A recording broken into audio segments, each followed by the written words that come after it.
Hello everyone. Hello, welcome back.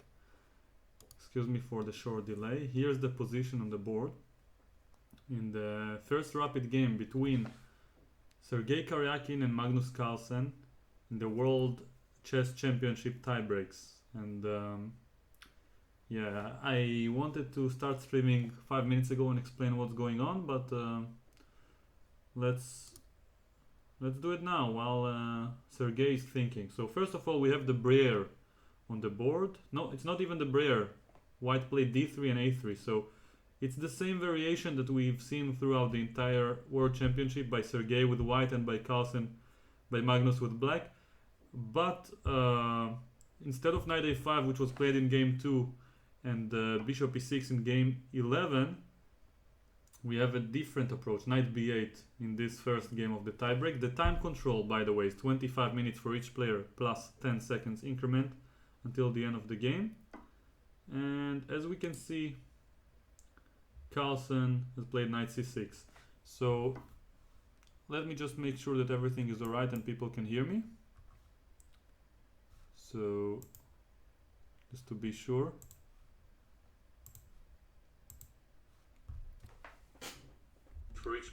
Okay, seems like it's working well.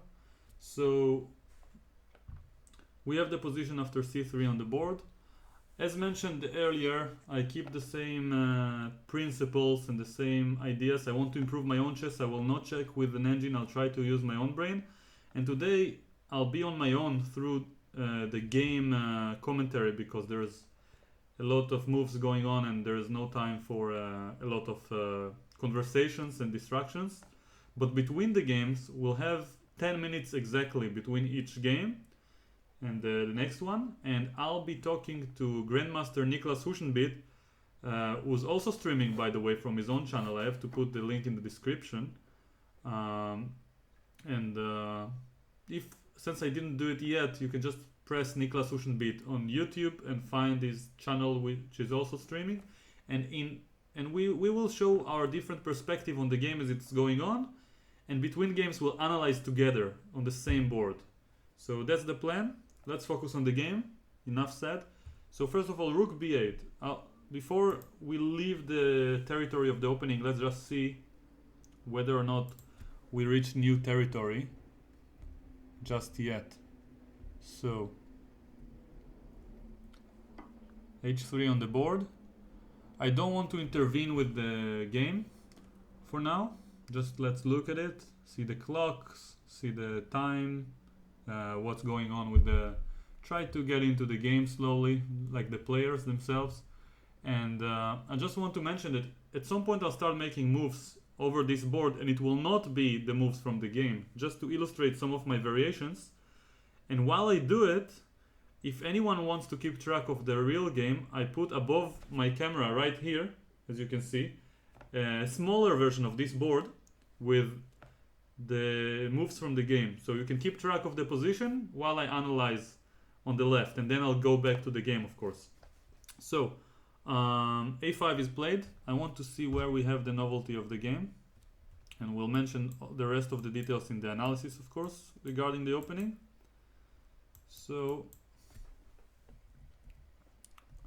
knight b8 is considered to be one of the most ambitious lines for black, by the way. Now knight e2 is the ambitious response from the white side, as far as I know. And now I want to see what moves they played. So knight e2, c5, knight g3.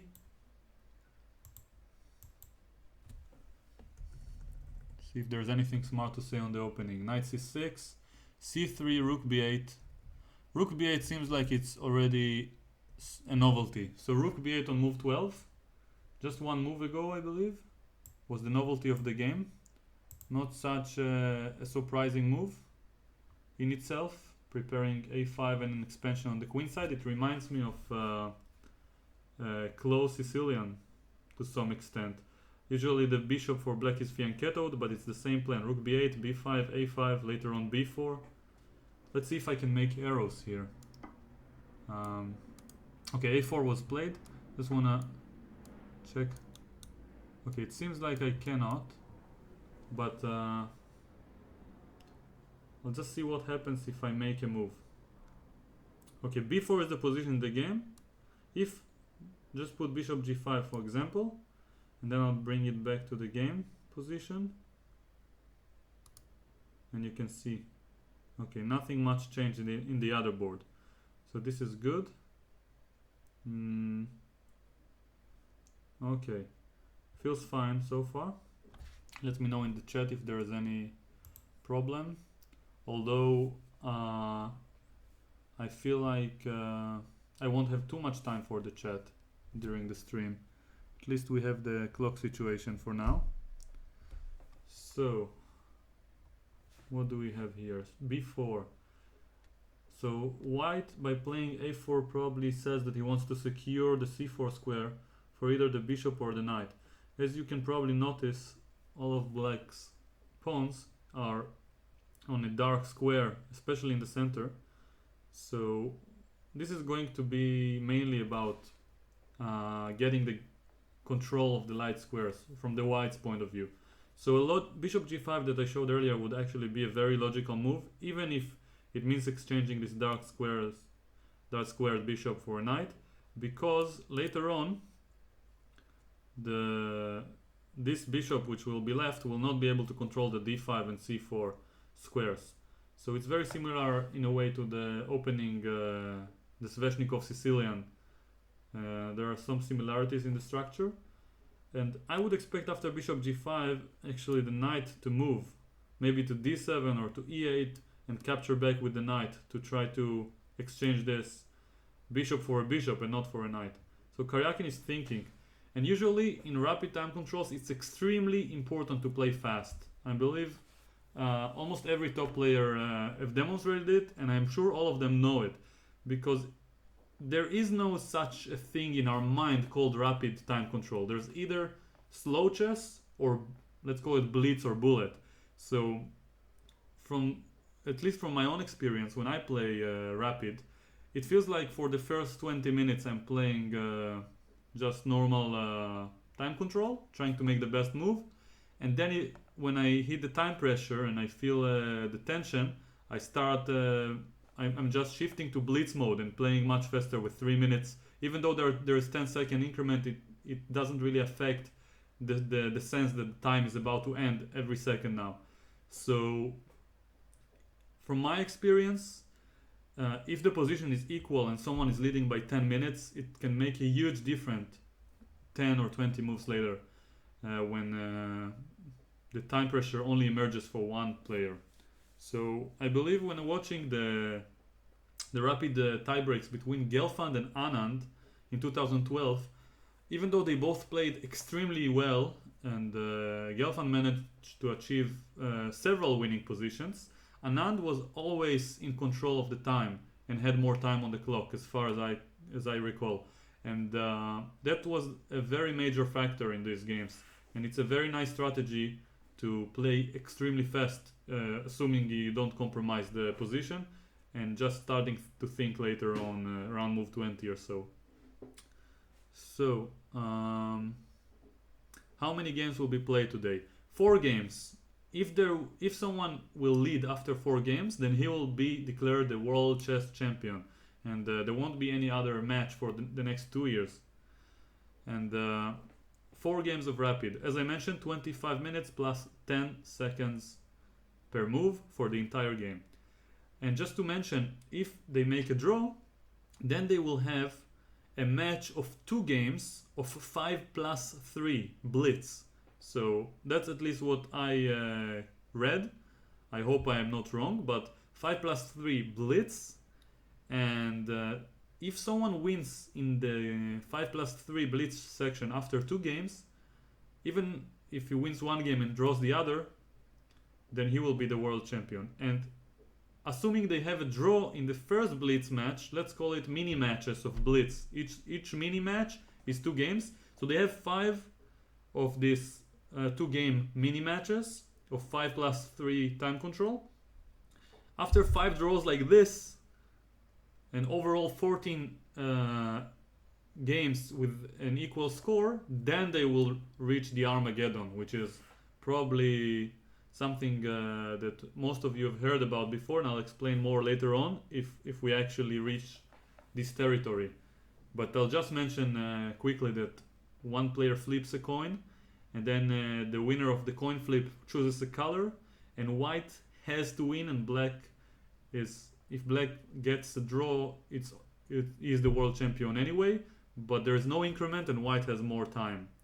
So at the beginning. So let's hope it doesn't come to that, and that for the sportive terms, I'm a little bit against deciding the world champion by rapid means, but blitz will be even more ridiculous. So let's hope it doesn't come to that, and we'll see. Even though it's more entertaining, for the sake of chess, we'll see, and for the prestige of the game, we'll see the deciding result in the rapid section. So back to the position. Karjakin is deep in thought. Already moved number 15, and he's white. No, he's actually played rookie 1.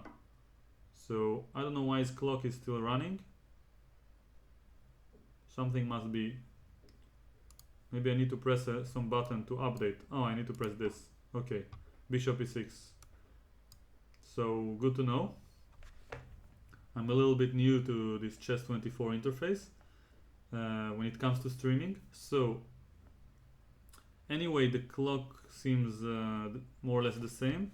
Karjakin took 4 minutes to almost to play rookie 1, and Carlsen played bishop e6 after 2 minutes, a little bit less. So Carlsen keeps the pace of playing much faster than Karjakin, and that's not good. Doesn't look good for white for sure. As far as the position is concerned, that's what I'll focus on from now on. I can say that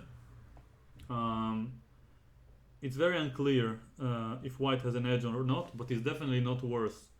Even though black has more space over here on the queen side, white's pieces are a little bit more better placed. I think this knight on g3 can be referred to as a little bit better than the knight on c6, which hits blank squares he cannot really do anything about. And well, if the bishops will be exchanged here, but then the f5 square will be very juicy for the knight. So the problem for white is that he has to do something concrete about this bishop, because right now b takes c3 might be a threat, quite a strong threat. So yeah, so to avoid this powerful idea by black, he has to either take and allow black to take control of the light squares with fe at the price of weakening his pawn structure and having a double pawn, or bishop c2, which is usually the more typical move. But bishop c4 is a creative way to achieve the same thing. He doesn't want to help black reinforce his grip on the light squares, but he does want to maintain the bishops. And if black were to choose to take on c4, then after d takes c4, let's just show it quickly, then white will have even more control on the light squares with all of these pawns looking at d5 and b5 so many times. So let's look at the game once again. Bishop on c4, and well, it feels like here Carlsen needs to come up with a good idea. Otherwise it would be slightly worse, because bishop g5 and slowly maybe queen e2, rook somewhere to the center. White will be pressing a little bit. Black needs a direct plan to improve his position. And d5, while looking very logical, will create some weaknesses.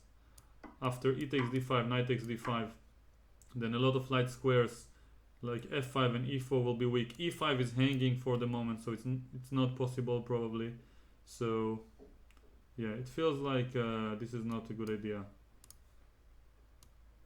So I'm wondering what is the move going to be. So probably black needs to develop the queen. I guess queen d7 would make sense. And yeah, let's see what else. What else can I say? Rook e8 is another logical move.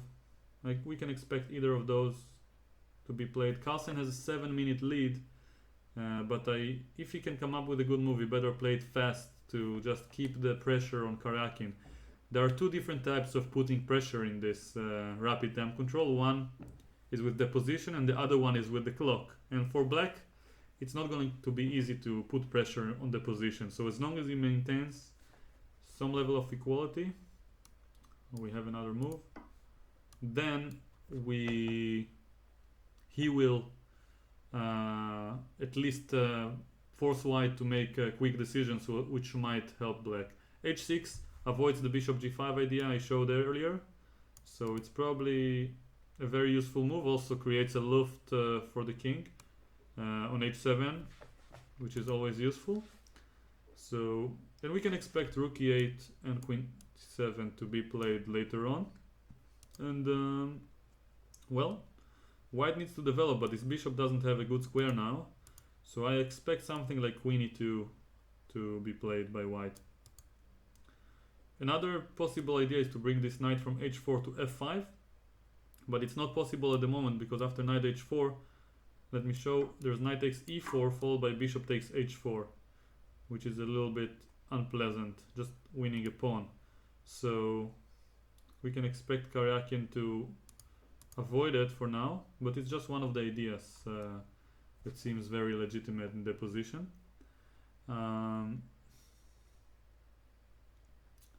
So people are asking when are the other games to be played, and got a response in the chat. 10 games, 10 minutes between each game and the next one. And in these 10 minutes we'll try to look through the game very quickly and see if we can analyze it as fast as possible. So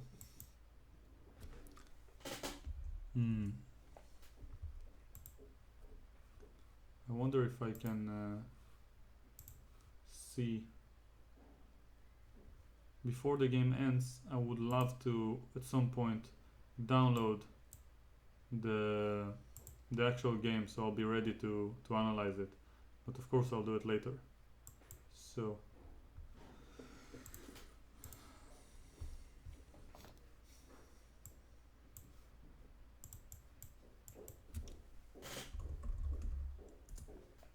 okay, so seems like white played and I didn't get the update.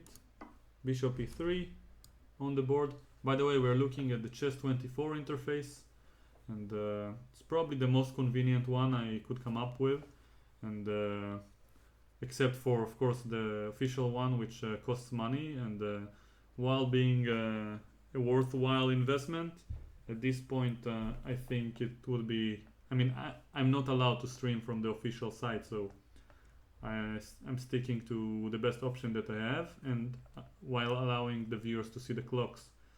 So hopefully I won't get sued for it.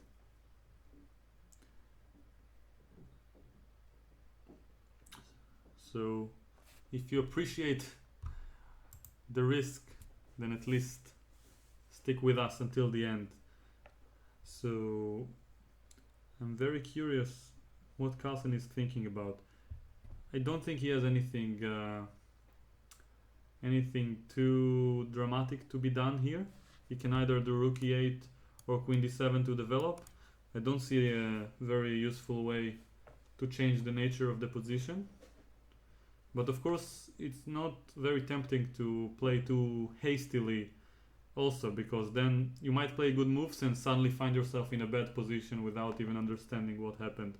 So he wants to leave little room for doubt and for luck. So although I wouldn't take it too seriously, I know it's the world championship, but the more seriously you take it, the less you just play the game. And in a normal game, Carlsen would just play queen d7 without thinking twice.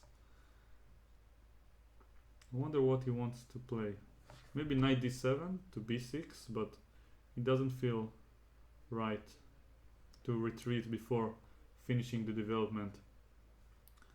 So let's have a quick look if my other board is updated. At least while I'm not updating well, the other board does, so this is good.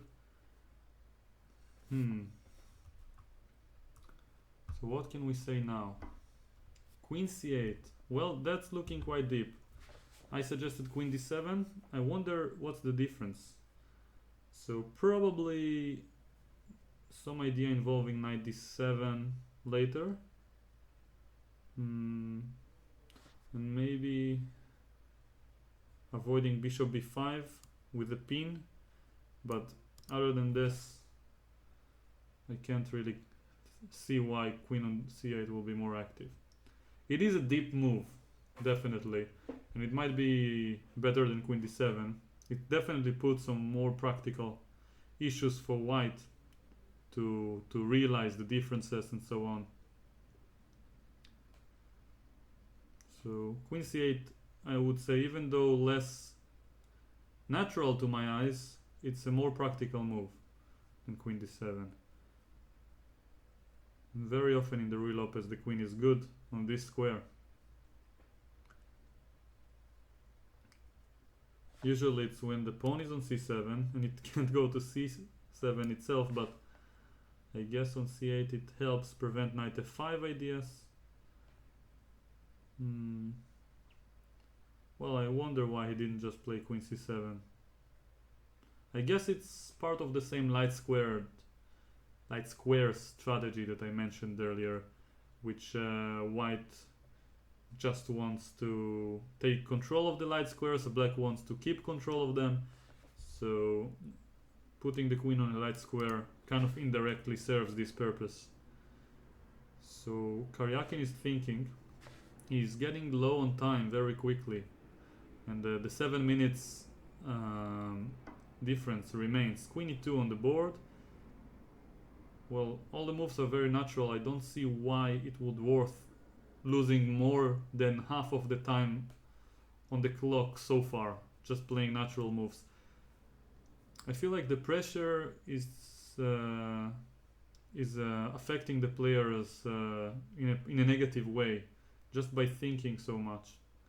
Even though Carlsen is thinking less, he still thinks more than he would normally do in these situations. For example, we watched him not so long ago playing the Grandmaster Blitz battle on chess.com, which I also streamed. And as you probably have seen, against Nakamura, Carlsen played very fast. And well, I can't blame him. This is a world championship, but still, just play the game. Your job is to play chess, not to do anything else. And it's probably what they both love to do more than anything else. So just enjoy.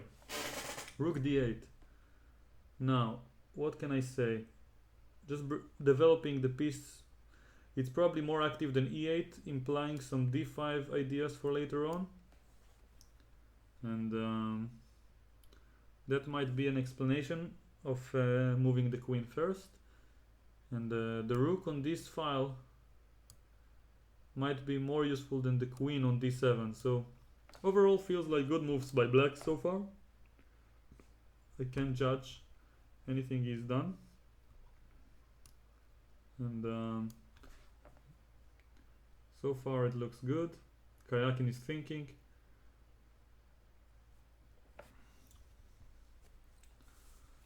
I like black's position. I like white's position as well, but from the opening point of view, I think white is the one who's obliged to put pressure and receive some advantage. And yeah, would be happier to play black here in the first game rather than sort of waste the white pieces, at least according to my understanding.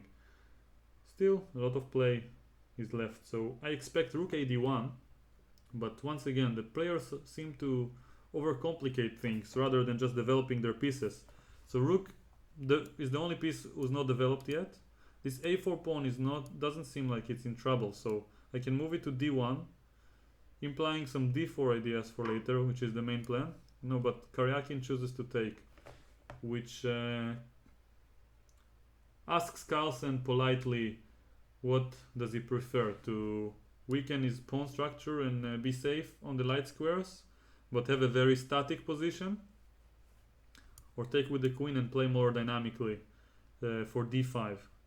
That's quite an interesting idea, but doesn't make too much sense for me after playing bishop c4. Although these two moves, queen c8 and rook d8, kind of have a negative effect on black's position if he does take with the pawn. So you can say that he more than compensated on the time lost by moving the bishop twice to c4 and then taking.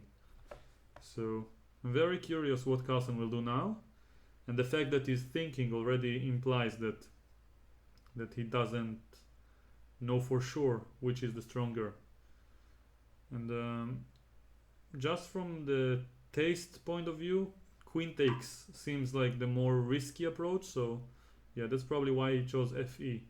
Seems like he's very close to equality. d4 is the energetic way to continue.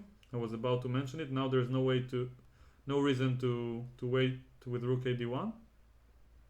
White already has a threat maybe to take on e5 and weaken white's pawn structure, so a black's pawn structure. So we can expect black to maybe take with the e pawn, fix the pawn structure, and then think. And another idea is that if knight d7, for example, planning to take back with the knight, white can even play d5 and increase the control on the light squares and secure maybe the f5 square for the knight. So b takes e3, a good intermediate move, just opening the b file for the rook. We can expect Karjakin to take, and he did. And now, what do we have?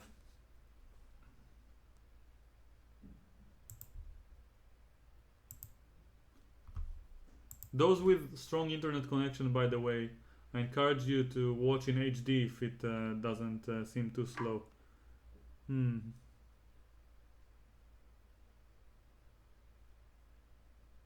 I didn't say that queen e6 is the wrong move, by the way. I just said that queen e6 is the more, I want to say, fighting move, and then when he played fe, I decided to use more subtle language and say risky to approve what Carlsen did. So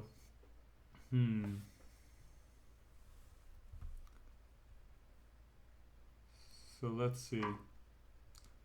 So far,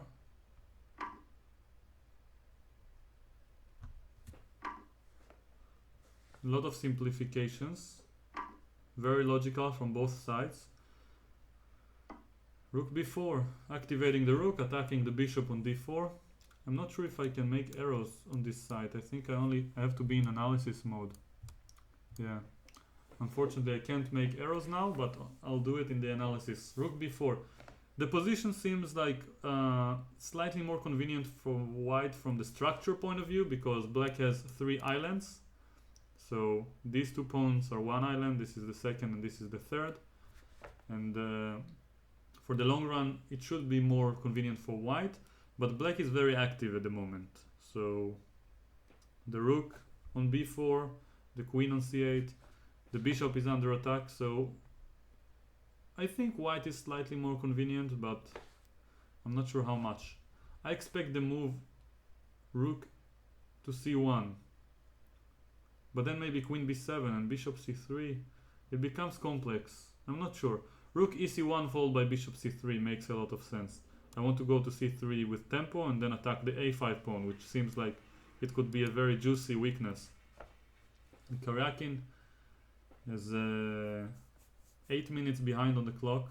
It's quite a lot, but his position seems good enough to be able to play solely on the increment if it comes to that. So let's see if I can just verify that everything is working.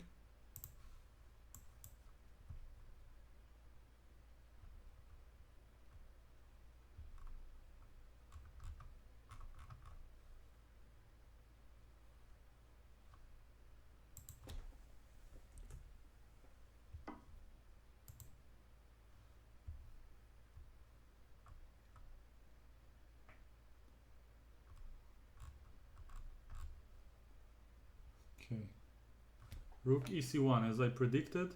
So far it seems Karjakin is playing well, and even though he's low on time, I would take the white side in this position.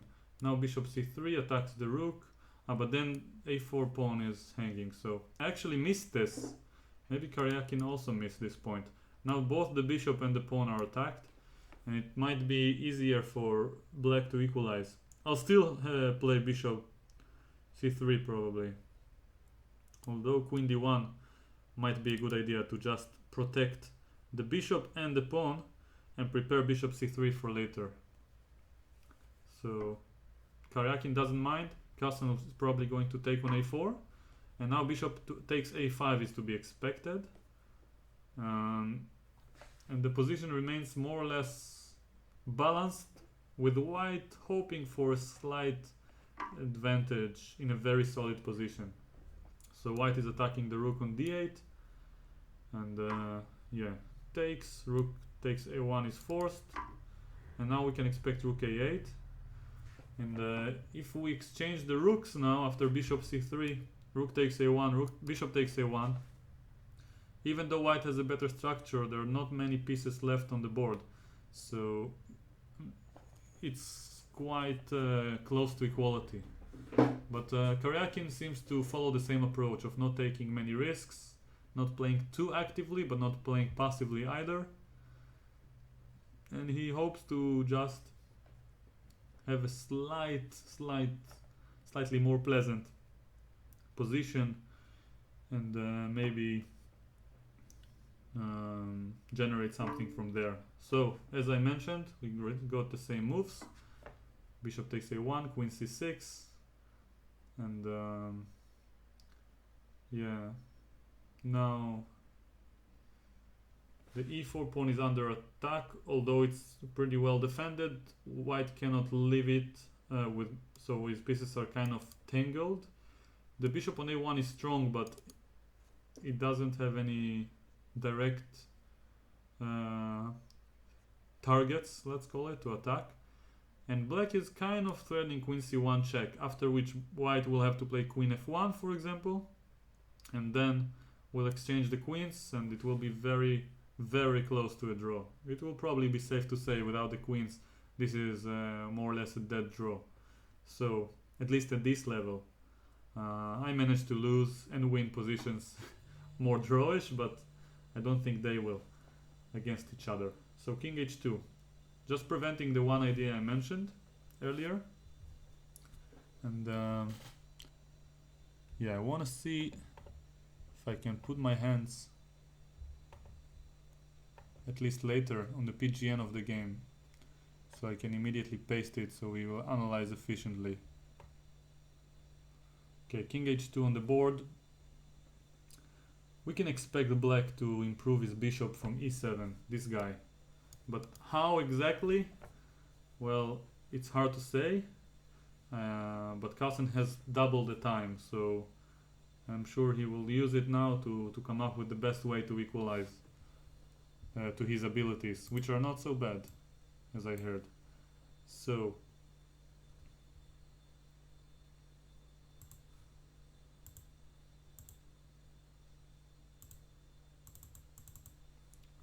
okay,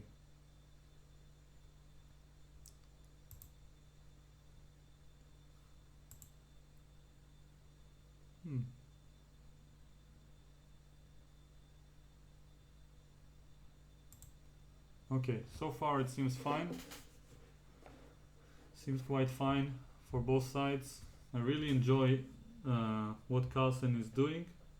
From the black point of view, he plays really fast, seems quite confident. It's his birthday, by the way, according to what I heard. Didn't check, but seems legit. He's 26 years old now. He was born in November 30th, 90. Karjakin was also born on the same year, but I believe it might have been the same birthday as Nitzan Steinberg, who was commentating with me. Somewhere around January, maybe the first or second week, I don't remember. So back to the game. It's similar to what we've seen in the World Championship classical games so far. A relatively solid position for both sides. and the one who's white just seems to be a little bit more pleasant, but not enough to have any of us smiling yet.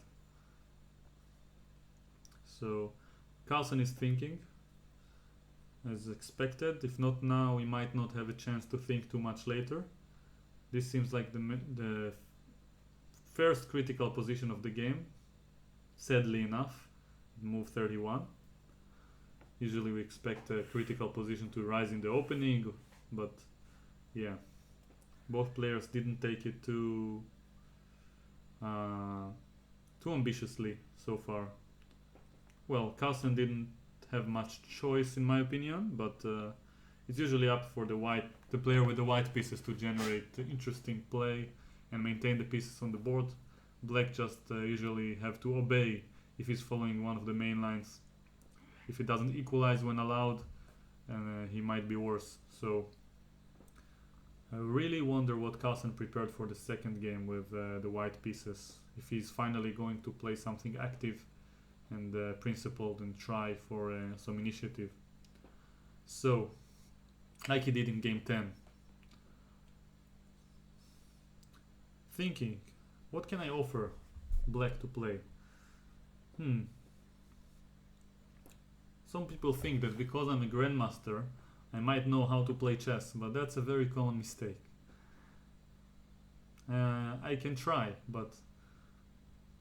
and I will probably make less mistakes than the average beginner, but much more than these two guys. So King f7. I wouldn't have guessed this move, by the way. My intuition would point out that something like knight d7 or d5 or queen somewhere. But yeah. King f7 seems like he wants to keep everything protected. The king is still relatively safe because white doesn't have a light squared bishop to attack on the light squares, which are relatively weak. And yeah, if the king is safe, then he's just overprotecting this e6 pawn, the g6 square, all the weaknesses around his camp. And for white, one of the plans might be to push e5 and then exchanging this e pawn for the d pawn, hoping to later on achieve maybe a slightly weak pawn on e6 and maybe try to play around the e5 square, although it's extremely little. So when I play chess myself, I usually have much more sparks and sunshine going on everywhere.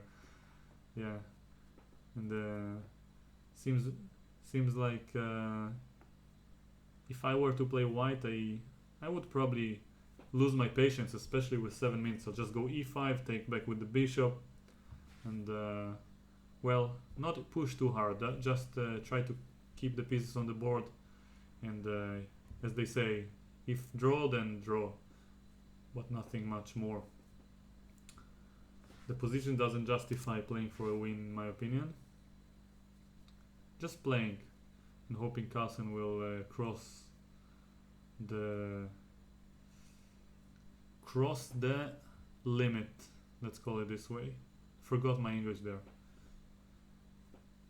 Cross the line. Oh, got it. So if Carlsen will cross the line, then it might be easier for white, but I have a feeling he won't. His play so far in this game has been quite consistent. He is showing that he doesn't have a problem making a draw. He's confident in his skills, and I think for Karjakin it's going to be extremely risky to play the blitz against Carlsen. Even though the blitz is very random, Carlsen's brain, in my opinion, seems to work faster than anyone else's in the world. Only maybe Nakamura and very few can compete with the speed in which he thinks and calculates, especially in blitz and bullet. And in this case, with Karjakin, even though Karjakin is amazing both in chess and especially in tactics, in blitz I think Carlsen's chances are higher than in the rapid, let's call it this way. So Karjakin should pose some problems in these 4 games somehow. Otherwise I don't see a likely way for him to overcome the champion. So bishop b2, just solid play. Queen c5 is the move I wanted to mention previously on the previous move instead of king f7. Just moving the queen to an active square on the center. So far, a pretty uneventful game in my opinion. So I can't really say anything too smart. I have a feeling that objectively white is slightly better, but nothing dramatic. So we can't expect anything too out of the ordinary for now. I think it's a good idea to just focus on calculating variations. There's no room for general assumptions anymore. So f4 is played. Karjakin understands that he has to try. He wants to go forward. f4. The king might be slightly weak after a future f5 maybe. Another idea might be of course e5, but then it doesn't make sense to put the pawn here because you want to take back with the piece, and then this pawn doesn't do too much. So other than grabbing space, I think the main idea is to slowly prepare f5.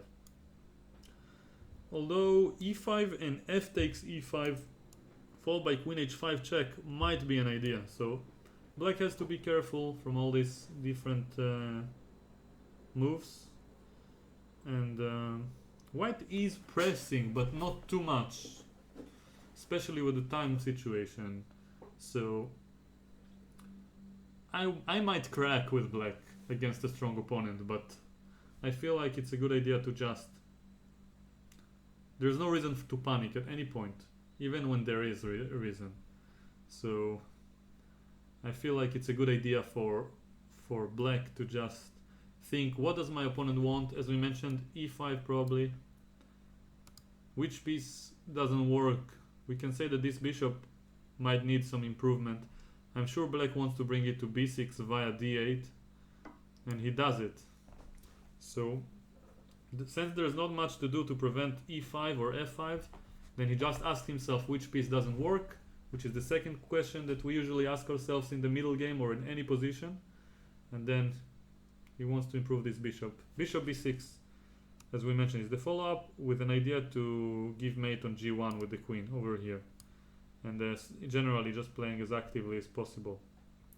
So what can we expect Karjakin to do now?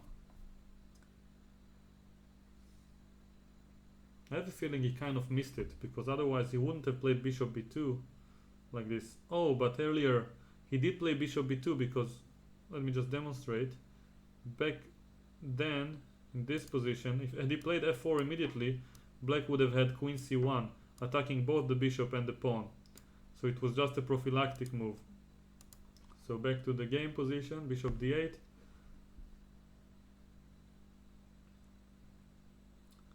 So Karjakin is still thinking, and well, I wouldn't say that he's in danger even with 1 minute on the clock. He can probably bail out at any moment, but still it feels like thinking wouldn't do too many positive things for him right now. Rapid play, and especially blitz, is going to be about intuition and mainly confidence. Confidence is the name of the game here, and if you have more confidence, it's actually worth rating points in this time control, at least in my opinion.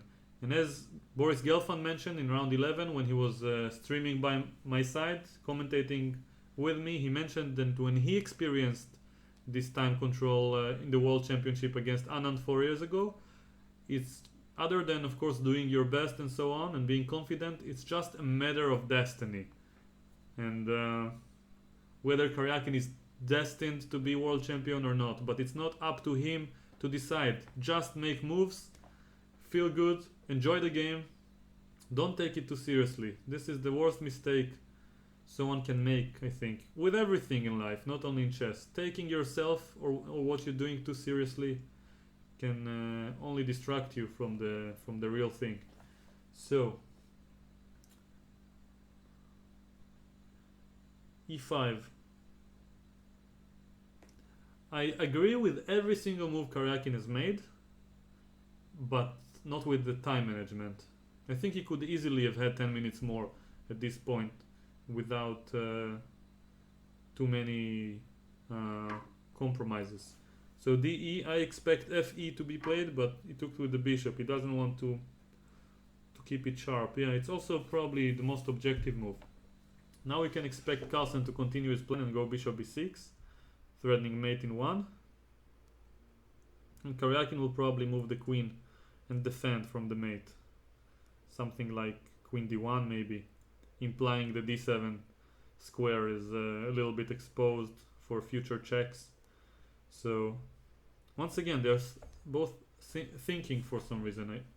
Maybe Carlsen is considering bishop c7 to simplify the position, but yeah, I don't understand why think too much. Someone is asking in the chat if I am religious when I said the word destiny. Whether my beliefs are supposed to be personal, I don't mind sharing them. I'm not religious. And I was just quoting what Gelfand said. And actually I don't even know how to define the word destiny. So, but I do relate a lot to what he was saying earlier. And it doesn't matter how you define these words. I think the important part is to understand whatever you call it, destiny, God, the universe, karma, or any other word, or just luck, coincidence. The important part is to differentiate between what's within our control and outside of our control. I think we can all agree that some factors are outside of our control, like what's going on in the opponent's brain, or in general what's happening in some areas in the world that we can't change. So in this particular game, if you play with confidence and you don't try to control everything, just your own moves, and rely on your intuition, then sometimes the things that are outside your control will work in your favor, and sometimes they won't. And there is no point worrying too much for big issues. I'll upload of course, the final version with everything in it. Okay, reconnected successfully. I apologize for the minor setback. So, back to the game. Sorry for the disconnection. Queen d1, and now queen d5 on the board.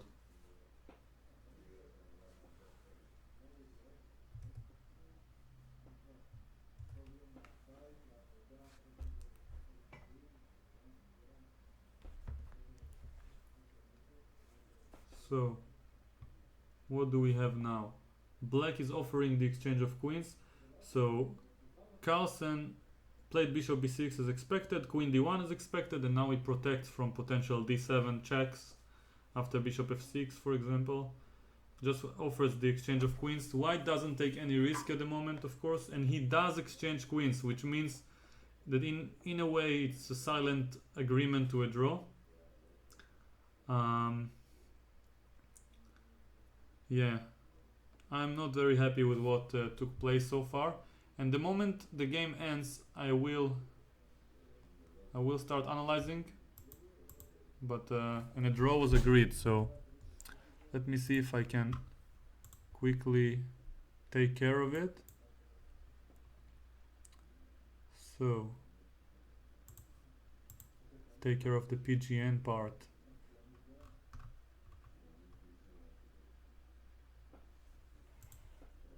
Okay. So. Hi, Niclas. Hi. Yes, so I'm pasting the PGN. He cannot hear me actually. I need to Hi, Niclas. Oh, there you are. Yes. Yes, so I forgot to unmute myself. I said hello to myself and the viewers. Okay, well, so let's move on to the analysis, yeah? please, let's do so. I will just picture of you Sure, in my sure. in my broadcast, and then we can take a look at the game together. Yes. What was going on? So what's your first opinion of the game? Well, it just like symbolizes what happened in the entire World Championship in the classical games. Just Karjakin didn't try too much. Carlsen played relatively safely, at least the first 7 games, and yeah, pretty uneventful game. Yeah, I agree. Once again, Carlsen was able to equalize pretty effortlessly with the black piece, as we have seen the whole match really. Except for game 9, I think it was. That was the only game where Carlsen emerged with an advantage of the opening. So let's take a look at the game together. Do you have the game open yet? Actually, I didn't manage to paste the moves, but you can look at the first 6 moves while I do it, while I paste it. Sounds good to me. So, yeah, still have to get used to our new format. Yeah, it is. Very fresh. Different. So we saw the Roy Lopez.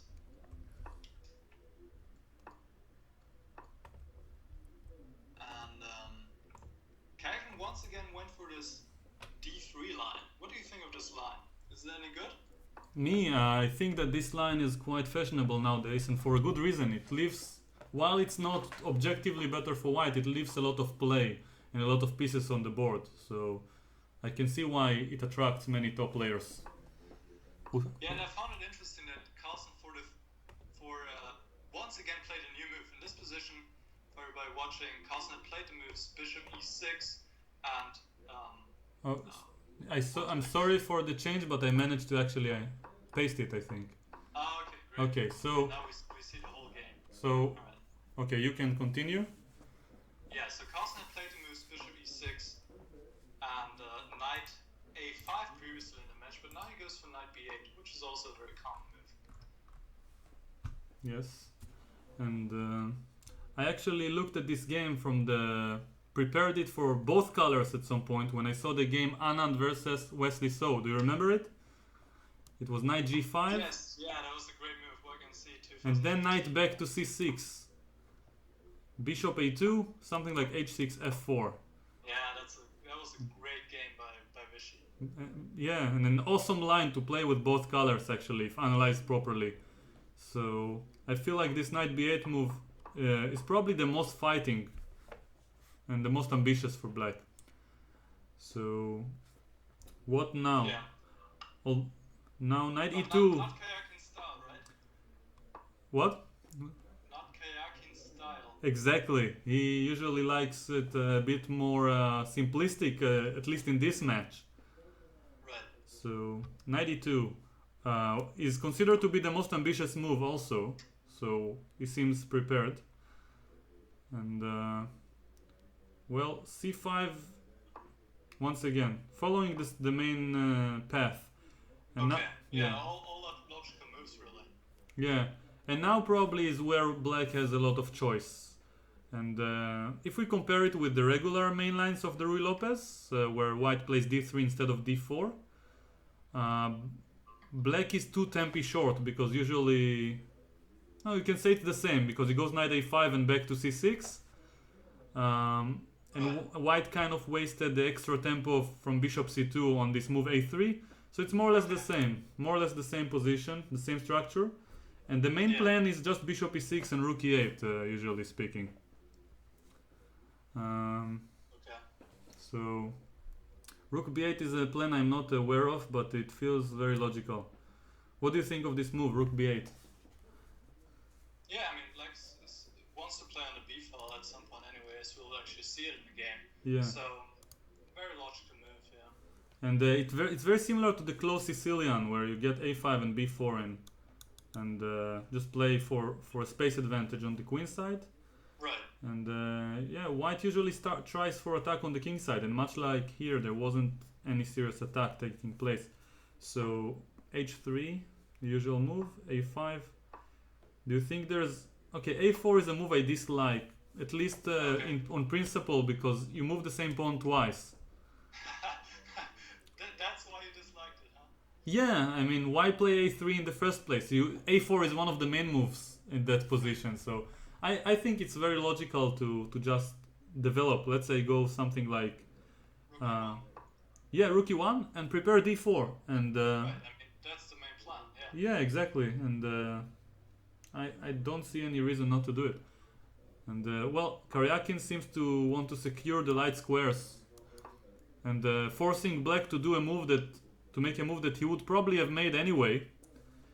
And Yeah. Exactly. well, very unambitious play by white, I would say in general. Okay. Um, yeah, bishop c4 is a nice move though. Yeah, I like this move.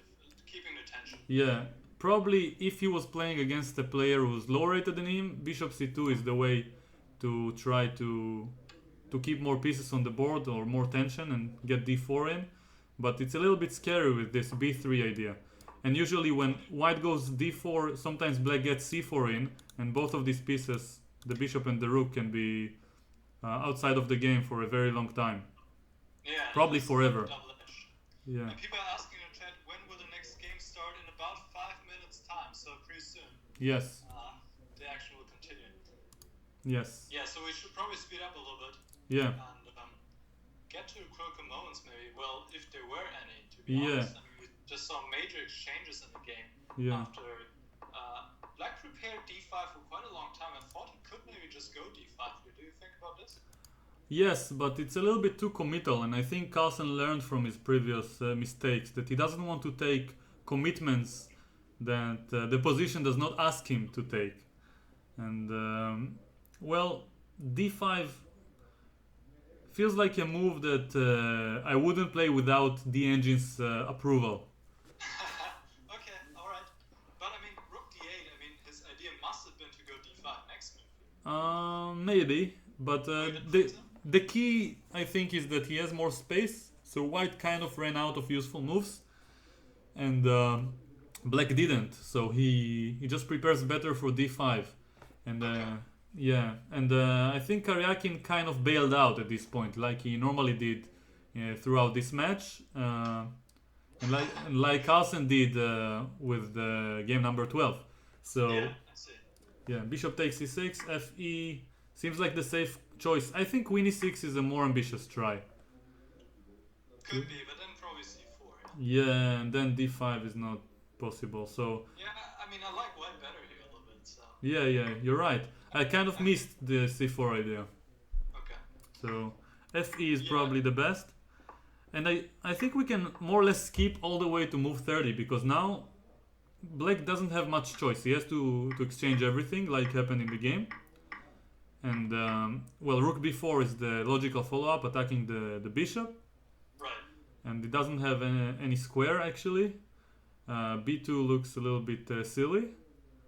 So rook ec1 makes a lot of sense, but now once again there's a double attack, and I would expect a strong player like Karjakin, who wants to win this championship, to play queen d1 and maintain more pieces on the board. But That is a possibility. I also looked at a move rook c4. But, yeah. I don't know. I don't know how much I like this move. Well, after rook c4, well, Black probably can just go rook eb8. exactly, and the tension is not really released. But the idea is to go bishop c3 now. I have a threat, and I'm not sure what Carlsen was planning now, but I think Karjakin is definitely not worse. And this was probably the main critical moment from the white point of view, before he gave up most of his chances to play for an edge. So yeah, I would say the move bishop c3. Yeah, queen d1 looked like keeping more tension on the board. Exactly. I And mean,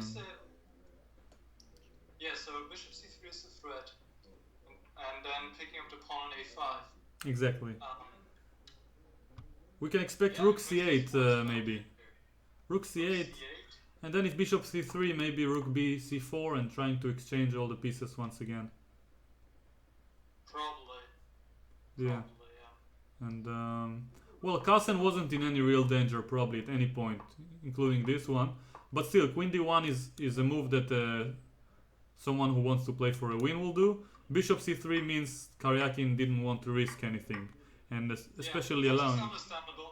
Yeah, And then, okay, just It's just Well, a draw. I mean, I said white is a little bit more comfortable here, but black, Carlsen didn't really have any issues making a draw. yeah, probably this was the main, the first critical position from black's point of view, and I think he chose the right approach to wait patiently and improve his pieces. Just king f7, which is a strong move I didn't see. Actually, I didn't sense this move, and now bishop b2, probably preparing f4 because there's queen c1 here. Exactly.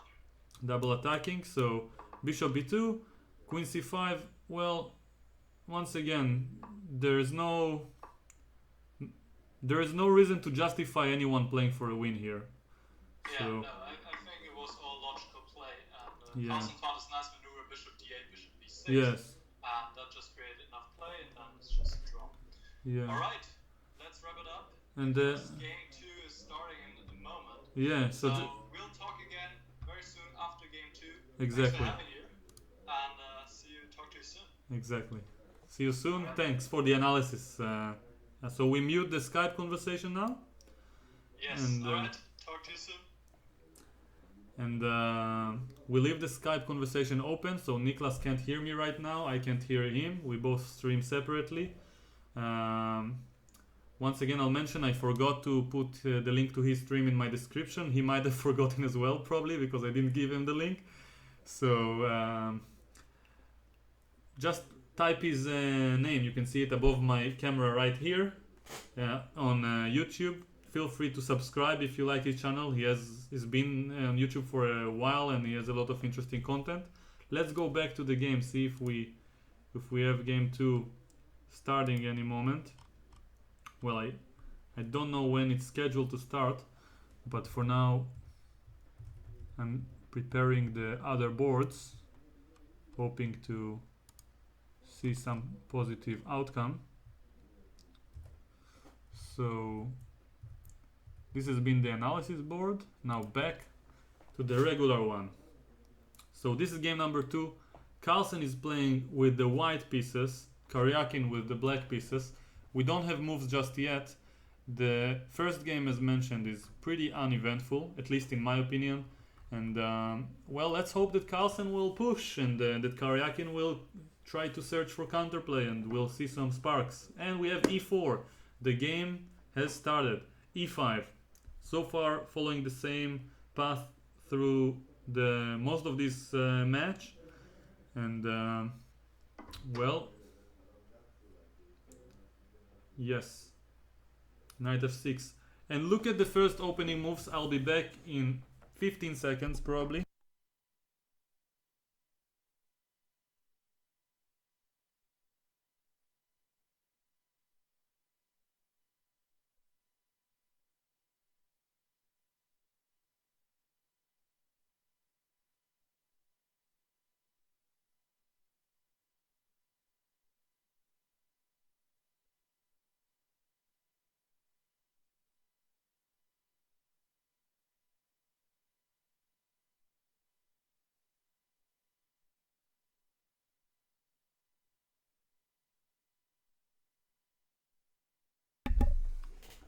Sorry for the delay. Yes. Let's see what we have. So we have the main Italian position, and what can I say? So far we're following the main theory. I actually hope to see this line take place in the entire match because I have no clue what white wants in this line, and I have no clue how black equalizes in this line, and it's very trendy, and many players, including strong and weak grandmasters and young players, play it, especially with white. And as a player of the black side in this opening, I would like to know how to and understand what's going on. So far, nothing new, just following the main line, and I will mention where the novelty will take place. So let's see if I can find it first. The position from the game.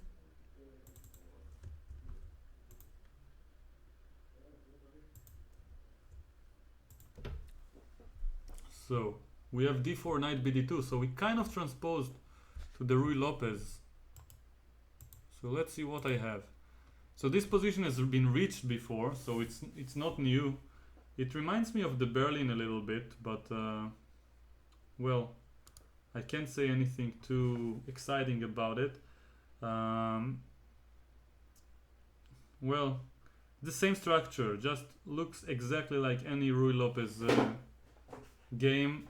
Bishop is on c5, so it reminds me of mainly these d3 lines where white plays slowly in the Rui Lopez, then later on pushes d4. So it's probably a good idea to think concretely about this position.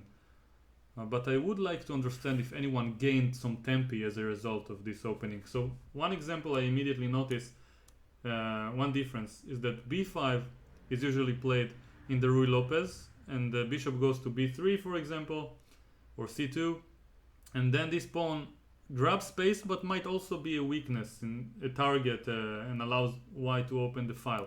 So I'm not sure in which favor it is that the pawn is on a4 and this pawn is still on b7. It's probably just much more solid in general. So c6 is the typical move here, and we can expect black to play moves like rook e8, h6, bishop probably to e6, and the queen somewhere like c7 later on.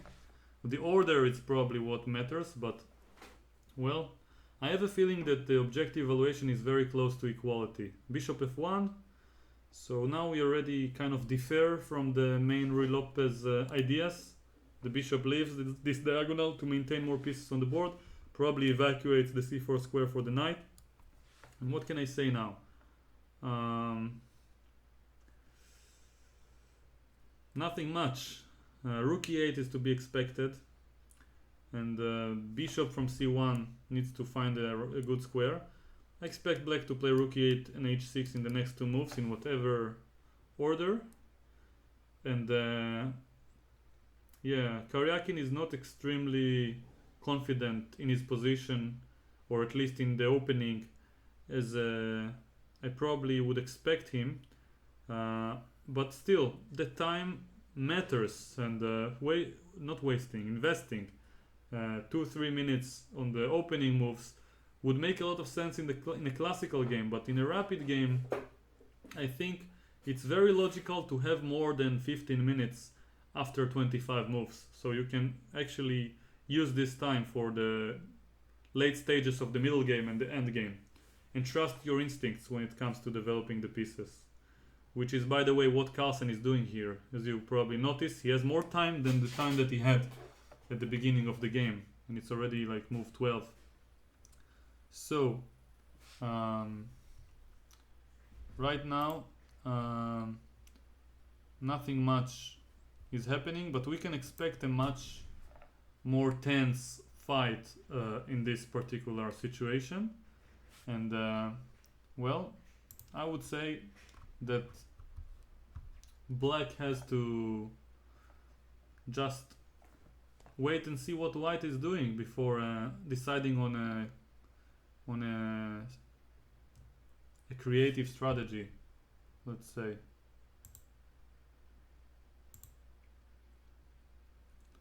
So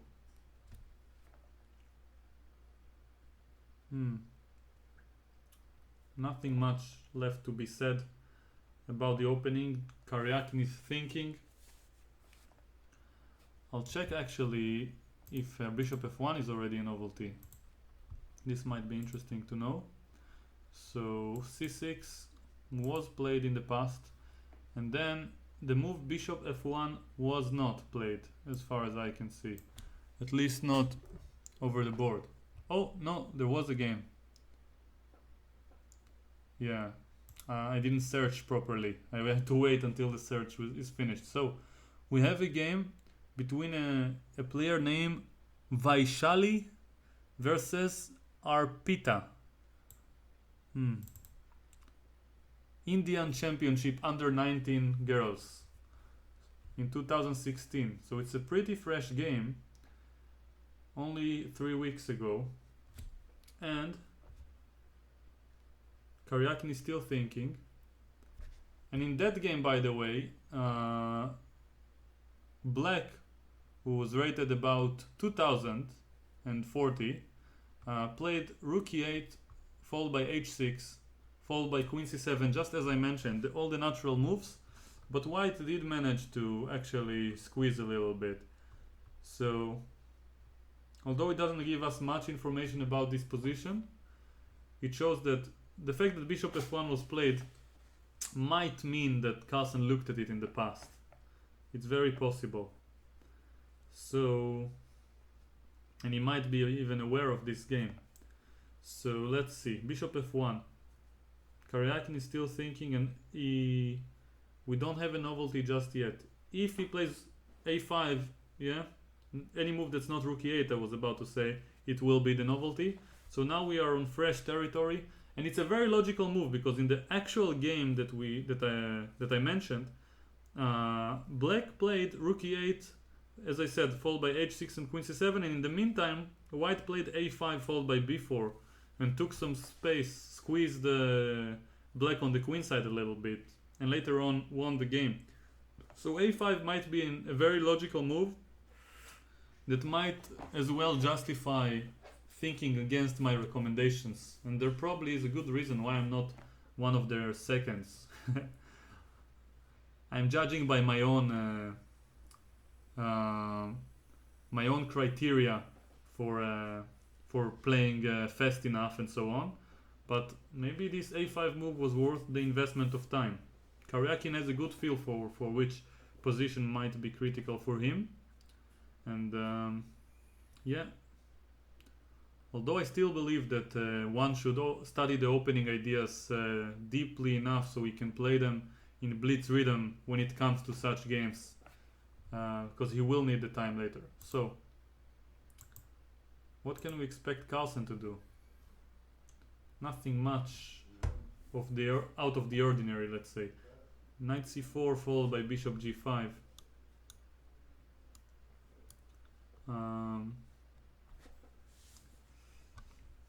I don't see anything special taking place.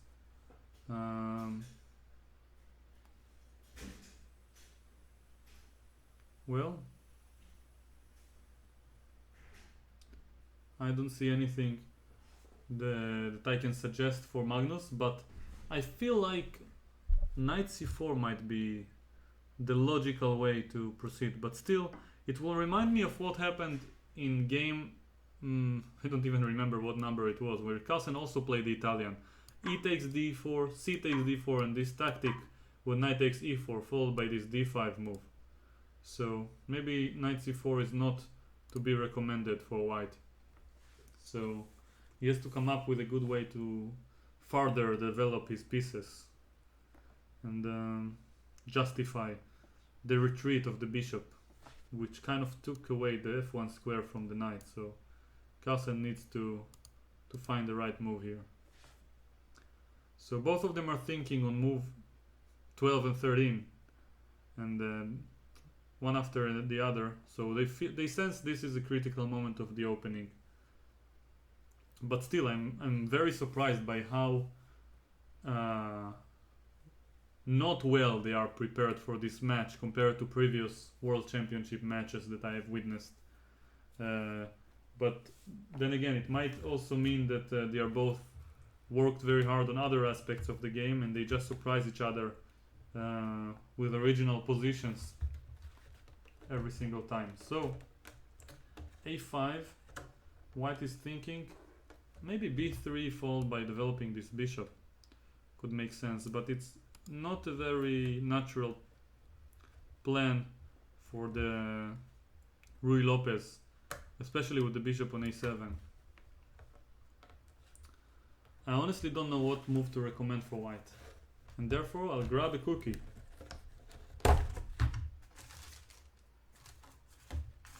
To distract myself from the fact that white and black are thinking like in classical game. So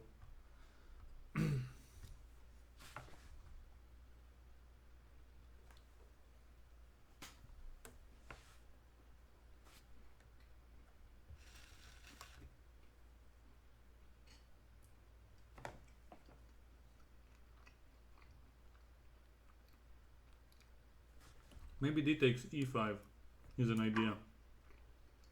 But unfortunately here knight c4 is not so good because e4 will be hanging. So scratch that off.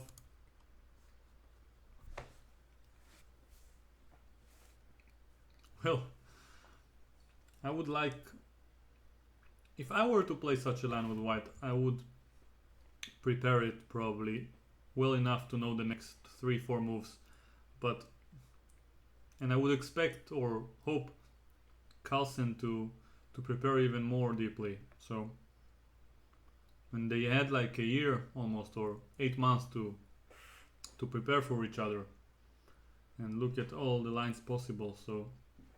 I really don't know what to say. Thinking for like 4 or 5 minutes without anything dramatic happening. I don't know. It is hard to make a move here, but I mean, come on. He played all the moves like so fast. It must have been prepared somehow.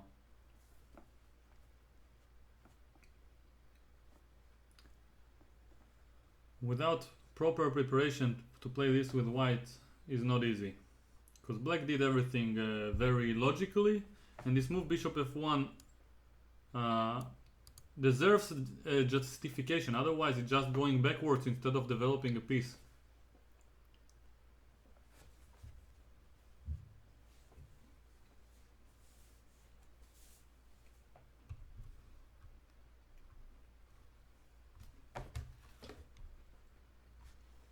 Oh, I didn't notice that the water is finished.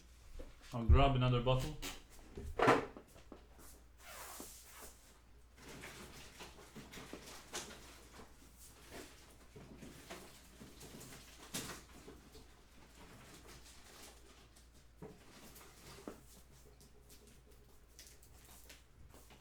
In general, I didn't prepare very well for this match. Just like the players from the opening point of view. Although, from any other aspect, I assume Karjakin prepared as well as he possibly could. And even though I brought water, I forgot to bring the glass. So good for me. Okay. Now I'm ready for every dry position they will lash at me. Yeah.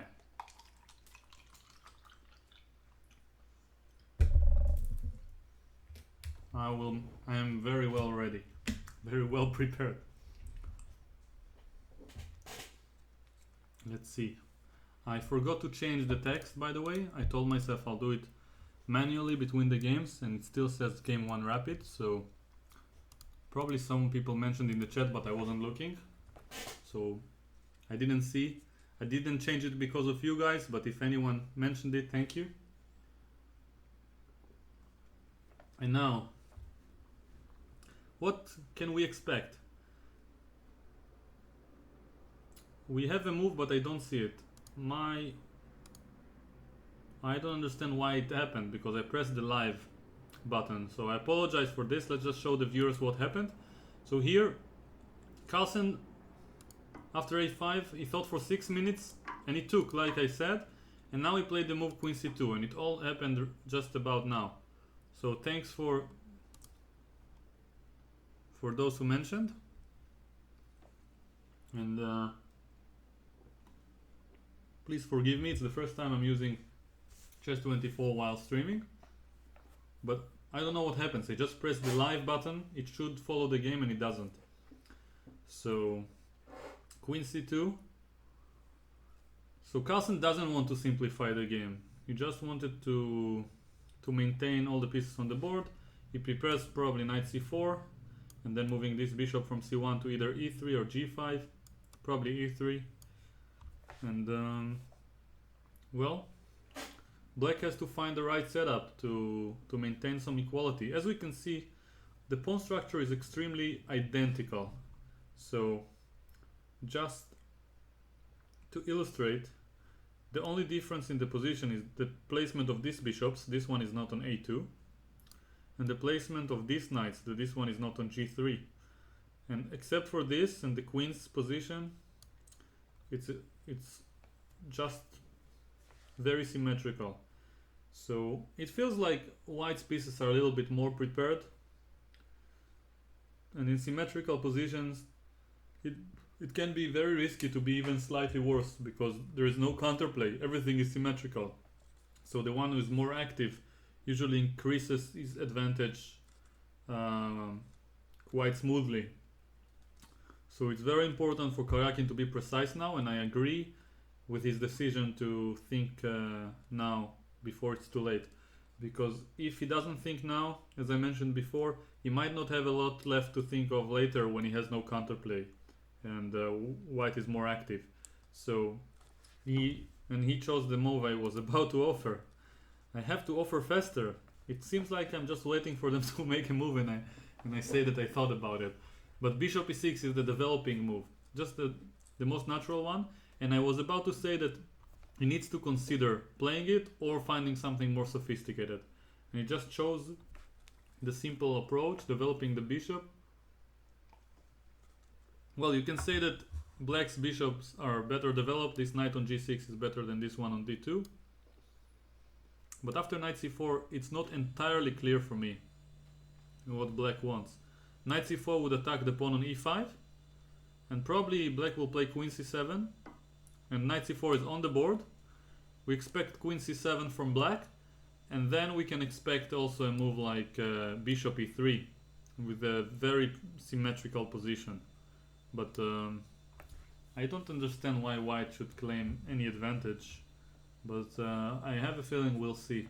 Probably after queen c7 there is bishop to g5 with tempo. I will not make a move so we can stay on the live feed, so I won't be behind again without noticing. So queen c7, bishop g5, attacking the knight, and then if the knight retreats, maybe white can try to exploit the time he is gaining. And queen c7 is on the board, so either bishop g5 or bishop e3 is to be expected. I don't see a lot of other interesting options for white. And if bishop g5, by the way, probably black should just move the knight, yeah? d7, and then this bishop is not doing much. Rook a d1 perhaps, and if f6 or h6, bishop back to c1, and well, the game is quite balanced, I would say. White wants knight e3 and to f5, and maybe it's more convenient for white. I guess we'll see. So let's hope now I will see the moves once they are played. And yeah, seems like I have the right position. And what can we expect? So for all the people who ask how many games we have, it's 4 games overall. This is game number 2. And okay, once again it doesn't update. You see, it's not my fault, it's the program, but I noticed it on time because I saw the clock shifting. So now b4 was played. Carlsen is very ambitious. He wants to just take on a5, of course, and kind of it reminds me of game 10 where he won. After a b4, c b4, he will play a5 and take some space, and maybe have some chances for an advantage with the bishop on b2 perhaps. So b4 is a very interesting move, and white definitely shows some ambition here. Even though the position is symmetrical, all the pieces are on the board essentially. So you can say that even though I assume computer will give equality or something similar, then we can expect white to push, or at least try to play better chess in an equal position. That must have been Carlsen's strategy in recent years in general, which I kind of miss seeing in this championship. It seems like he didn't have as much confidence in his skills to outplay Karjakin in every position. So, as we mentioned also before, as I mentioned, we can see that the position after b4, Karjakin is thinking, and he's once again behind on the clock. This doesn't look like it's very dramatic right now, but imagine both players have 14 minutes less, which will happen eventually. And assuming Carlsen will not think more than Karjakin, they will reach it, either in this game or in one of the next ones. And then 30 seconds versus 3 minutes and 50 seconds will count a lot for the result of the game, or for the let's call it the strength of the moves. So precision requires at least a little bit of time, and this is not the best time to focus on precision, in my opinion. Just seems like Karjakin's general strategy is to calculate and use a lot of general considerations, which are very good in classical, can be a very good approach in classical chess, but when it comes to the fast time control, if he keeps up this way, I don't see how he will ever have chance in the blitz. You must trust your instincts, you must trust your hands to make the right moves, even if your brain does not follow everything. So intuition is the key. A takes b4. Once again, you could have played it very fast without looking back. C takes b4. So b5. Now this is a critical move that deserves to be calculated, but he could have taken faster and then thought about b5. Which looks like a good move, by the way. If white cannot or wouldn't like to take, because here there is a pin, as we can see on the c file, and after the knight, let's say, moves, then black, for example, can just trade, and he has no problems whatsoever. So we can expect Carlsen not to take on b5 and move the knight, but where? Either to e3 and aim for the f5 square, or another option is to move forward, which is something that I generally like to do in chess. It's a principle that many trainers teach their students, especially when beginning. You want to move forward at any moment and improve your position, and this actually creates a threat. I assume Karjakin has prepared something against it, but I don't know what. If b takes a4, then there are some things to be calculated, but c5 might be an idea, but then I just take on b5 and there is a pin, so it doesn't make too much sense. So we can expect Karjakin after knight a5 to just take on a4. Yeah, that's my guess. And then somehow try to defend this c6 pawn or just move it forward. Although I would like to think that queen takes c6 might be slightly better for white. So overall, black is under some pressure, and white made a move, knight to e3. Okay, I guess I'll ask Niclas later what he was thinking about knight a5, because I didn't see a convincing way for black to equalize, at least according to my intuition. And now we can say that white wants to take, of course, on b5, and after ba4, let's say just rook a4, solid move, and later knight f5, and he will have some slight pull. So black has to be very precise. And well, if he doesn't take on b5, then he has to move the queen from the pin, and probably b7 is the square for him, but still, it feels like white is the one pressing. So knight f5 once again, and black has to be careful. So Karjakin is thinking in this position, and I hope that the program won't fail me and will show the correct position once a move is played without me having to notice the bug. And what can I say otherwise? Nothing much. Just that I enjoy white's prospects. It feels like he puts much more pressure on black than what happened in the previous game. White pieces are far more valuable, I think, in rapid when there is less time to defend precisely than in classical. and even more so in blitz if the game is taking some theoretical path. So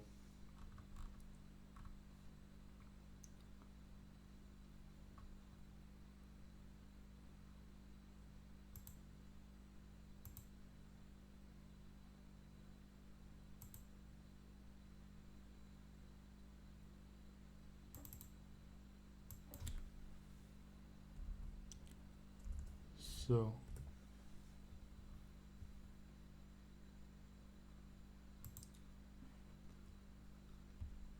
what can I say about this position? It's really difficult to understand what's going on. Really difficult. But the only thing I can say for sure is that White has more chances to be better. Okay, I assume he's objectively better, but since I don't know, I would say that he is practically better, at least. And he has almost double the time, so this doesn't look good. I would be very, very afraid to play it with black against Carlsen especially, who masters exploiting such advantages, both on the clock and in the position. And the thing here is there is this type of vicious cycle that takes place in rapid and blitz time controls, where every second that you waste, so to speak, is worth more than 1 second, because it's a second that your opponent gets to think more about the position. And while it's not that valuable or that dramatic in classical chess, now Carlsen is thinking, and he might have a quick response to Karjakin's move, and the position might be slightly worse in a few moves than it is now for black. And later on, you will even have less time to deal with the situation. So it's like a snowball, that if you start by being lower on time than your opponent, your position might become worse, and then you have to think more, and then your clock will become worse, and then you'll make more mistakes, and your position will become even worse. And I like to refer to it as a vicious cycle of worsening your own position with the clock and being under the pressure simultaneously. So it's very important to, as I mentioned earlier, semi-quoting what Boris Gelfand said in round 11, the words that were used, it's a matter of destiny. Just like let your hands play some logical moves and hope for the best and expect the worst. And don't overthink it. Just come on, just make a move. Move the rook from f8 to c8 maybe. Try to play something active. Don't be too undecided. So, what can we expect? I don't see any idea for black, but I would recommend him to make a move, because it won't change the fact, even if he finds an idea, it won't change the fact that his clock situation is running low and that Carlsen will keep putting more pressure. Losing this position is likely whether you think or not. It's less likely if you play faster. You don't have to play like bullet or panic, but just don't take more than a minute for a move. It's not how you play rapid, according to what I experienced. And one of the best examples, as I mentioned, in the world is Vishwanathan Anand, who's not just a great player, but in my opinion, one of the greatest rapid players of all time, because his time management is absolutely legendary, in my opinion. So, what can we say? Just that Karjakin is thinking and thinking. I would probably... I'm searching for a move, but I don't see it. I don't see a move taking place. Thinking is like digging your own grave when it comes to these time controls. I cannot stress it enough.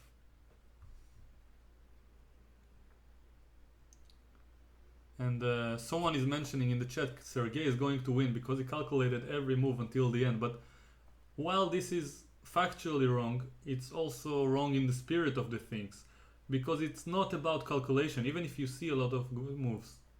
And And even if you calculate, you can do it in your opponent's turn. And it's mainly about trusting your intuition and having a good feel for how to hold the worst position or where to put the pieces, and trusting your basic chess education and instincts rather than trying to force the matters. So yeah, I don't know. I don't know what to expect Black to play, but well, do we have moves? I don't see any moves taking place. People in the chat write me that something was played, but I don't see. I want to see it on the board.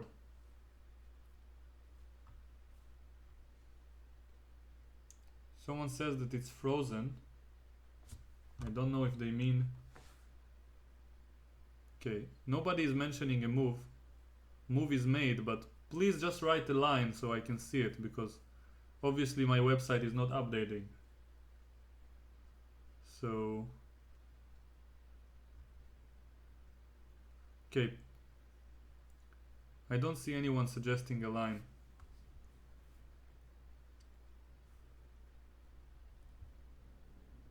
Okay, people keep saying he played already, but... Okay, I see some suggestions. I'll trust you people from the chat, although it might not be the official game, so excuse me. Oh, now finally I see the update. Okay, b takes a4, rook takes a4, and bishop takes e3 on the board. Okay. So Karjakin tries to relieve the tension by force, but usually the one who releases the tension is admitting that he is worse. Gives up the bishop for a knight, so it can't be good. It can't be good. It means he knows he's in a certain degree of danger and he just wants to bail out. But it's not always easy when you're worse. Of course you can do it with white when you're playing for an edge, but or at least try effectively. But yeah, I feel like white is just better now. Although it's far from winning, but still more than double the time. And as mentioned, I'm kind of rooting for Carlsen, so I don't mind the situation. I feel like yeah, it seems like Karjakin's thinking for too long is a nice birthday present for Magnus. So bishop takes e3, rook takes e3 are both very interesting possibilities. I don't know what to recommend, but I will suggest that some of the viewers here say that bishop e3 is a move. I don't think so though, because if bishop e3, rook a4, rook queen a4, and this e4 pawn might be hanging, so I'm not too sure if it's a good idea. So my intuition would point out that rook takes e3, but yeah, it doesn't feel like the most natural. I would really like to make bishop takes e3 work. I don't see how. Let's calculate it for a moment. Queen a4 and now knight e4, and now probably something like bishop b3, but it feels unnecessary. Feels unnecessary from where I'm standing. So I am expecting Carlsen to take back with the rook, and hopefully it will update automatically once again. And yeah, so Niclas will take a short break after this game, so I'll be analyze alone. But worry not, because I might be very motivated in case of Magnus win. I wonder if the majority of the people here are rooting for either Carlsen or Karjakin, or maybe undecided and just enjoy chess. I heard many people change their mind during this match, seeing how the players played relatively boringly. So bishop takes e3 was played and it wasn't updated, and now you can see rook takes a4. So Carlsen is going for the critical line that I couldn't force it to work, but maybe he has a point. I don't know what it is, but I feel like he must have some idea in mind. Bishop e3 feels like the stronger move because it develops a piece, but it requires some calculation. Okay, queen a4 is forced. I don't know he played it, and once again it doesn't update on my screen for some reason, so hopefully the viewers will forgive me, but I will press it every time I see a move change. So what is the point? I don't understand. Knight takes e4 must be the move here for black. What is the point for white? Bishop d3 seems logical, but well, just go back and I don't see what you can do. Bishop g6 and bishop c5 might get the pawn back, but it doesn't feel like an edge with opposite colored bishops. So and rook c1 was played. Okay, that's a move I missed. It's very logical, but I didn't understand that it's so good. Maybe it is. Oh, I see the point. Oh, and it's over the board actually already. So yeah, bishop d5 and b5, and now the queen kind of implies the knight on e4 that she wants to capture it. So if c takes b5, queen takes e4 is a dirty little tactic that Carlsen is preparing to win a piece. And if queen takes e1, he'll probably play the intermediate move queen takes d5, and now he gets two pieces for the rook, which is quite a large advantage in this position. So nice calculation by Magnus in this variation, and we can expect Karjakin to think farther to try and force the matters or solve the problems. I do not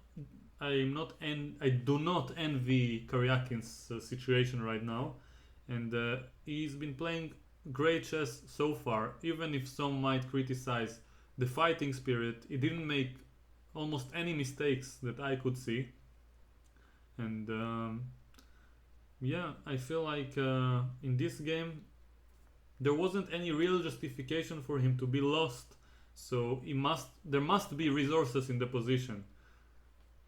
At least that's what my coach taught me when I was younger. Ilya Botvinnik, he said many times that if you didn't make any big mistakes that you can see, every position should be defensible and manageable, even if it looks difficult. There must be some resources to be found.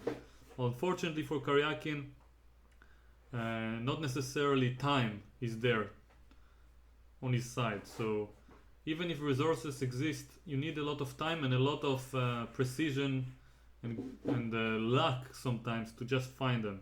So yeah, I don't know, maybe f5 is a good move to play actively and try for some equal, like for active counterplay, because you're a pawn up for the moment. Don't overthink it. Come on, 4 minutes. At some point you will not have a choice but to play fast, so better do it while you do have a choice. And he's still thinking so much. It looks really bad for him. Just the clock and the position combined, this vicious cycle keeps on increasing the pressure and the danger. I'm not a big fan of what's going on, and he's still thinking. Wow, the viewer says that pawn takes pawn was played, but okay, I'll trust you. So many are writing it.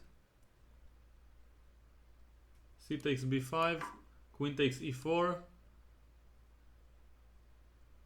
queen c1, queen d5 was played according to the viewers.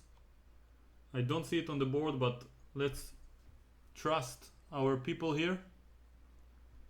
Queen takes d5, and well, we can expect Karjakin to be under heavy pressure. This game is the most critical game probably he had in his career so far. We can say it on any one of the previous games, but this is probably the greatest amount of trouble he had in this match so far, especially taking into account the time situation.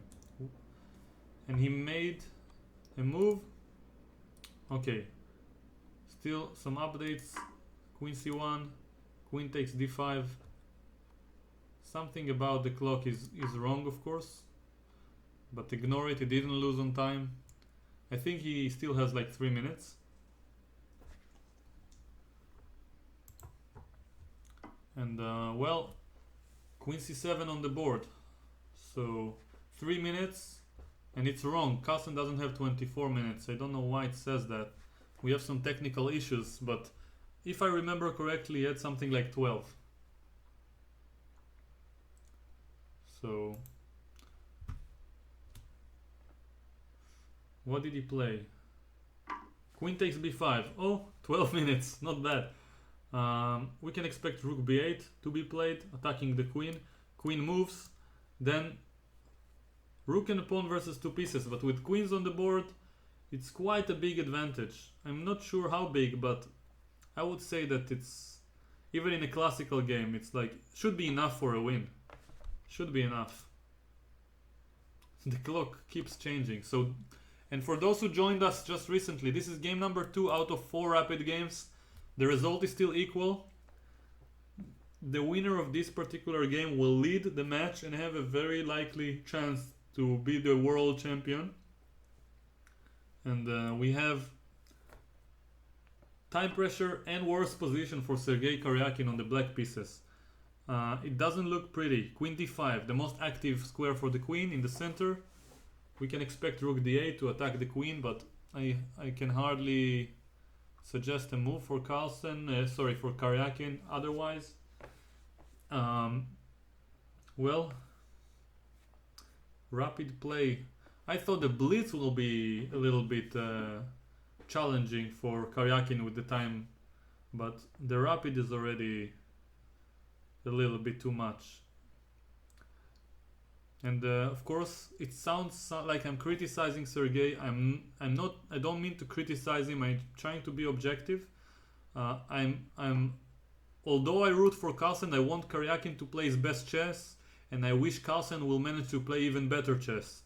And I do not want to see Sergey playing subpar compared to his normal level. So, and I definitely want to see him succeed in many ways possible without beating Carlsen. But still, if it comes to this and he beats Carlsen, I'm all up for both of them playing good chess, and the better man should win. So, rook d8, queen b3.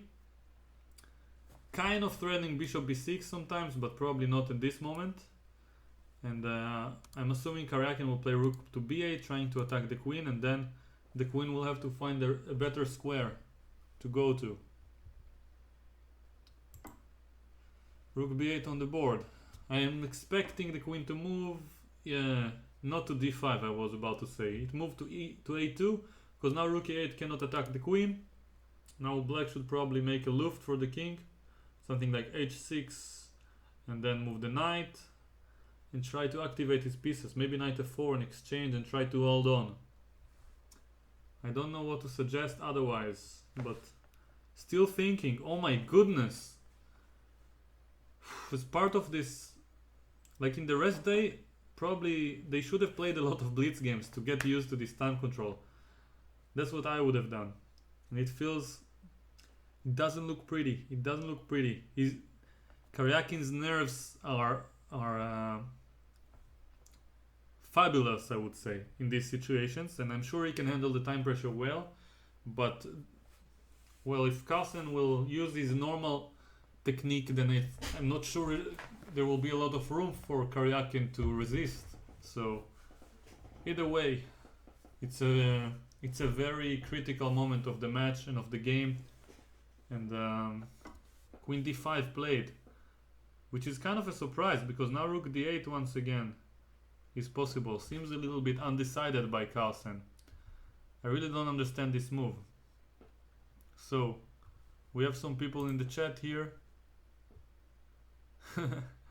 saying some funny things, suggesting that Karjakin was poisoned, but well, we will see in the press conference. But I think they're both in their best possible shape. Queen on d5. I'm not sure I understand why Carlsen waited for h6 to play this move. Back to d5. I really don't understand the point, but it doesn't change the evaluation.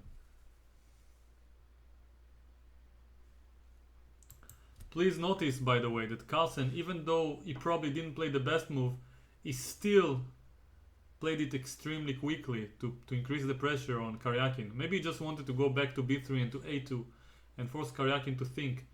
And well, Karjakin only has 10 seconds increment, which means if he doesn't want to get rid of the rest of his time, he has to play each move in less than 10 seconds. in 10 seconds or less, and to keep at least more than a minute, which is of course unnecessary to reach this early point of the game with such a time pressure. So Queen e7 is played. We can expect white to play some active move. A classical Carlsen move would be something like king h2 or g3, and then later on bringing the bishop move out of f1, activating the bishop. It's not only that Carlsen has two pieces for rook, it's the pair of bishops. It's a very powerful combination, especially against the rook. And they can take over the entire board, and the position is even very open. If it was closed with only one open file, maybe some chances, but it must be lost already. By objective standards. So, what do we see? Queen e4 on the board. Queen f6 on the board. Karjakin plays faster, but it might not be enough at this point. Queen e4 is a nice practical move. I like every single one of Carlsen's choices, except for maybe queen d5, but the fact that he played it confidently means more at this point. So, and as I mentioned, he didn't change the valuation. So now, king h2, bishop out to c4. Please notice that the queen on e4 takes on the b1 square. Carlsen takes it slowly with g3. g3 has been played. For some reason this board doesn't update and I see it on the other one. But g3 was played, and many of the viewers mention it. And, well, Karjakin is thinking rook c8. I see many people write rook c8 on the board. Ignore the clock, and we have the update, rook on c8, as you can see. Rook on c8. Okay, so excuse me for the screen changing the angle a little bit. Now we can see it clearly. Rook on c8.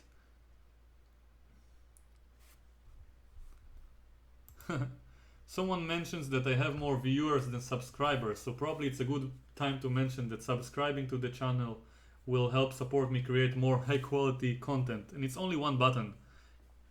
And if you don't like my content later, you can of course unsubscribe at any point. I won't be offended. So, doesn't cost any money. So back to the game. Rook c8.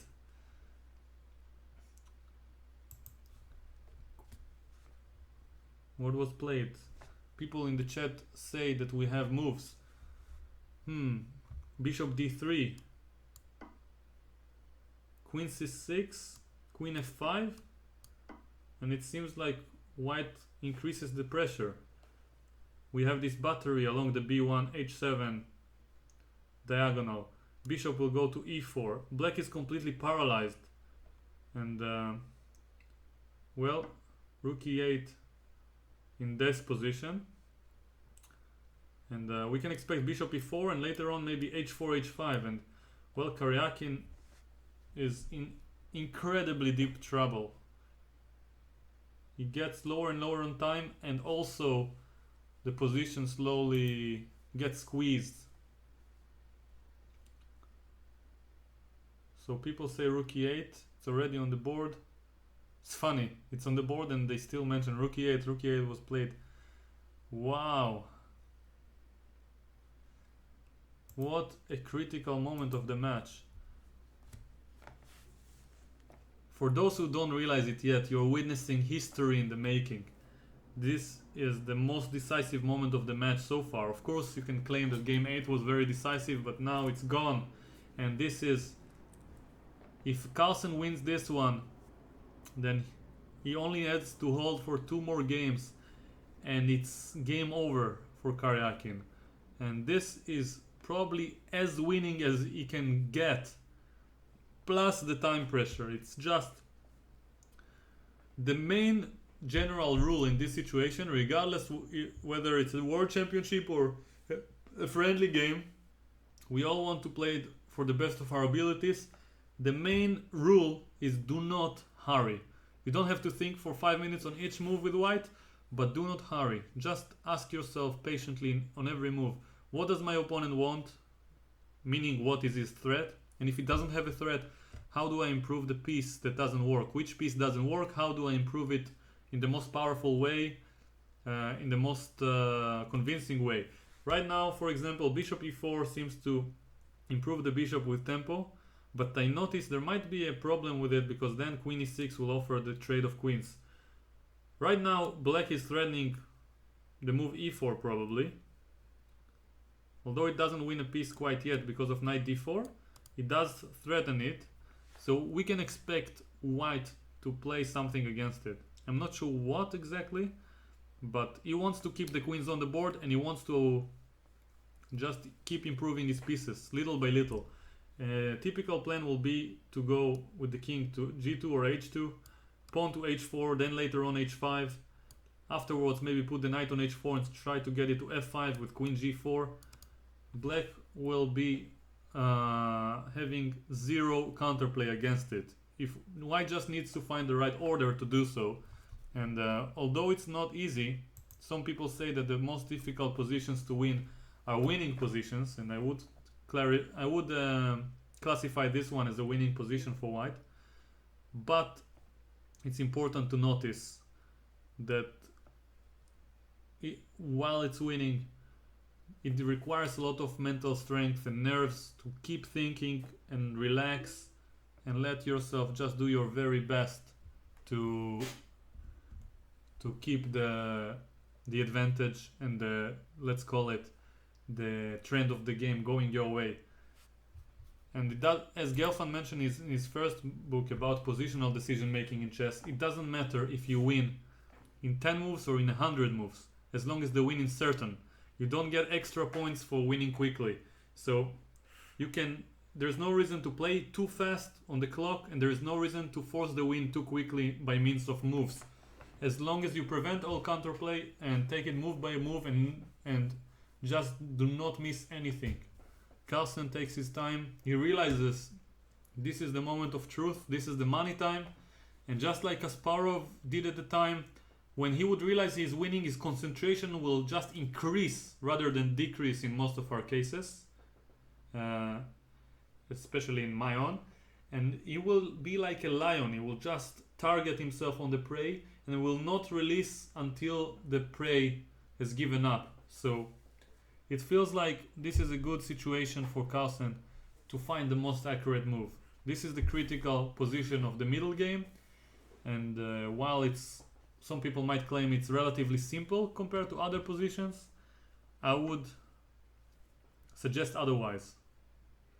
Bishop e4. Karjakin is very likely to play queen e6, trying to exchange queens, and I expect Carlsen to avoid it by queen h5, and then proceeding with the plan I mentioned, king g2, h4, trying to get h5 in, trying to put the queen on g4 slowly and bringing the knight to f5 one way or another.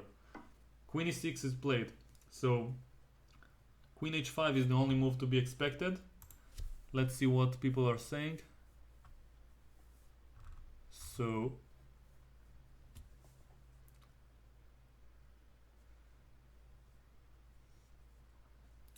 by the way, if Carlsen happens to win, it's not over for Karjakin. We all know how much willpower he has, and it's very important to hold on in these moments. Still, the game is going on. We can expect a lot of tension to take place, and we have a lot to learn from this position. How Carlsen tries to seize his initiative, to convert the advantage, how Karjakin will try to defend. I probably am not going to guess well both of these angles, but still, I'll try. Queen h5 seems like the obvious move, and he played it. I don't know why it took like a minute for it. It seems obvious, but still, knight e7. On the board, Karjakin prepares some f5 related idea.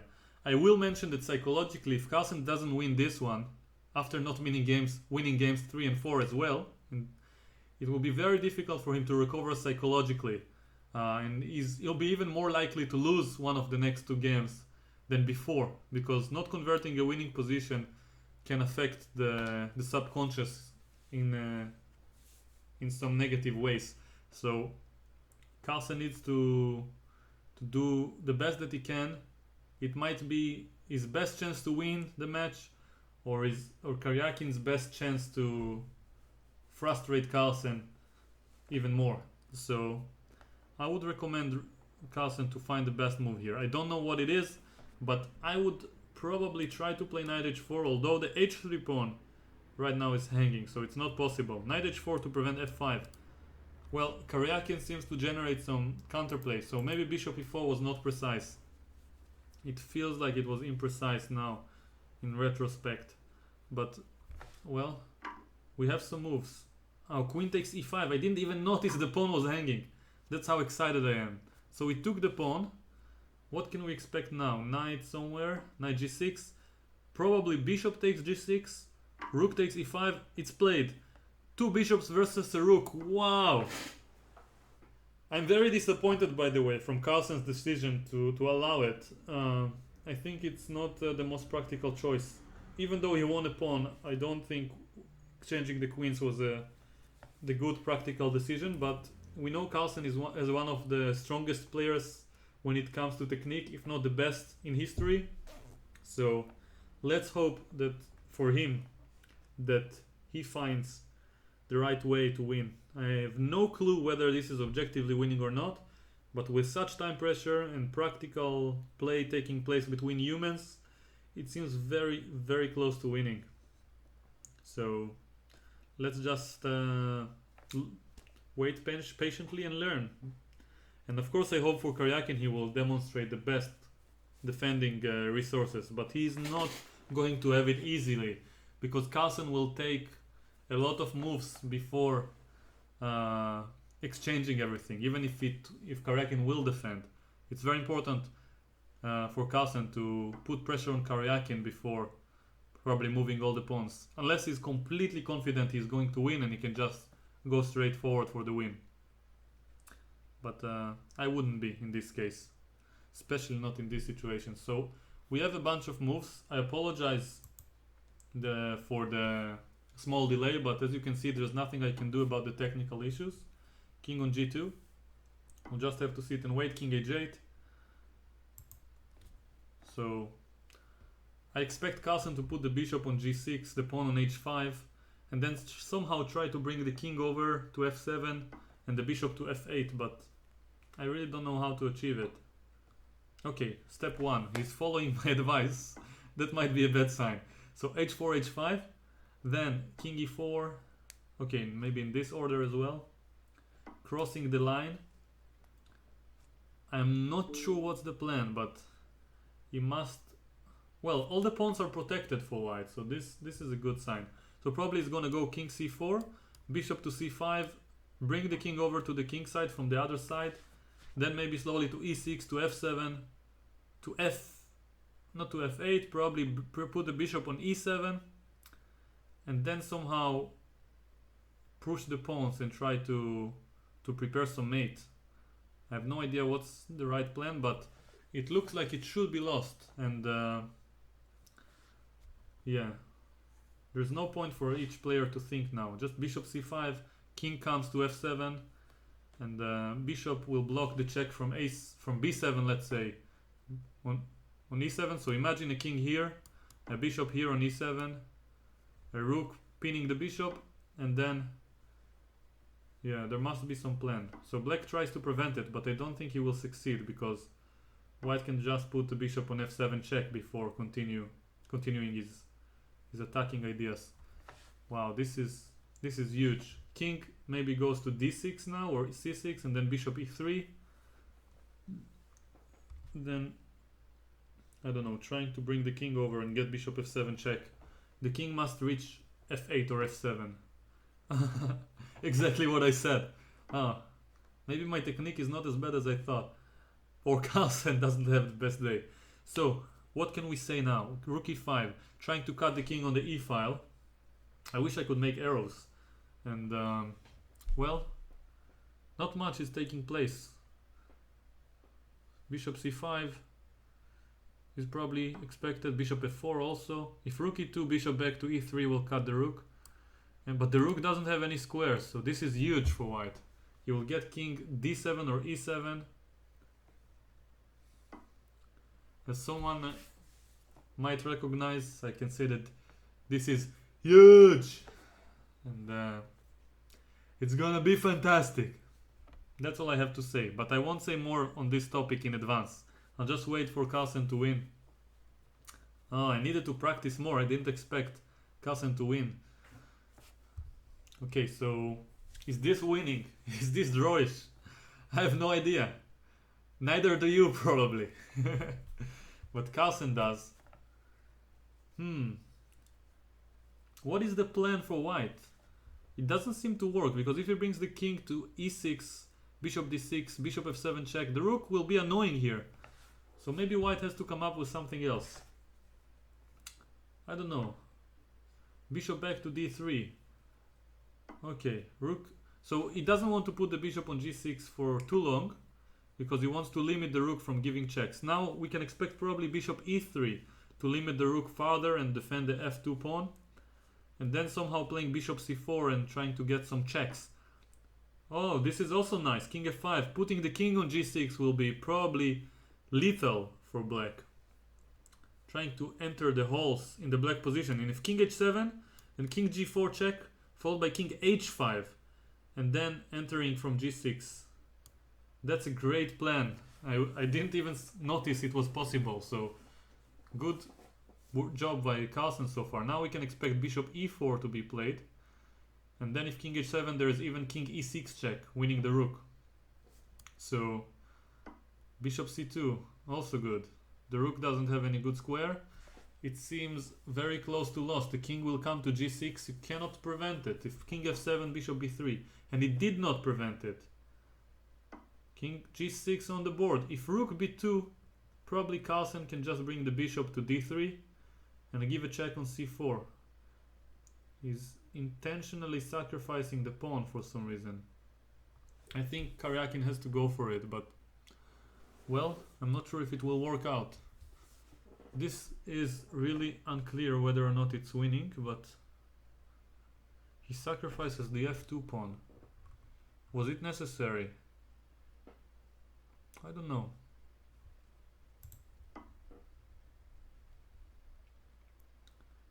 I don't know if it's necessary, but well, so far it looks really, really impressive. If Carlsen knows what he's doing, he probably wants bishop d6, bishop f8 now, and mate Karjakin. I assume Karjakin doesn't have a convincing way to defend. Let's try to look. Bishop d6. Probably you have to attack the g3 pawn. So let's say rook f3, then g4, followed by some bishop f8 and trying to mate. Now bishop f7 is to be expected to prevent rook e8 maybe, and also block on the 7th rank, so black will not have any way to defend the g7 pawn. So bishop f7, and then we can expect probably rook g2. Rook g2, otherwise it's probably over.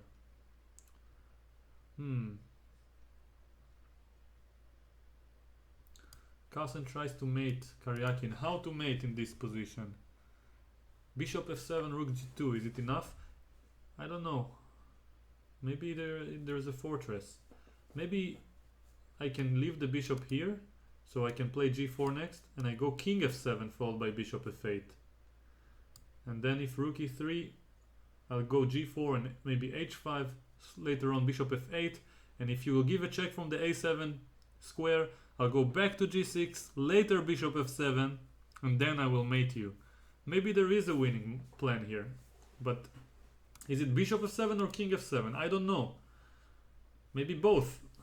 Carlsen is thinking now, that's for sure. That's the only thing I can say for sure, but well, we have almost 4,000 viewers, which is really funny to me. It's insane. And yeah, it's so funny to have more viewers than the amount of subscribers. I don't think I'll ever achieve this type of thing again. So yeah, what can we say about the position? Carlsen is thinking It's only left for you guys to gamble whether it's king f7 or bishop f7 or both. Maybe neither. It's also an option. And well, nothing much left to say. Just that the position seems to be winning for white. This is the critical moment of the match. And he went back to g4. Oh my goodness. Oh my goodness. I didn't even mention this move. And oh, why? Is he like admitting something? Admitting a mistake? Maybe he has a plan. I don't know. But he gave up the f2 pawn. It was unnecessary. And now he lets black retreat to the same structure there was before. Just without the f2 pawn. There was no reason to do it. He could have gone with the king to g6. Without it. Wow. And now Carlsen is also in time pressure. This is insane. Bishop f5. How do you win this position? King g8, allowing king g8. Oh my goodness, there's no king f7 anymore. This is not looking pretty for Carlsen. I'm not sure if he's going to win this position anymore. Wow. Wow, this is ridiculous. This is ridiculous. Wow. Giving up the f2 pawn in the moment of truth and then going backwards. Oh my god. Is it winning? I don't see. I mean, you can use the same plan, but the rook is active now. You can go to a8, preventing bishop f8 forever. Oh my goodness. You have to go king f7 and bishop f8 later, but then I'll have a check. Oh, this might be a fortress. Come on. Come on. I can't believe it. I cannot believe what I just witnessed. Pawn f2. Take it.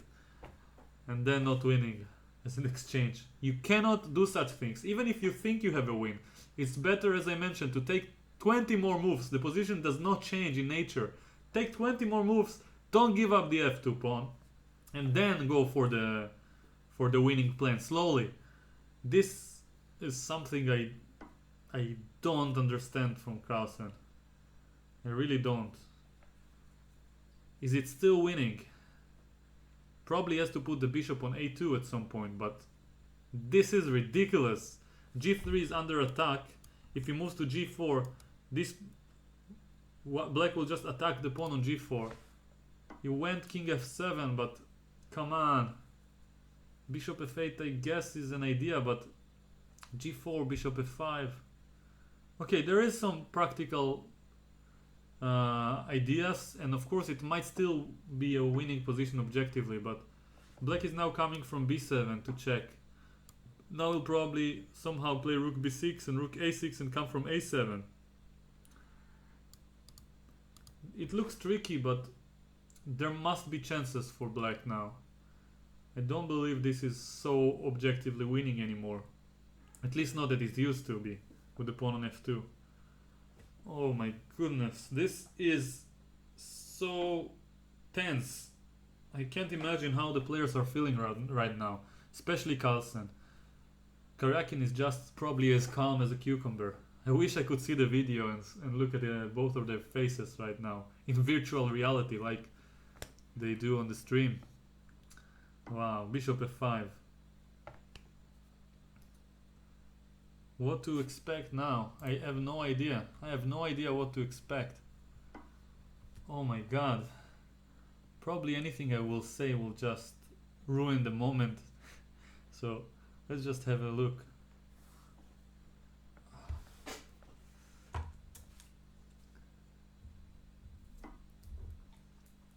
Well, g4 is an admission that he doesn't know how to make progress, and he just wants to play bishop f8. And then maybe king g6 and bring the bishop to e6, but black can do king g8 at the first moment. So bishop f8 is on the board. Rook c7 is to be expected. Now king g6, of course, seems like the only plan. King g8 now. And maybe bishop moves. If I can get all the moves together, bishop d6 or somewhere, bishop e6 check and bishop f8, it will be winning, but I highly doubt it's possible. because black will just harass the bishops. Wow. Wow. I don't know what to say now. There's not much left to say. I feel like I'm talking too much for my own good and for the benefit of this position. How to win? Come on, it must be winning somehow. Bishop c5. I don't know. If white could get bishop e6 check and then bishop f8, it's done. It's a done deal. Bishop f8 is interesting. Now if king g8, bishop c5 now. Bishop c5. Oh. Threatening bishop e6 check. King h8 on the board. And now probably something like a bishop e6. And then trying to get bishop f8 and... so after bishop e6, rook b8 will be forced.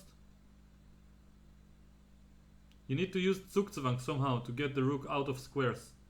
I don't know how. And white also has this extra tempo with h5 at some point. So he plays bishop e6. Maybe... well, now if bishop moves, maybe f5 check is possible. For example, after bishop f7, f5 check is already good for black. With rook f6, he might be playing for an edge. So he doesn't fall for this trap. He goes king f7 and another check. Bishop e7 is to be expected now. And well, Karjakin must sit and wait. He doesn't have much to do.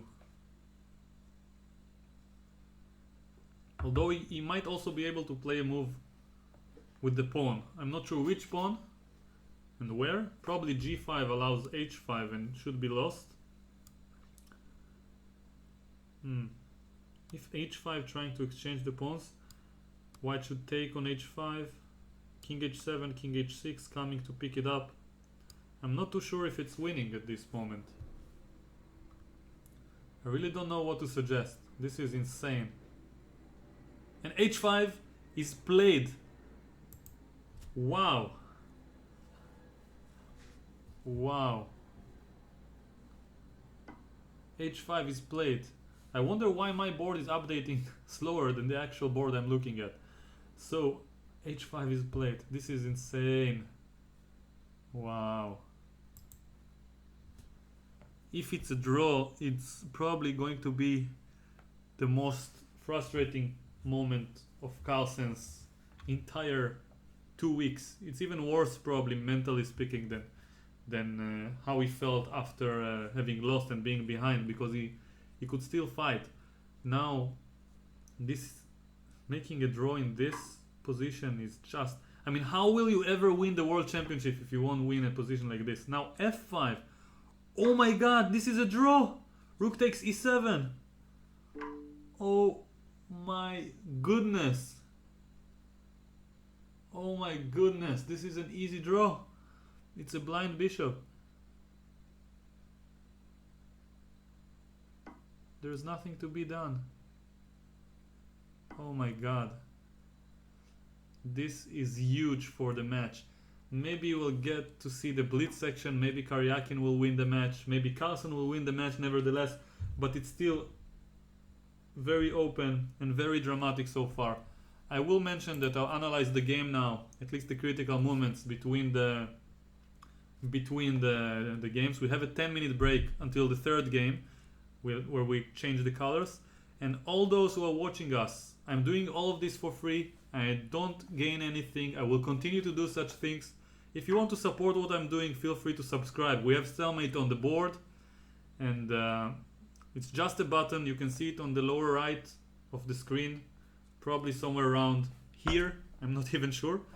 And yeah, you'll get notifications when I go live.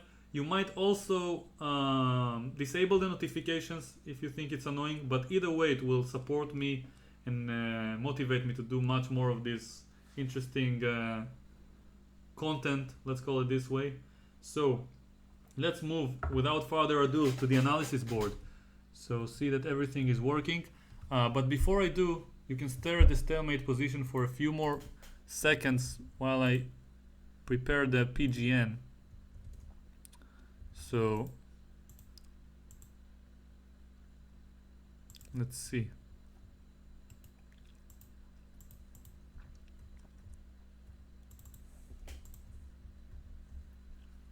I'm trying to copy paste the PGN of this game and we can have it. We see it. So Niclas mentioned taking a break unless he... Hey Tal, can you hear me? Yes, are you taking a break or no? No, actually my stream, I mean, it is a little bit unsynced, but let's keep going. I mean, what in the world just happened? What a game! Wow! I don't know how Carlsen is going to come back after such a frustration. Yeah, I mean, this will be, psychologically speaking, this will be incredibly tough. Okay, let's go directly to the end game where he gave the f2 pawn. There's no time to waste. We're probably gonna spend all our time there. It's the most interesting part. So... Yeah, actually, well, you know, I had the computer not on, but on the, I saw the supercomputer, and I think, yeah, let's just go there right away. I just need to get to analysis. Let me just get there real quick. And that was actually, it looked like Karjakin's decisive mistake. Well, not decisive because he didn't win, but allowing the king to g6 was a mistake. Yeah, probably. But okay, humanly speaking, it's very difficult to prevent anything against the two bishops. They can probably force you to play checkers if they want. I mean, it's just, they're so powerful. But I feel like here, I just mentioned so many times in the past and even in this particular game that it's so important to not rush when you have a winning position. You can take 100 moves, it's still fine. I don't know. And well, obviously, okay, let me just... So, do you see the board that we're looking at? Not yet, unfortunately. So when you get to see it, get it up. no problem. In the meantime, I'm looking at this board, and I'll mention that the critical position, in my opinion, again, I didn't see any computer evaluation, but in my opinion, is after King G6 here. Carlsen probably felt... I got it. You got in? Yeah, I got the board. So you see King G6 allowing... So here already you cannot save the F2 pawn, and you have to win by force, or it's just, in my opinion, inaccuracy. And I don't understand why not to put the bishop on E3, for example. Or let's say put the bishop on D3, just so it doesn't get hit. And then later on play bishop E3, and then King G6. What can black do to prevent it? Well, what if I go King H7? I have King G4 check, followed by King H5 and King G6. Oh, I see, that's the plan. Yeah, and it's very easy, it's just game over in my opinion. And I mean, it's the same plan with the pawn F2. What if I put my rook on A7 somehow? Okay, so you can put it on A7. Oh no, then it's too late. Oh, Yeah, just go King G6 on every single move. Every single move. It's just finished, it's game over, it's easy. And even if black has chances, you still have the F2 pawn to console, like, as a consolation, yeah? Wait, hold on. Isn't this the position they had on the board? Yeah, and he played King G6. No, but It's the exact position. wait, hold on. It's ridiculous. Stop. By the way, I forgot to change the board. Sorry, guys, you didn't see it. Sorry. The viewers were looking at the final position with a stalemate. And I'm sorry. No, so- what I'm saying is the bishop to D3 back. Yeah. This is where the bishop has come from. This was the position on the board here. Kayak played rook D7. Yes, And now you're saying bishop C2, rook B7, what now? yes, rook B7. And now, Bishop 3. yeah, bishop to D3. Indeed. Oh, bishop. Well, then black goes back rook D7. That's what they had in the game. Yes. The question is if you can make Mm-hmm. progress here. Well, Because this if is it a very takes you- important takes the question. bishop. A very important question, and I'm not sure. Let's think for a moment. If I'm going to E4, what are you gonna do? You go to E7. Uh-huh. And you're gonna keep attacking my rook. And if I go to C2, you go rook B7.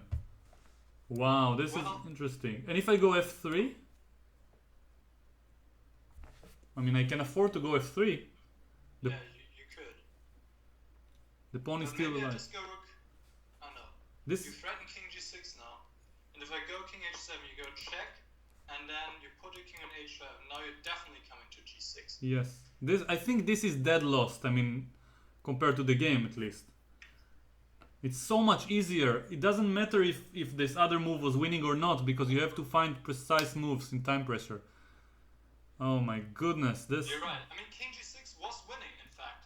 Okay, but it's not. Yeah, you're right. In case you know how, don't say the variation. I just want to find it. Well, it's not really not easy. So exactly. So you can say it's a mistake regardless of the objective evaluation. I guess you can. Yeah. Well, I don't know. Wow, this is just ridiculous. Yeah. But yeah, probably it is a mistake to rush. Okay, so let's see what happened here. Yeah. So I'll tell you just a critical moment here. Well, there were several critical moments, but here this is bishop d6 is good, but here white could play differently. Yes. So I guessed it was either bishop f7 or king f7. But it's very hard to calculate. I feel like after bishop f7, you will just play rook g2 and wait, or rook e3. And if king f7, you'll just go rook b2 and try to check me from b7. Yeah, but this is how it goes. King f7. But then I have maybe rook b2. I can go bishop f8 and king back to g6. Exactly. And bishop f7. So this is quite easy actually. Well, yeah. Now you threaten bishop f7. Well, the line's not over yet. Black can go f5. And now if bishop f7, you want to take in g5. No, I want to check on b6. So because after g5 still winning. Bishop c5. And, wow. Yeah, this is getting tough, of course. But I mean, once you see this position on the board, where you put the bishop on d4 now, I guess. Yeah. Then yeah, I think black's going to be in Zugzwang at some point. Yeah, then bishop f7 later, and the rook doesn't have enough score. So if I go here, bishop d4, and now it's Zugzwang because Zugzwang already. Yeah, because if it was white to move, probably it's not winning. I mean, without the Zugzwang. I do have h5. Yeah, but I mean with another move. I mean, you don't have a winning idea without me moving the rook from c7 because I always have rook c6 check. So guys, wow. everybody, this was the way for Carlsen to win. I mean, had later chance as well, but this was fairly straightforward. Of course, easy for us to say with the computers and everything, but this was the way to do it. Yeah. Wow. This is crazy. Because here the point is, whether you move your rook to b7 or to e7, I'll just play bishop f7. Now you don't have this check on the 6th rank anymore. Yeah. So what black would like to do here is not play a move at all. So you have this check on c6, but that's not allowed in chess. And whatever move you make, it worsens your position. Yeah. And you lose. And even without this Zugzwang, you still have another one with h5. This is, yeah, but it's so below Carlsen's level to find such things even in Bullet, I think. I mean, I don't know. He Maybe finds. got to him. I think the tension. Really don't know. No, but bishop g4 is just an admission of defeat. I think even bishop f7 is a better try. I don't know. I don't know. But there was definitely a better way to do it. Yeah, but okay, after bishop g4 it's a draw, but still incredibly difficult to defend. And Karjakin, at least at 2 points, allowed another win for Carlsen. So let me see if I can get it together. Yeah. But it's just so tough for humans to play. I mean, no doubt. Yes. So here, this is all only moves. And here, rook b7 was a mistake. I mean, yeah, that's really tough. That's really tough. Yes. To find. And honestly, I cannot even show you the winning variation right now. Yeah, it's too long. Just very tough, but just incredibly that Carlsen allowed this h5 move, which just draws the game immediately, right? It's insane. It's well, insane. I mean, we're not there. We're not under all this pressure. We're not playing with below 1 minute in one of the most important games in our career. But yeah. Oh my god, but if he doesn't win this position, what position is he going to win? That's my question for Carlsen. Yeah, I mean, I called the win for Carlsen like a very long time ago. When he had 12 minutes against Karjakin's 2, I said, okay, there's no way for Karjakin to defend this. I started to speak about... I wanted to speak about the third game already for the last half of the game. And Me too. I was like, yeah. oh my Karjakin, God, yeah, Karjakin! come back. Oh my God, He's this just is the Houdini of chess.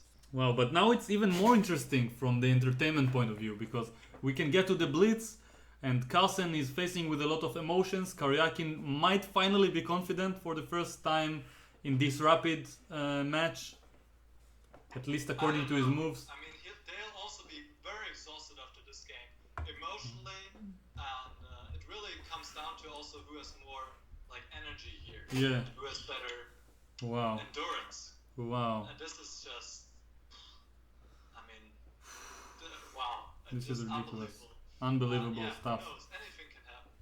Yeah. But that Karjakin saves this one is just Mhm. unbelievable. Yes. Oh, this is ridiculous.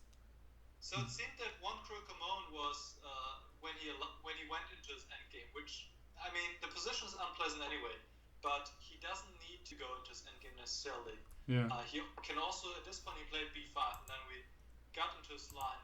I think we have moves in the next game. Oh, we do already? Yeah. All right, let's do the next game, guys. Okay. All right, I'll talk to you later. Okay, see you. See you. Okay, so we mute the Skype conversation once again. I'll go back to the third game.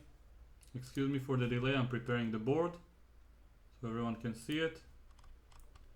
And this small board above my head there. In the meantime, you can have a look at this one, of course. This is the position, just the same position as in game 1. And now I'll update the text below the camera. Game 3, rapid. And yes, the same position exactly. And we can expect Karjakin to play a3. Oh, it's not exactly the same position because Karjakin played d3 prior to castles. So Carlsen has more options now. He can play g6 perhaps. He can go bishop e7 and transpose maybe. It's also possible that Karjakin will not play castles straight away. So I'm curious what will be the move now. Let me just change the small board as you can see above my head. So should be somewhere around here. Okay, so just for a moment I'll see if everything is working. Great.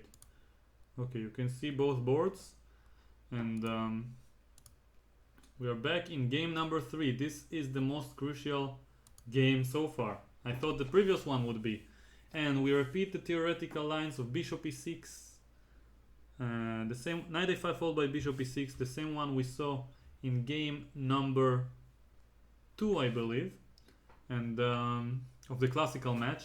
And now Karjakin changed the move d4 that he played there, and now he chose the more principled approach, b4 followed by knight d5. I don't think it's such a convincing line in general for white, but we'll see. Knight d4 is on the board, and well, what can we expect? Carlsen seems very well prepared. He has like 40 seconds more than the amount that he started with. Karjakin once again thinks, even though he's white and he chose the line, he still thinks more than Black does, than Magnus does in this game, and he seems to repeat the pattern. I would expect Carlsen to be less confident now, but we see the same patterns that don't change. Karjakin thinks in the opening he doesn't learn from the time pressure scenario. Maybe he understands it, but I'm very much familiar with this situation where we know some things that are right, but it's very difficult to apply them. It's a whole different matter, the knowledge and the skill. And well, there's not much left to say here. I think Karjakin will probably just take on e7 and play safely with the two bishops. Exchange one of them, of course, later, but we'll have the bishop versus the knight and try to slowly push afterwards. So I'm curious what will happen now. So it's quite amazing. It's quite amazing. I wish I could see their faces, that's all I can say. So Carlsen is unlucky, I see someone saying in the chat. but as you probably know, it's not about luck. Of course, there is luck sometimes, but I think with Carlsen, it was definitely within his skill capacities, or the capacity of his skills, to convert this even against a computer. It's very, very easy when you do it right, but for some reason he rushed and he was excited, I assume, and then he went for a concrete line that might have worked, but he didn't find the right way.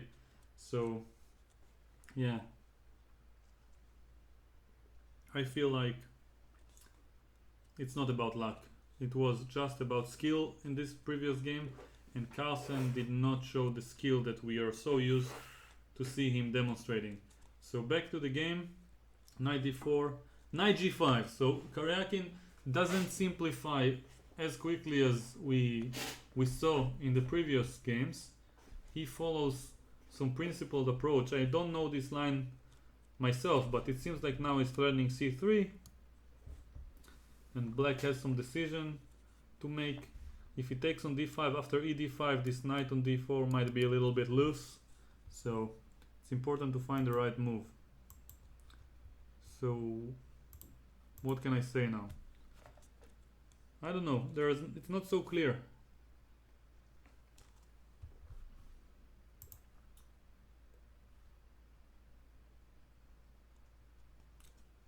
Whoa.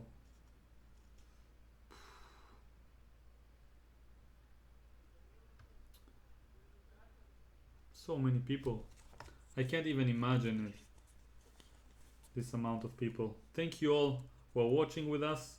I really hope you'll have a good show and nothing too dull as game 12 was earlier on. And yeah, I also hope it for myself. I'm here to enjoy. So knight g5 on the board. And Carlsen is thinking. He probably is not familiar with this position, which is kind of surprising for me, since once again it seems like one of the principal lines in the main line. I don't know what they did for this 8 months prior to the match. They keep changing the lines, they keep not knowing all the main moves. Let's actually check on my program, not engine, on my chess-based program, how many times this position is reached before. So, trying to get there. Okay, so let's see.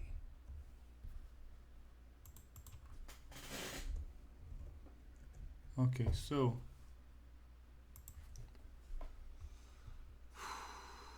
knight g5, it's already probably new territory. I don't know why I thought it was the main line. So this move knight d5 was only played once. Oh, I see. Okay, so maybe it's not to be expected from both players to know it. So anyway, I'll just mention quickly. You can see the board with the game position above my head. Over here, so after knight c3, this is of course one of the trendy lines, and now bishop a2 was played like 11 times. Knight c6 only played once, and it's a move probably Carlsen prepared either for the match or for this particular rapid game to surprise Karjakin, because it's rare.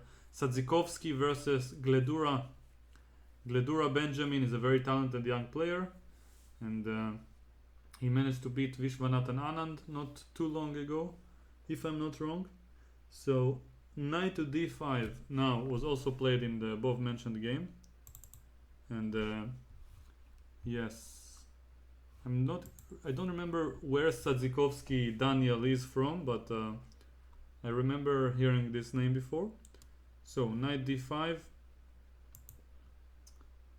and well, knight d4 is a novelty as far as I can see. In the Gledura game he played with black the move a5 here, and now It was quite interesting and ended in a draw. If it was the classical game, we would look through the game, but since it's rapid, we don't have much time. So we'll immediately skip to knight d4, which is probably a move Carlsen had prepared. I can't imagine he just played it rapidly based on intuition. And knight d4. And knight g5 might as well be preparation by Karjakin, I don't know. So knight g5. I apologize for changing the angle, I just wanted to update the moves.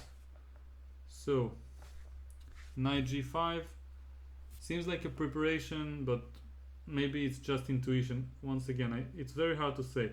Carlsen played bishop d5 after a long think, and for the first time in this particular rapid match, I'm going to clap for Karjakin. He's leading on time.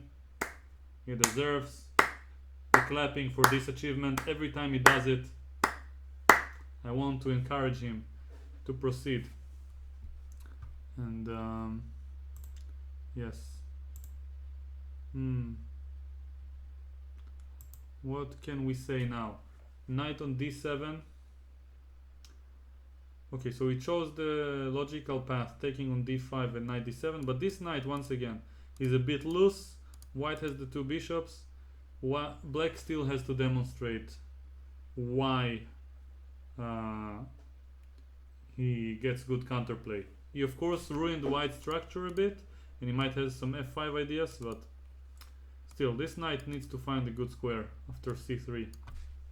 I'm not sure I like this for him. And well, Karjakin is thinking. Oh no, Carlsen is thinking, yeah, sorry. Carlsen is playing the black pieces. And I see some viewers say that f5 was played. And I also see it at the same moment. Knight on d2. And now probably f4, otherwise white will play f4 himself. And or c3 and trap the knight. This is even more annoying. So f4 is to be expected. And now, what can I say?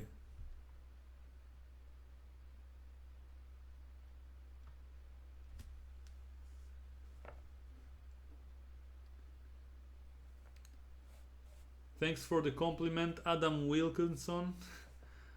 And all those I mentioned, excuse me for the mispronunciation. f4 on the board.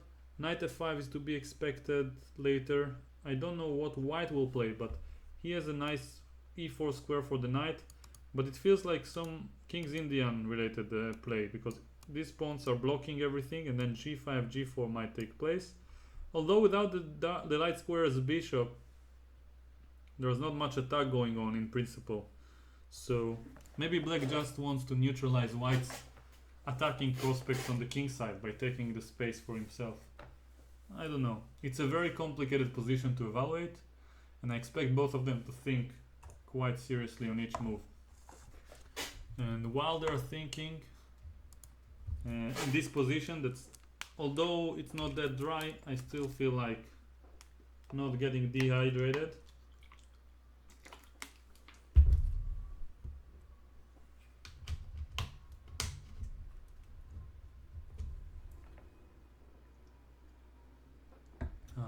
This is good. Good stuff. Game number 3.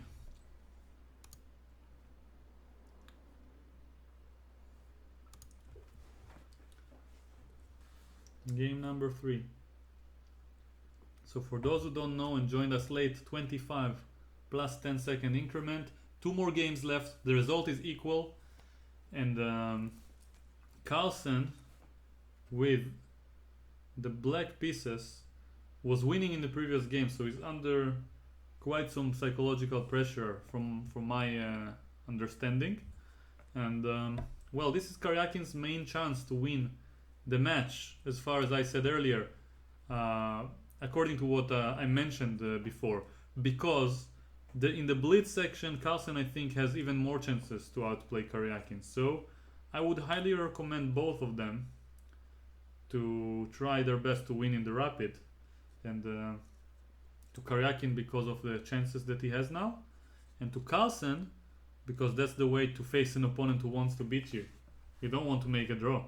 You want to beat them before they get a chance. So c3 on the board, we can expect knight f5 to be played. So now, what can I say?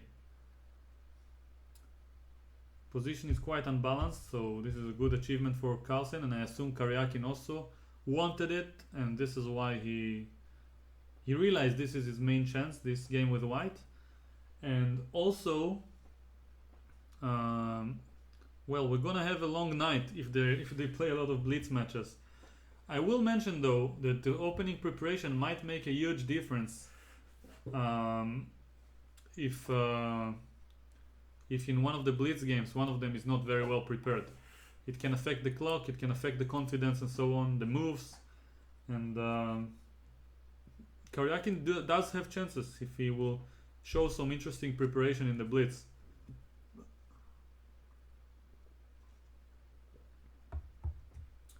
So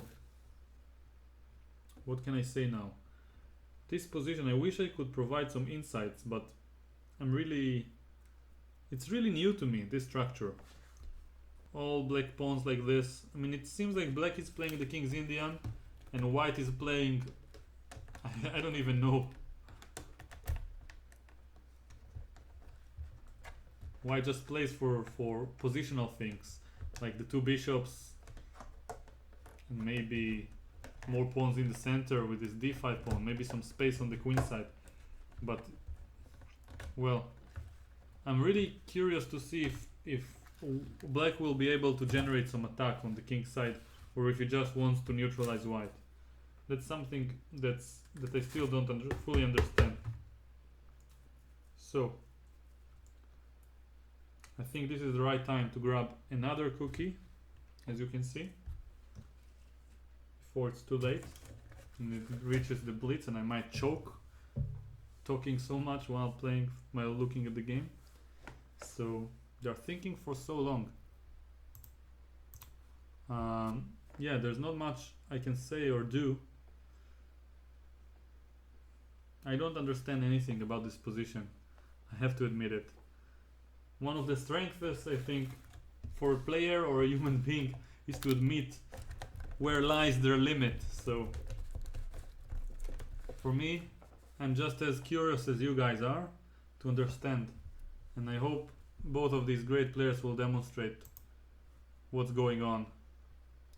So yeah, I don't know.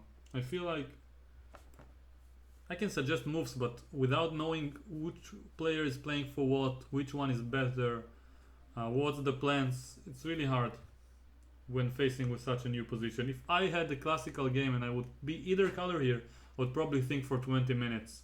So, which explains also why Karjakin is thinking for so long.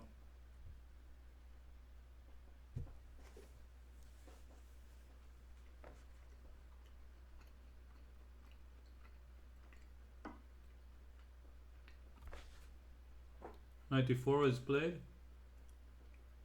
As expected, you want to develop this bishop later. Queen e8.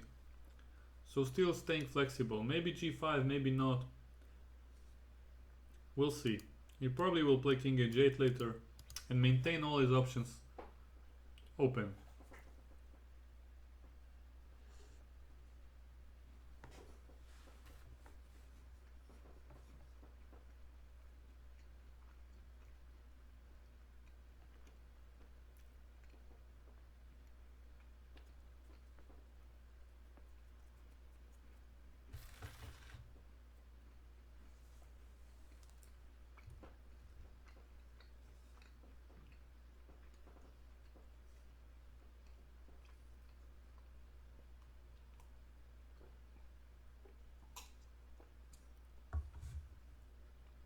Well, Karjakin was leading for a moment on time, but not for long. We're 5 minutes behind and we see the same trend taking place. I really hope for his own sake that he will find a good plan for white. I gotta give it to him. His nerves are one of a kind.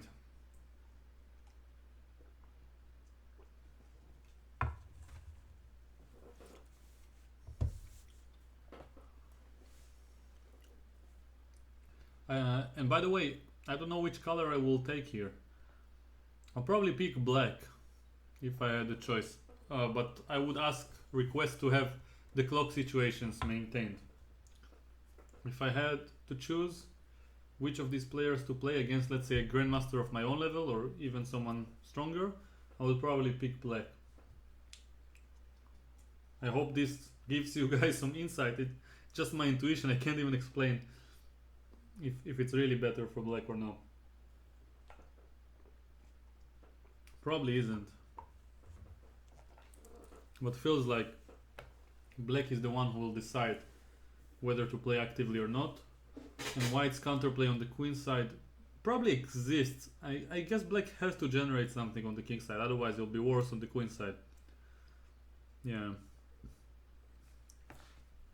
I mean, white can play some a4, move the bishop, open the file, exchange some pieces. It's probably advised to go quickly. Put the rook on b8, avoid the exchange of pieces, and just try to attack.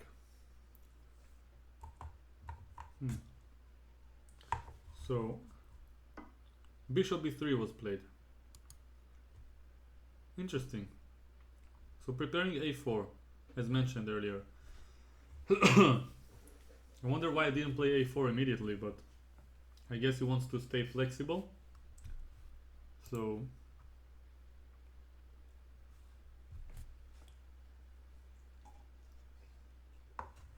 I want to see something good going on. I wonder if we'll have some drama. I think we'll definitely have some drama. It's by definition what we're gonna see today. Because someone is going to lose, someone is going to win, and it might be because of time pressure. So we'll see. Either way, it will be fun. What I meant, by the way, by my question, if there will be some drama, that if we will reach the winning player by a lot of draws and then one will win and win the match, or if we will see something like, by dramatic sequence I mean someone winning then losing the next game, and then in the blitz someone winning and then needs a draw and loses the next blitz game, just like happened in the World Cup many times, especially in games by Karjakin. As far as I recall, he was very tenacious, and that's how he reached the finals, by holding on in the tough moments and coming back with a win or with 2 wins when he was behind. So will there be a rematch? I don't think so. I think the rematch or the next match will be in 2 years, based on the, how do you call it, the World Championship cycle. Next candidate match, this will probably be in at least a year and a half, or maybe a little bit less. So, but more than a year for sure. So back to the game, Queen g6 was played. So Carlsen takes a slow approach to the game. He just doesn't want to go King h8 and g5 just yet. He plays Queen g6. Maybe he was implying that he threatens f3. So Karjakin plays f3 himself.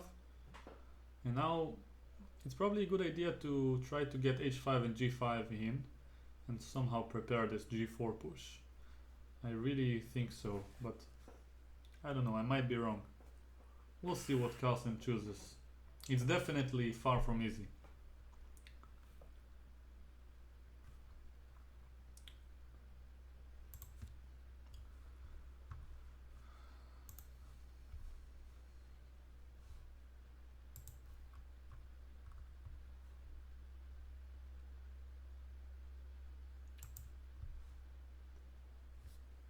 Well, there's not much I can say about this position other than Carlsen is thinking, and he doesn't do it very often in rapid games, as you probably noticed, especially not in this part of the game.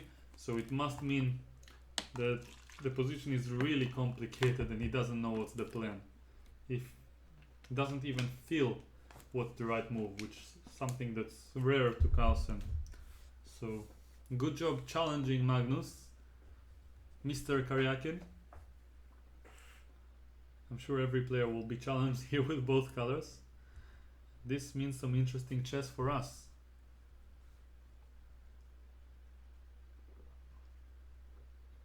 So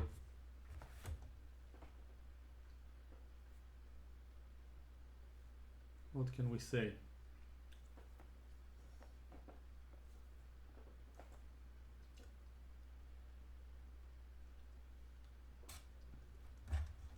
I'm very patient right now.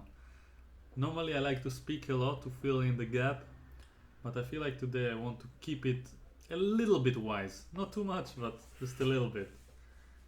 I want to actually understand, so I'm trying to think while I'm not talking. Sounds funny saying it out loud like this to the mass.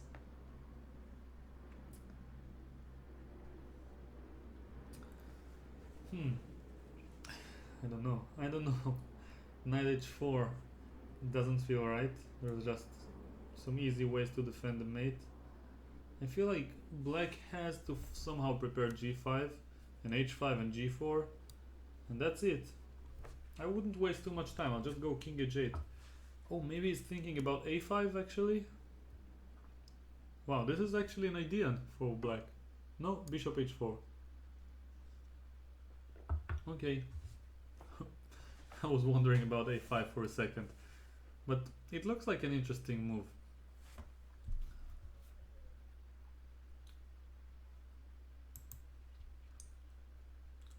Anyway, I'm not sure what's the plan for black.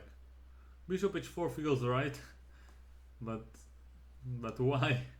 I think he maybe wants to get queen h5, maybe somehow exchange the knights, bring the rook to h6, and then like try to attack on the h file. But anyway, at some point white can just go h3 and hope to defend this. Not now, I meant later on. Okay, so I thought if I leave the pawn on h3 it won't move it. It will go back to the original position. So we have a move according to the viewers, but yeah, people are asking what's the plan. I honestly don't know. I wish I could provide some answers to you. I wish. Bishop h4. I really wish.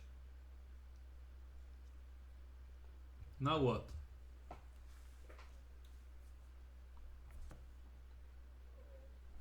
So I see the move a4. Karjakin proceeds with the regular plan, and well,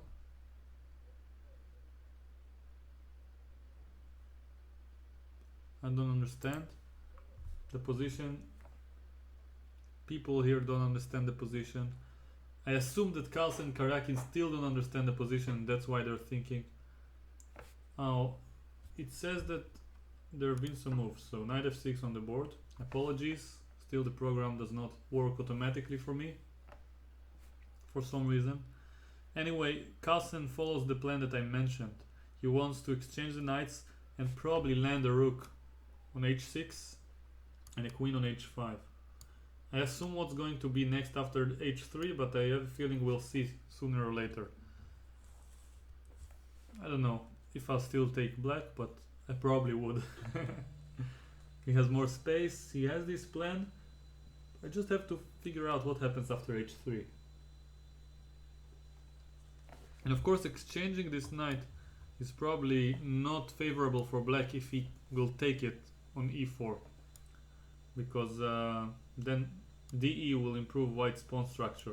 So it's probably a good idea to wait for this knight to capture.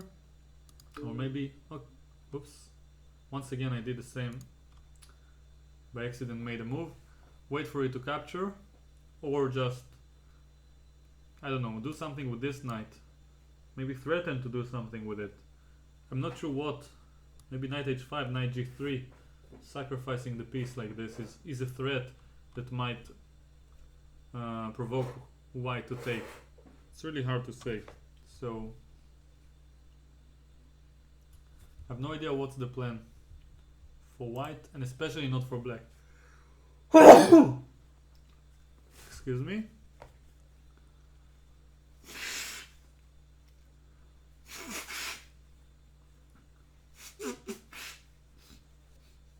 A little bit cold nowadays, which is surprising in Israel because it's usually quite hot compared to the rest of the world, especially Europe.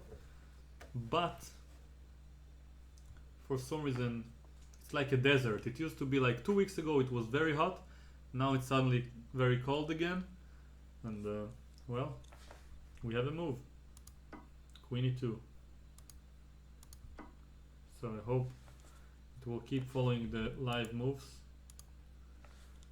What can we suggest? Queen e2 is a move I actually believe I mentioned for white to wait, but yeah, I'm very curious to see what black will do now. a5 is going for counterplay. He's going for it. This was the point of knight f6.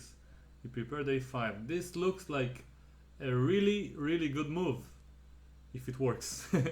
I have to add this small thing, if it works, because maybe it's not and I'm just messing everyone's mind. But a takes b4 is definitely a threat. If b takes a5, maybe just rook takes a5, pinning the a pawn. So white had to be careful. Before playing queen e2, maybe it was advised for him to take on b5 and go develop the bishop to d2. I'll just mention it. So a move earlier to play something like this to avoid this a5 ideas. But probably black has some counterplay here as well. I don't know what exactly, but it definitely should exist. Like knight e7 trying to attack this pawn, provoking takes on f6, and it probably would take back, I assume, with the queen. And then, well, I can't say it's very tempting for black, but it shouldn't be worse either. So in the game we have a5. Karjakin is thinking once again the same syndrome of being 6.5 minutes behind on the clock, which is very devastating. The same vicious cycle. It looks like not much, but then he will make a small inaccuracy, yeah, maybe, and then it will lead to more time pressure, to more inaccuracies, and so on. So, well, right now black found some plan to improve his pieces. He opens up on the queen side where white is supposed to be playing, and it's really unclear to me how white is going to proceed.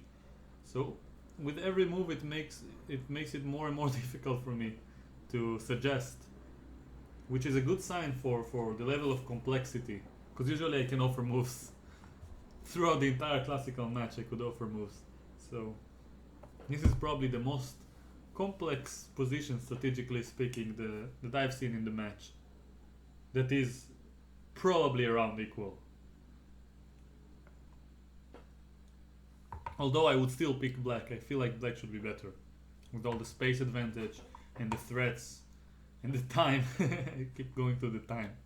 So, yeah, feels really, really risky. So, what can I say? Whew. Those who are enjoying watching us and wonder why the camera is a little bit blurry, feel free to press the settings on YouTube and the HD button, so you can see me drinking in higher quality. Probably see maybe deeper into the position. Okay, so now, why to move? What can we suggest? I don't know. I honestly don't know. I'm wondering how many people are watching the actual stream on the official site, because then I really want, just for the curiosity, to know the numbers. It's probably a lot. I remember that throughout the stream, my own streams, I had a peak number of around 2000, and here it more than doubled at some point. So probably in the official sites it also happens. This is quite interesting. What can I say about the position? Black feels slightly better. A takes b4 is a threat. B takes a5 seems like the most legitimate move for white. And he didn't listen to me. Played ab. I don't know. Black is more than likely to play a takes b4 himself. And then rook a8, rook a8. And I'm not sure how white will avoid giving up the d4 square. Probably play bishop b2 and take on c3 with the bishop. But I definitely think black should have some advantage. So I'm not sure if a takes b5 was a mistake, but it doesn't feel like the right practical choice to me. Definitely queen e2 was allowing this a5 idea, and Karjakin wasn't alert to it. So once again, 10 minutes lead almost, and yeah, Carlsen is definitely at least practically slightly better, and I'm very careful not so all the people with the engines won't lash at me with their evaluations. I don't want your evaluations here on my chat. No, thank you. So here, and I won't even look. Don't worry. So rook takes a8, rook takes a8. What can we say afterwards? Bishop b2. The position is not changing much, and Karjakin is still thinking on every possible move. This is not the name of the game. It's called rapid. Rapid is fast.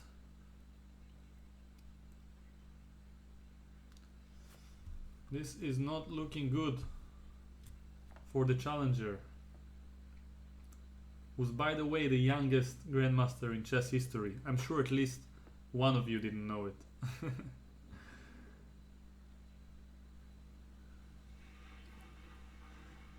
So, what can I say? Not much. There's not much left to say.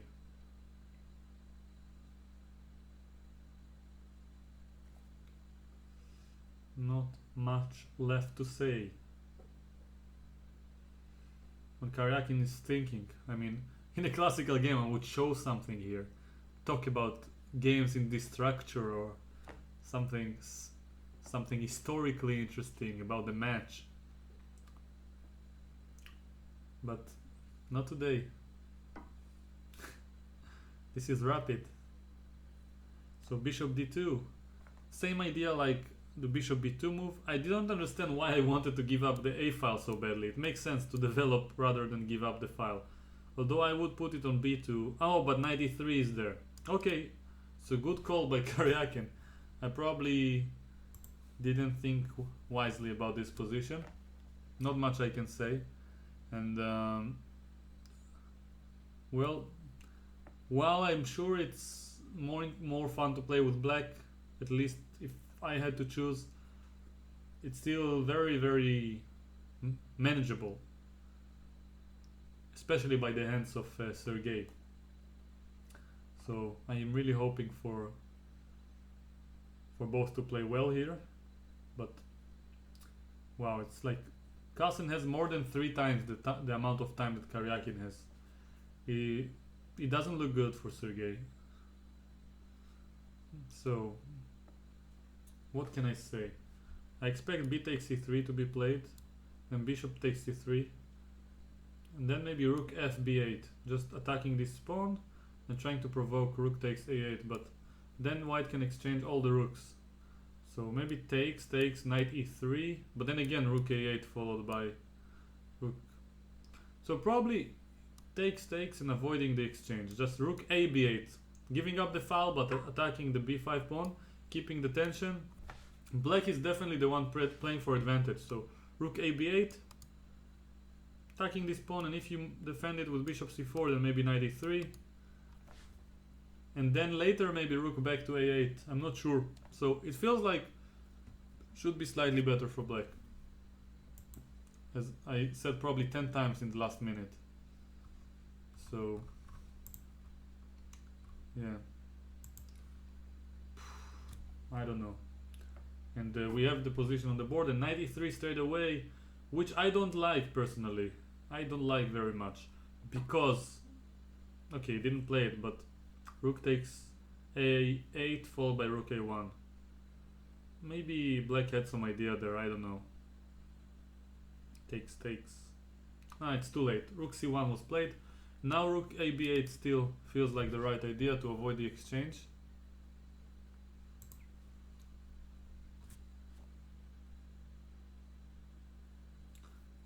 Even though giving up the file might be a mistake as well. It's just, I just want to fight. I have 3 times, if I was in Carlsen's place, I would think I have 3 times more than he does. I probably have a better position. Let's keep the pieces on the board to give him more reasons to think for a longer period of time. Of course, with the World Championship title on the line, it's probably not such an easy decision to make. And it's not just a friendly game. So, yeah. Carlsen therefore thinks, which is probably the right thing to do in this scenario. So,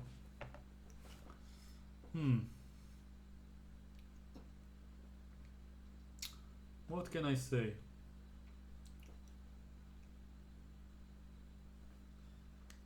Any other moves that come to mind? What to do now? What to do now? Carlsen thinking maybe. If it comes to the blitz, I'll probably use this voice much more often. Maybe rook ab8 now coming. Attacking the b5 pawn. Consolidation of the position. Keeping chances for both sides. Rook takes a1, rook takes a1 also possible. Then rook b8 coming. Some chances maybe for both sides. Black is winning now. I hope all of you know who I'm talking about. If not, then you should be disappointed with yourself. I'll probably leave a link in the description later. So, it's not my Russian accent, come on! Oh my god. Oh my god. So many people have no clue.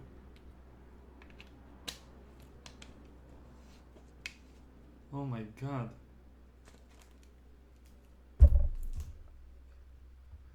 It's not Alekhine. It's not Gelfand. It's not... Okay, forget it. Just forget it, people. Only Michael Dome knows what I'm talking about. Okay, rook a1 on the board.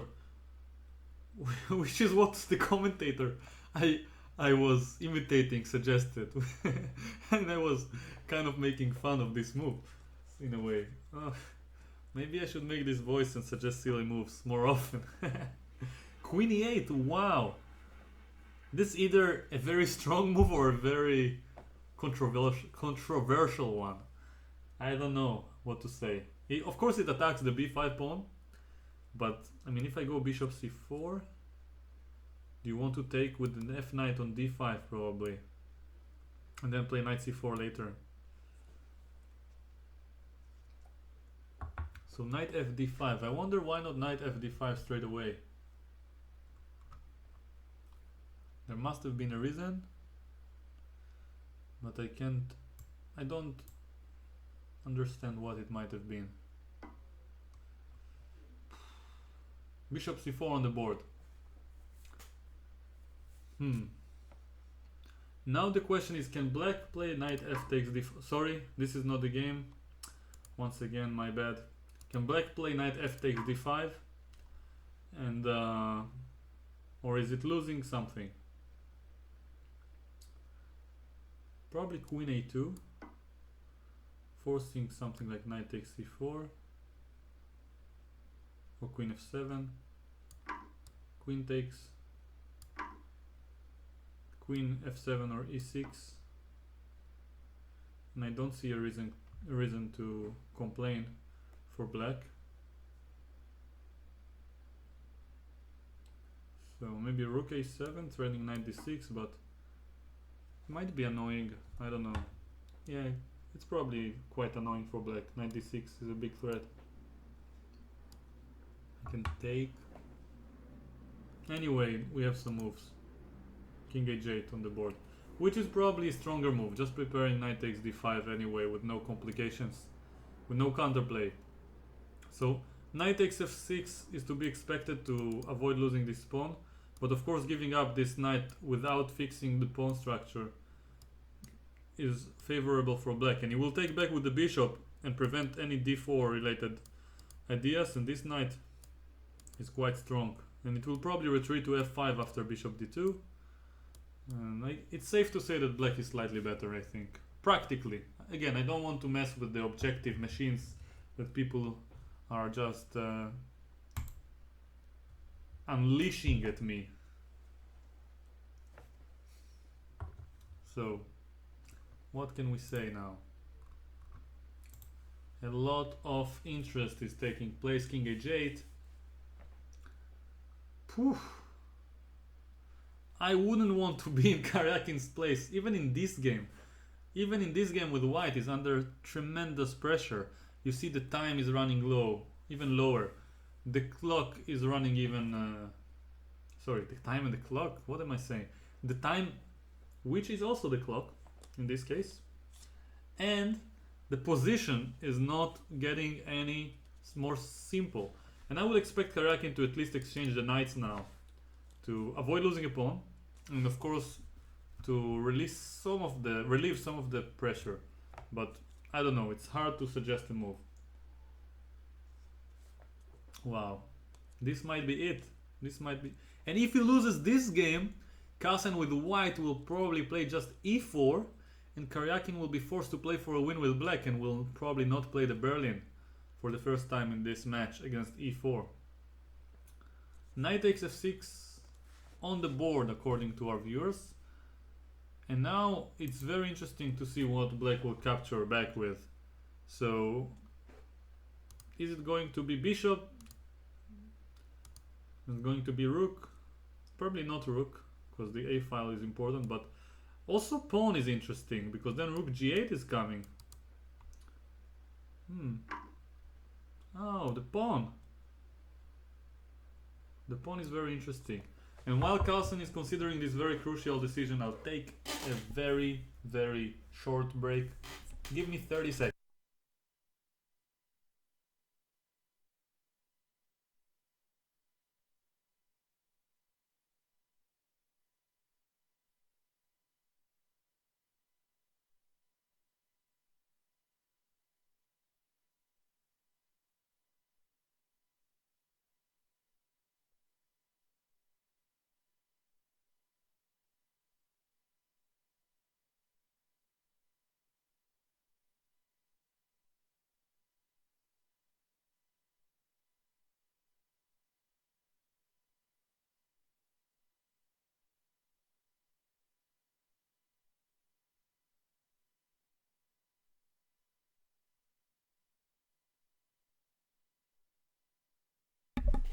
Welcome back to me. I'm welcoming myself back. So, what do we have?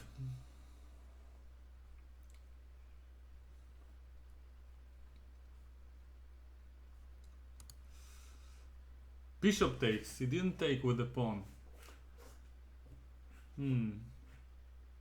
Rook a3 on the board. And maybe preparing some queen a2 and doubling on the file. I don't know, I really wanted to take back with the pawn.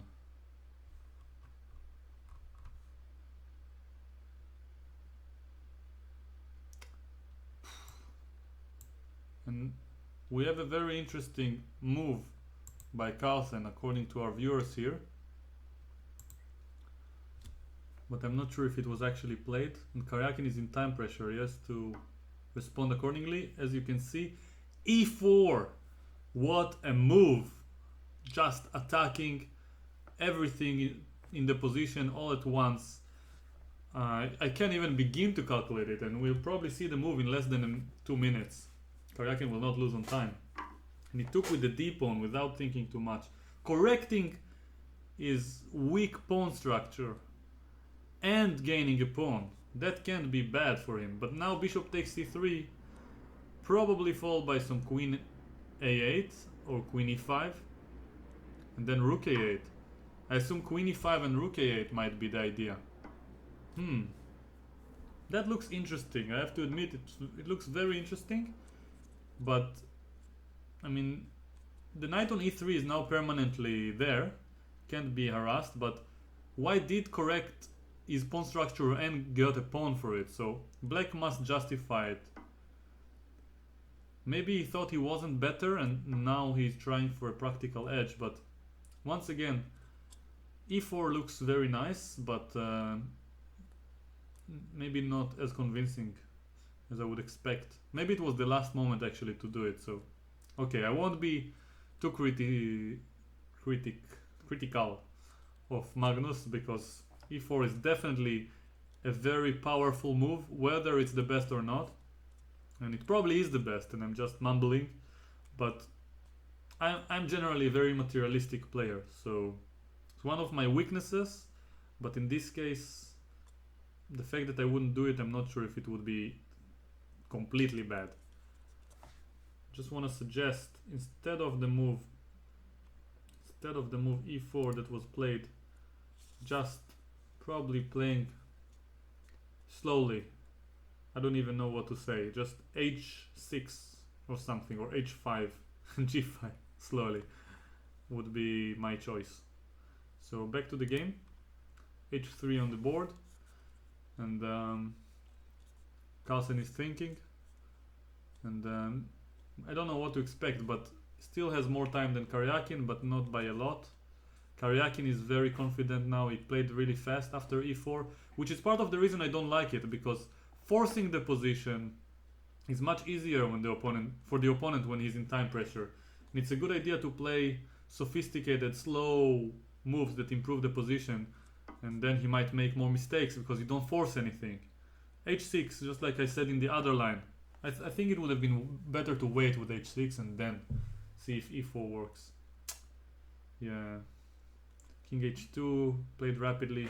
Karjakin already is sensing that the danger is probably not that big as it was earlier, but maybe it is. Maybe I'm just saying nonsense. I'm so glad I don't see any evaluations by the viewers here, because this is like the worst thing that could have happened. And please don't do it just because I said it. I forgot this is what people tend to do. I'm so inexperienced.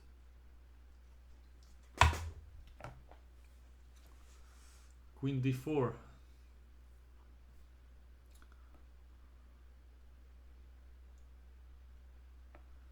I don't know what to expect. Karjakin is thinking once again. It's not easy to make a move. It's very easy to collapse. I can't say that it wasn't a good practical decision. Just think that it might not have been objectively the best to play e4 at this moment. But Niclas and I will have a lot to analyze, that's for sure, in this game. Queen d4. People are saying -5, -10. Well, I don't believe you guys. Not for a second. Nice try though. Although I kind of regret seeing it, because now the rest of you who are considering showing the evaluation will be annoying. So I won't look at the chat for the next few minutes, just to be safe. And I feel like here, okay, Queen e1 is looking good. He prepares Queen c3, probably wants to get the bishop all the way back to f1 solidly. What can I recommend black? I want to find moves for black, it's more fun. So maybe Queen b2, threading mate in 1, and if bishop f1 then rook a2, increasing the pressure, and maybe it's already on the board. I found a move. Nice. Rook a2. How can you defend? How can you defend? Rook a2, attacking g2. Knight g2 is devastating. I'm not sure if there is anything that Karjakin can do now. And he has only a minute and a half. Wow. Maybe bishop f1 was a mistake. Maybe queen e1 was a mistake. Maybe the entire position was a mistake. I don't know. I wish I knew. Why am I doing it? So much easier, but I want to improve for some reason. Oh man. But this looks terrible for black. This looks for white. Oh man. My brain doesn't even work. For white. For Karjakin, who's playing the white pieces in the third game. This is looking really, really bad once again. And if Carlsen will let this one slip, I will not talk to him for a year. That's right. You heard me. For an entire year.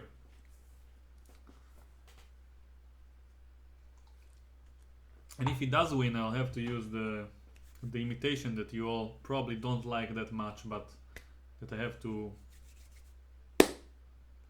at least practice somehow. And it's better to do it with an audience. This has nothing to do with the imitation, but I just want to stress for Sergey. Come on! No time! Come on! Ah! Ah! If any of you can guess who this one was, then this would be great. I would feel like I can do this particular one. Rook c7 on the board.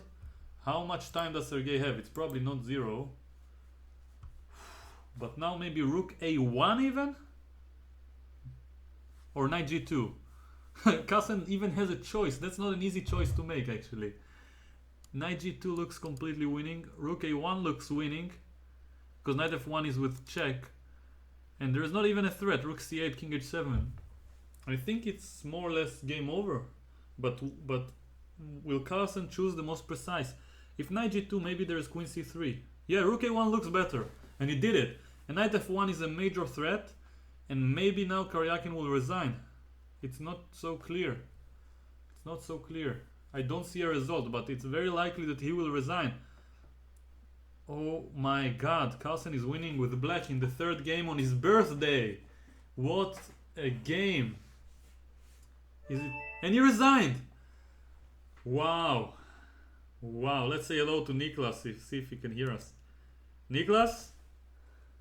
Can you hear me? Yes, what's up, Tom? Oh my goodness. I found some moves actually in this particular one. Let me... I forgot to prepare the PGN. I got so excited. I even promised myself I'll do a Trump imitation if I get to see Carlsen win. Really? Okay, well, let me introduce you first once again to everybody who's just joined. It's Grandmaster Tabaron from Israel. Yes. Live stream right now, also as a YouTube channel. And we're just quickly going to talk about the game in between this break. So in about 10 minutes, the next game will be up, game 4, in which Karjakin has to win with the black pieces to equalize the score. If he doesn't win, Carlsen will be the new and old world champion. Indeed. I hope my viewers heard it as well. I couldn't put it in better words myself. And well, I promised some drama. This was dramatic. Yeah? Yeah, I mean, wow, Carlsen's just playing so well. Yeah, wow, his nerves in this game after the previous draw. I mean, this is world champion material, yeah? This is absolutely worth, yeah, definitely. This That's is great. Carlsen at his best. I mean, he didn't give Karjakin any chance, a beautiful pawn sacrifice, keeping the pressure, and then Karjakin cracked because he was once again low on time. So, here we have the analysis board finally. So, Niclas, do you see the board? Let me get there. Okay, so I'll wait for you in a moment. I'll just mention that the fourth game will play 10 minutes after this game has ended. So if anyone is planning to take a rest, come back in the next 9 minutes or so. So you can get to see the final game, potentially the final game of this World Championship match. And it might be even more dramatic with the Karjakin win. So we have... And Karjakin is going to have to play for a win with black. Finally, something else than the Berlin. Yeah, oh my god. Oh my god. It will be incredibly tough, obviously. Maybe we'll finally see the fried liver attack taking place. I wouldn't expect that necessarily. Yeah. Those watching us. And by the way, for my viewers, I forgot to introduce you, but probably they know you already. Grandmaster Niclas Huschebeth from Germany also has his own YouTube channel. I should have put the link in the description, but I forgot. But I didn't do Yeah, so just write, you see the names below the camera or the picture. Just type the names if you want and see the, Niclas' name and see his channel. He has some pretty cool stuff. And yeah, probably much cooler than my channel at this point on all different variety of topics. And well, for now. Same to you, of course. You can check out his channel. He has some good stuff. He's putting out a lot of material. So he's up and coming. He just recently started his channel. So you definitely want to check that out. Just Grandmaster Talon from Israel. Very strong player. So keep an eye on him. Alright, let's get into the game. Yes. So pawn on d6. You see the position? Yeah, I do. So let's just skip to the interesting part once again. So this is all main theory that we saw even in game number 2. Now b4 is a new move by Karjakin, and as I mentioned, this position was move knight d4 is I think actually a novelty, if I'm not wrong, already by Carlsen. In the only game that reached this position, I believe it was some game between Sadzikovsky and Gledura. Okay. There was a different move by black, a5 I believe. Maybe it was also after knight d4, but there was a5. So probably here after the move knight d4, knight g5. Knight Yeah. g5 is interesting. Yeah, No. I didn't see this move coming. Yeah, me neither. And it seems like preparation, and it felt like it was the main line, but both players are out of book probably. Probably, yeah. And I have to give it to Karjakin. He finally created some extremely unbalanced and complex position with white. That's true. Yeah. And he deserves respect for this. And I have a feeling it's because he realized he had to push for a win with white after what happened in the previous game, which is probably was backfired in a way. Yeah, in a way. I mean, Carlsen found an interesting way to play here. Yes, and this move followed by f5, f4. Maybe knight e4 is already inaccurate. Maybe you want to go knight h3 and prepare f4 with white to avoid closing the queen side like this, the king side. Yeah, could be very true. Yes. Because then it just seems like it's a more comfortable play for Yeah. black. I thought I would choose white, and right after I saw the move f4 being banged on the board, I immediately started to prefer black. Just simply no counterplay for white. And or at least it's very slow and you can start attacking on the queen side. And well, here I think what Carlsen did was absolutely masterful, because he could play g5, but he just decided to provoke f3 first and then prepare a5 for himself instead of going for the throat and taking risks. And this is something I would probably not guess myself to do. Yeah, I didn't see a5 coming at all. Yeah, me neither. And I looked at the Black was position.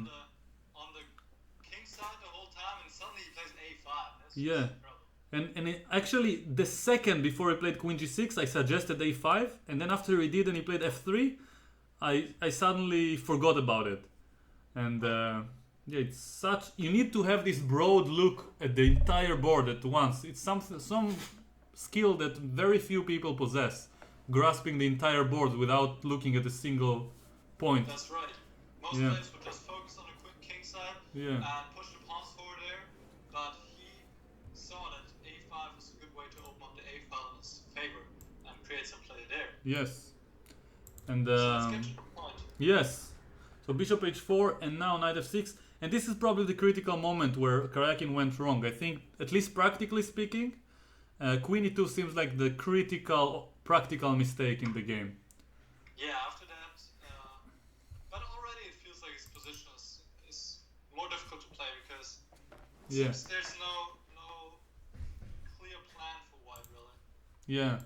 And, well, I don't even know how to describe what happened next. So, but I would just suggest for white, in retrospect, of course, I didn't see it coming, to just develop the bishop to d2 probably, or take on b5 and then develop the bishop. Right. And then, like, of course, rely on some exchange on the queen side. Yeah, maybe go rook a5 at some Yeah. point. Just try to simplify the game, bail out, as I like to say in this particular match. Right. And Alright, so let's see what happened. sure. Queen e2, now a5, which was really unexpected. So I was wondering, what if b takes a5? Yeah, probably rook takes a5. Yeah, and yeah, now rook f8 is coming. Yeah, and if bishop b2, then the e3 square is there. Exactly, you don't want to leave that open. So I was looking at bishop d2, but then also rook f8 and c4 just allows knight d4. That's the problem. Exactly. For white. All right. So let's go back and see the game.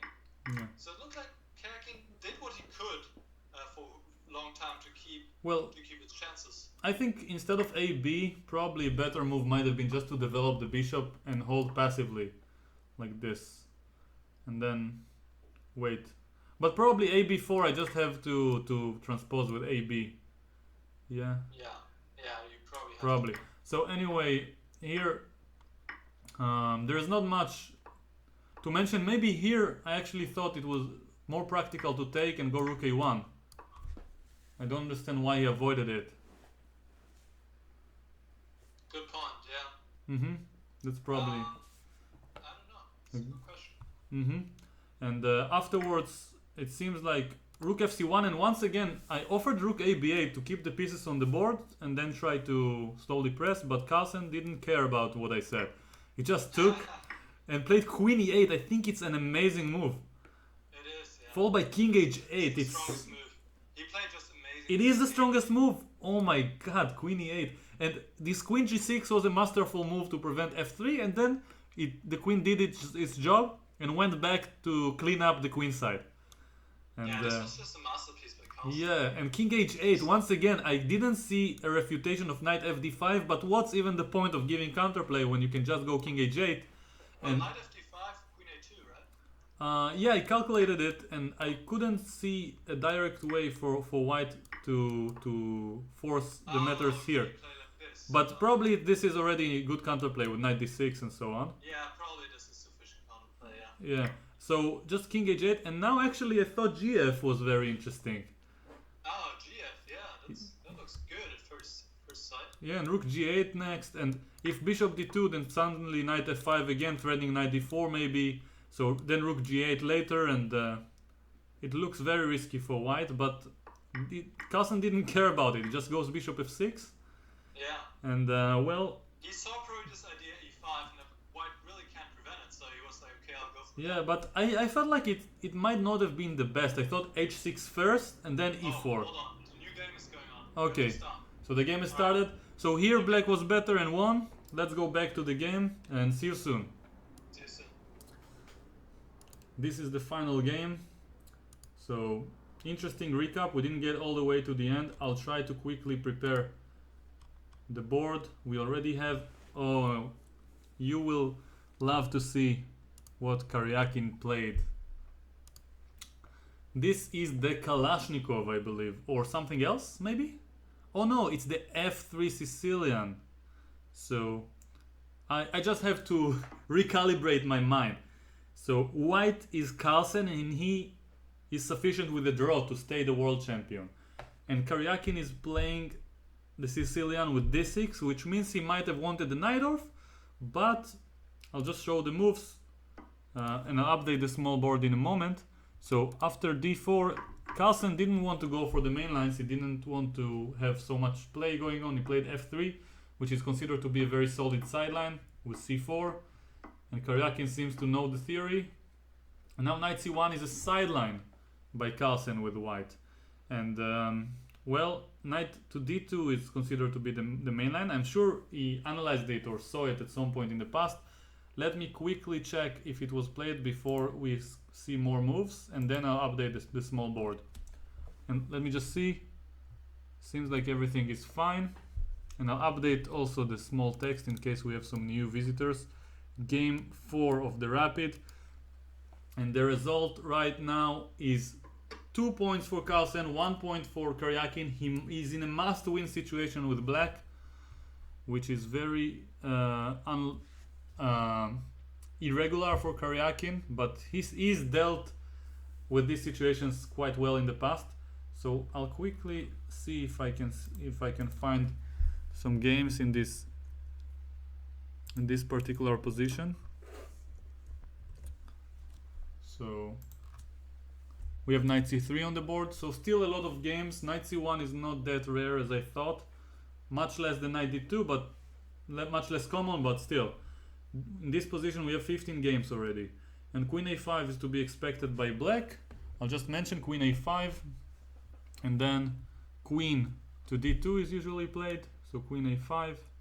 White later responds with queen d2. And, well, what can I say? Bishop e6. I'll show the line in a moment. And bishop d3. And it seems like white usually has good scores with this line. Probably bishop e6 is not the best, but yeah, it's hard to suggest a move for black otherwise. Maybe knight c6. So back to the game, and I'll update the small board very quickly.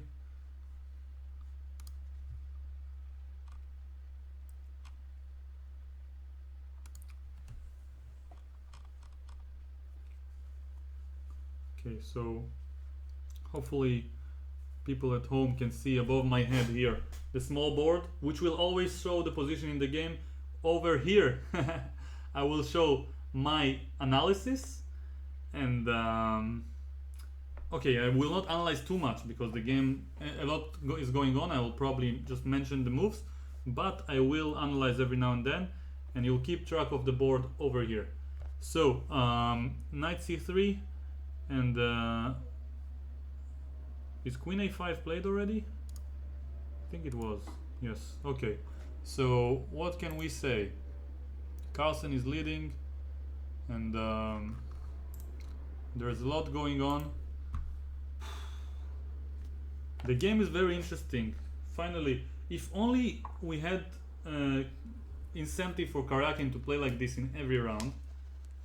I've heard many different suggestions to improve the World Championship.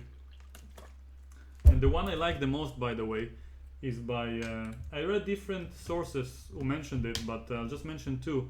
One is Yasser Seirawan on ChessBase in an article. Another one was Greg Shahadi on his own site, and probably others mentioned it as well. And so to change the match rules to allow it's called drawing odds. So in case of an equal result, the world champion will win, but to compensate for it, the challenger will get an extra white. And of course it might favor the world championship statistically speaking, but still, if you want to be the world chess champion, you have to beat the current one. It's not enough to make a draw and just win in blitz, at least from my perspective. So I like this idea, and even to make it more fair, it makes sense to flip a coin and then let someone choose, the one who wins the coin flip, whether he wants more whites or to have the draw odds. So, and of course the prizes shouldn't be affected by the winner of the match. If the result is equal, the prize fund will be divided and the world champion will remain. So back to the game. Queen a5. Carlsen is thinking, and he has less time than Sergey, which in itself is impressive. We expect the move queen d2 to be played, then bishop d3, and maybe knight to e2, but maybe Carlsen doesn't remember the theory that I just looked up. So I wonder what will take place. And well, what can I say? Queen a5.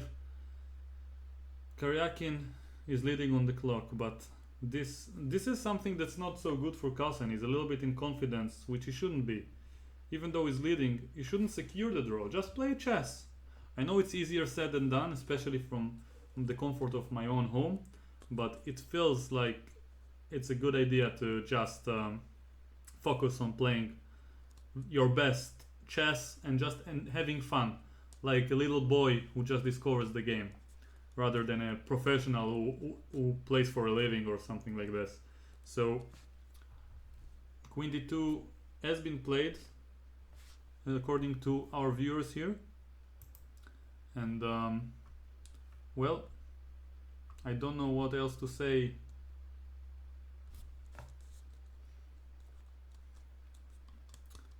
I honestly haven't played this position before, although I once prepared it with white. I didn't get a chance to play it. I prepared it once against a very strong opponent because I wanted to avoid the main theory, surprisingly. Something I never done against the Sicilian over the board, but once in my life I actually wanted to do so. I was a little bit afraid and had no time to prepare seriously. So I decided to play it, and I studied these positions. I didn't look at knight c1, I looked at this knight d2 move, and it's very solid for white and straightforward. If black wants to equalize, or try at least his best chance to equalize, then he allows a lot of exchanges, and probably it's also valid in this particular position. And also I prepared it with black, which I didn't play d6 Sicilian a lot, but I did prepare it a few times against weaker opponents which I wanted to surprise and so on, to play the Najdorf, to avoid simplifications and so on. One time even I wanted to play the dragon, but someone once played f3 against me, and I played exactly like this with black. And while analyzing it, computer gives equality or sometimes even slightly better for black, but over the board it feels better for white, since he has more space, and it's very hard to create pawn breaks, d5 or b5. So computers are one thing and humans are another. So queen d2 was played, and well, the clock suddenly changed. I have a feeling it's not the right situation on the clock, 25 versus 15, but I guess we'll see. Well, people in the chat, please tell me the clock situation.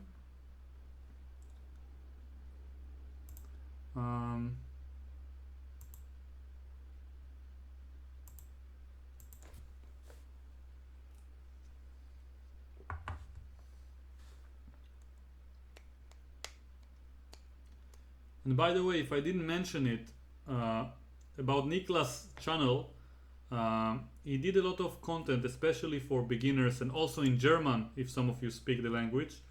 And well, it's just very instructive. One particular series that he made that I'm intending to do on my own later on is how to calculate.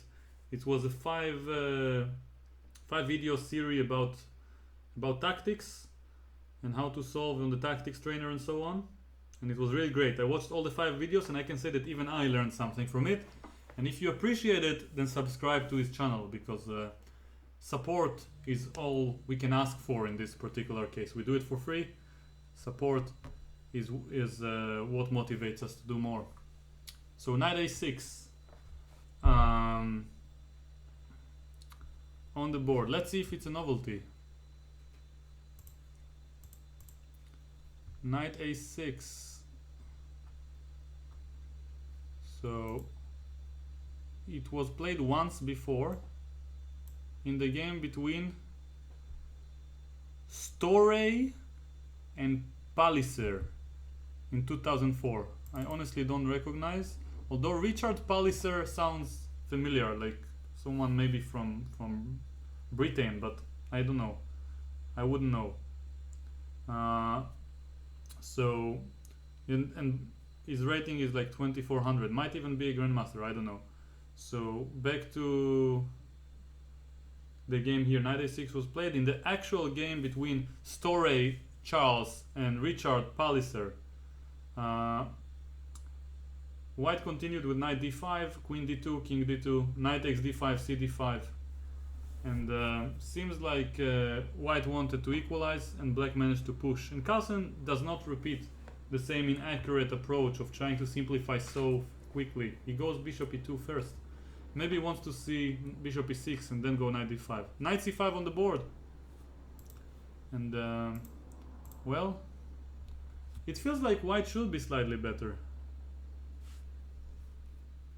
So, So, according to Nitzan Steinberg, a good friend and another member of, founding member, let's call it, of our Twitch channel, Chess Juice, mentions that Richard Palliser wrote books about Paulsen and about Najdorf, and he's a grandmaster, as far as he remembers. So thanks, Nitzan, for mentioning. And yeah, so I assume he's from England, but I wouldn't know, as I said. And bishop e2, and now we have some moves. Castles. And just as I see the viewers mentioning a move was played, I see it on the board here with white castling. So, what can I say? People say white is better. I'm not sure if they checked with an engine or not. Either way, I agree. So I feel like white is better, and the strategy for Carlsen, I think, shouldn't be simplifying the game into a draw. It should be just playing for an edge. And if Karjakin, I keep saying it. What is wrong with me? If Sergey Karjakin is able to equalize, then so be it. Maybe he will get a draw. This is the approach to play in every single chess game, especially when you need to avoid losing.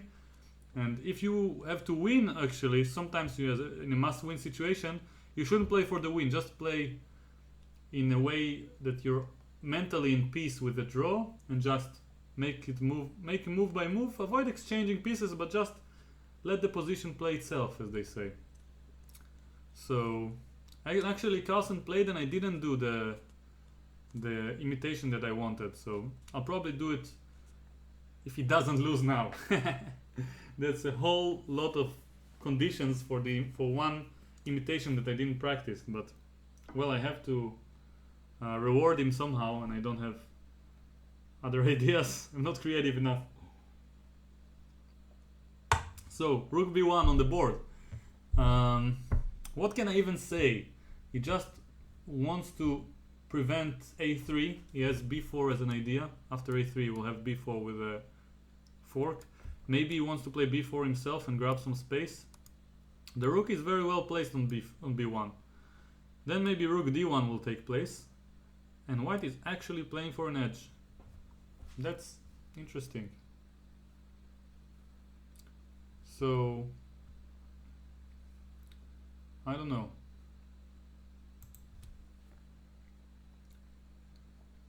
We can expect Carlsen to push in this game. I really hope he will play the regular amazing chess that he showed in the previous game, and continue the trend. And once again, I'll take a quick 30 seconds break while Karjakin is thinking. Don't go anywhere. I'm really coming back very soon.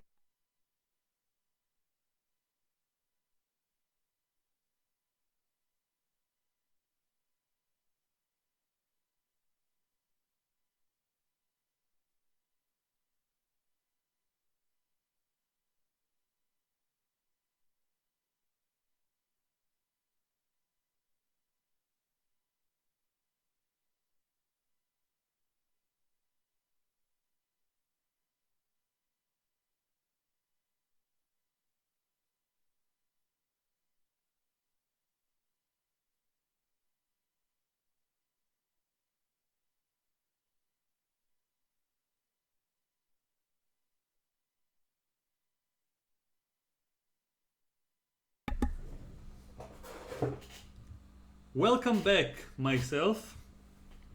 And now, let's see what we have. Rook f to c8 on the board. We have the same position, nothing much changed, only one move. And still Karjakin is 5 minutes behind on the clock. This is unbelievable. Even in this game, he doesn't demonstrate the confidence. Even when you're desperate, just play fast. Maybe you will be worse, but come on, you just have to show confidence. That's the name of the game here. A b3, a b3. Threatening b4, we can expect black... Oh, but he cannot, maybe. I wanted to say queen b4, but maybe knight d5, queen d2, knight d7 check, king f8. How to evaluate this structure? It looks better for white with the two bishops. Anyway, back to the game. I don't know what to recommend Karjakin. He might go back with the queen. The knight on c1 is very solid. It doesn't seem like it has a future, but it doesn't disturb the queen on d2. So, actually, now that I think about it, maybe I did prepare knight c1. I did I? well, I don't remember anymore. It was like, I don't know, 6 years ago. What did I prepare? I think it was knight d2 was the main line. And then something like rook c1 with the queen still on d1, but still, it's nothing for white. Anyway, if I will ever prepare this line again, I'll look at knight c1. It looks like the way to play for an edge. b4, ab3, ab3. Now, b4 is a threat, and I see queen d8 was played. For some reason it didn't update. Carlsen is thinking. Knight d3 on the board. Very solid, slightly better for white. We can expect Carlsen to press in this game. Karjakin is probably going to avoid the exchange of knights, otherwise every simplification will make it difficult for him to win, and maybe more likely for Carlsen to just keep on squeezing him. So this is a very annoying situation to be in, because objectively black wants to exchange pieces, but practically wants to keep them on the board.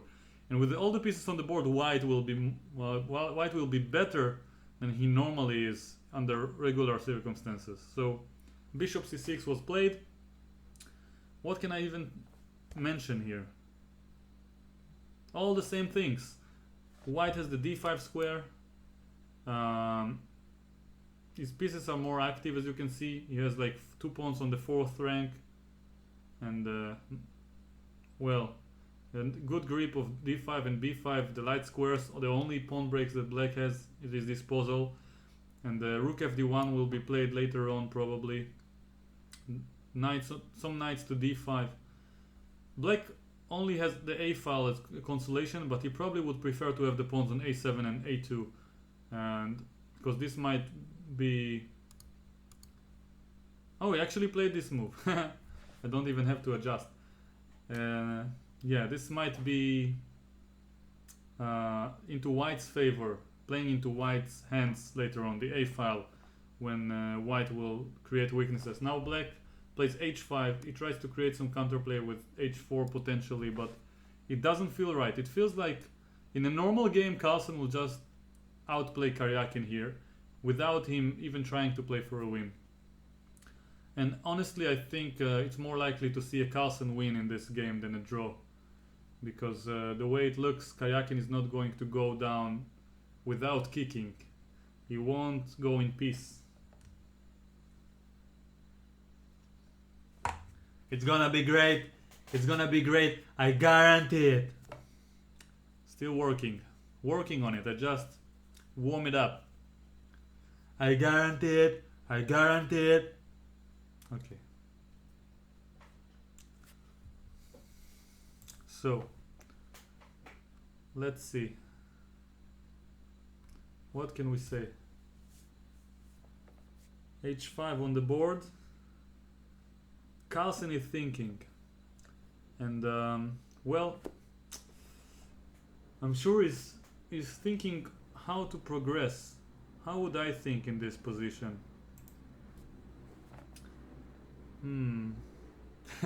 Someone is saying in the chat, Israeli Donald Trump is amazing. I love your Israeli Trump. Thanks. So, okay, back to the game. h5. And now, we expect either rook a1 to keep it simple, or something more sophisticated like bishop f1, some useful waiting move. Also some knight to d5, and then taking with pieces and the queen and maintaining a grip. I don't know. This looks like a dream position for white, but even if I had it, as I mentioned, one of the most difficult positions to win are winning positions. That's what my first coach, Boris Kneller, my first trainer, the one who taught me the rules of chess and improved me up until like 2200 level, taught me.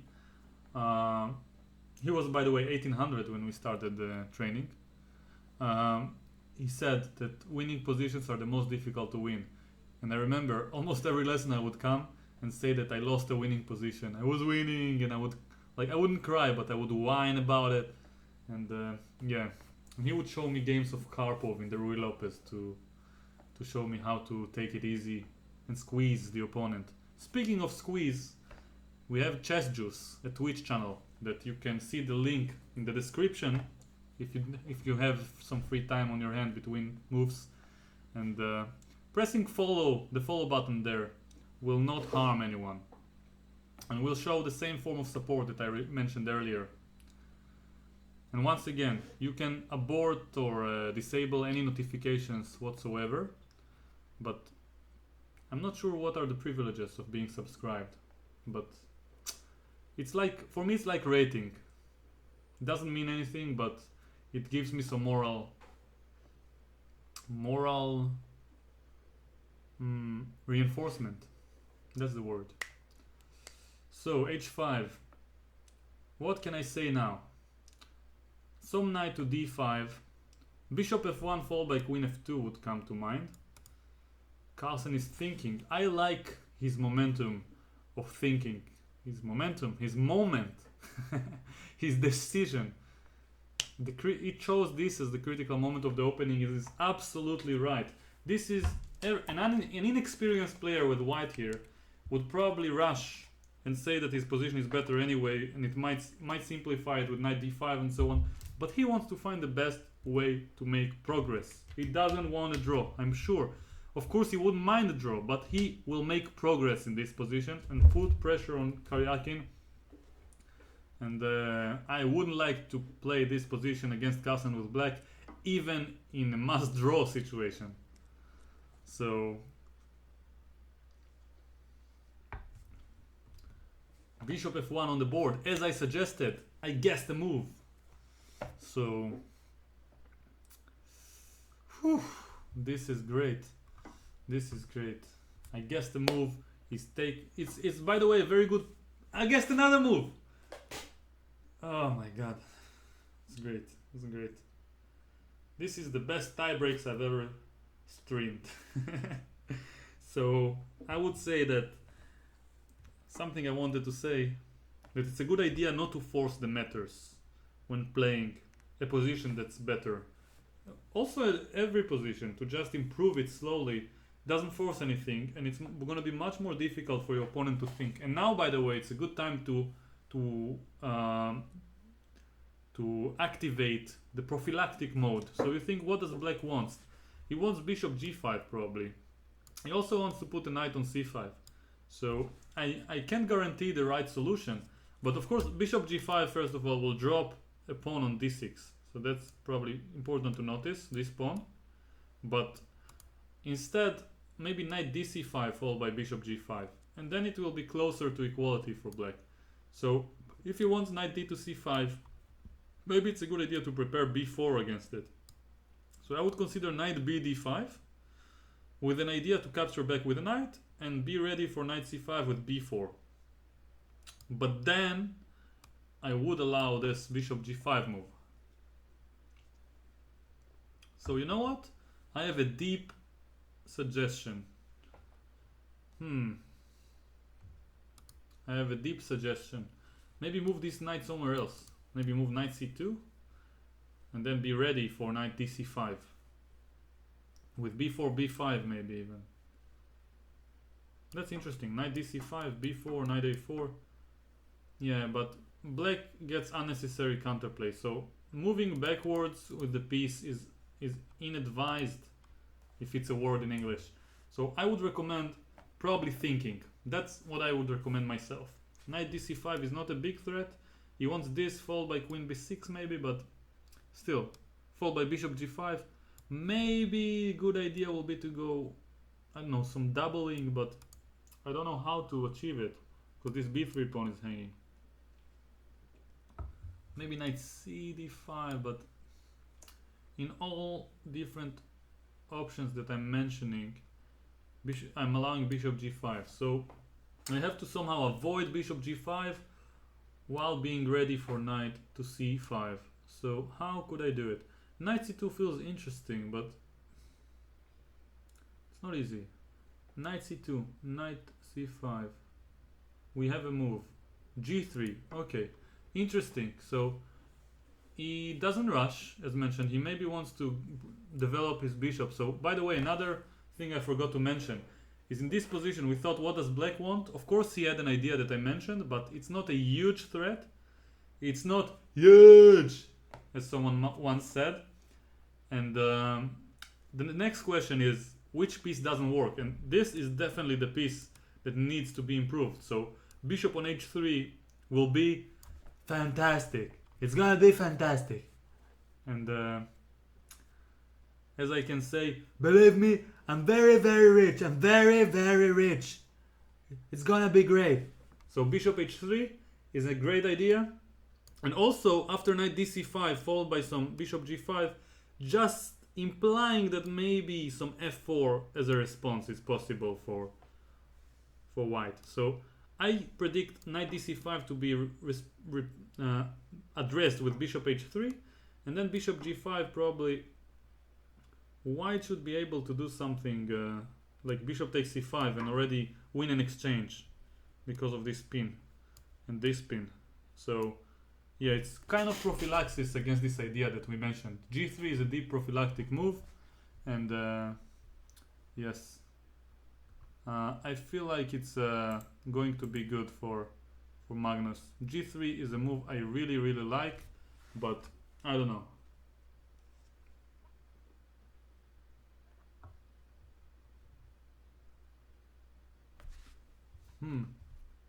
After this game, I'll have time to analyze it with Niclas. I'm very curious to hear what he will say about it. So, bishop to g5 is to be expected, and now rook takes d6, bishop takes e3. Maybe Karjakin will try to get some counterplay, but and give up this pawn, but I can't find a good way to justify it. Maybe knight d4 and trying to trap this rook, but either way he's thinking. And what are you drinking, Tal? Water is the answer. Yeah, someone is saying Sudim or Mohan, keep on with the Trump imitation, you're getting better. Yeah, I know I'm getting better when I practice it, but I don't want it to take over me. I want to have my own character. So yeah, I don't want to be too funny for my own good, or too good for my own fun. Okay, so back to our scenario. I wanted to quickly have a look at the chat.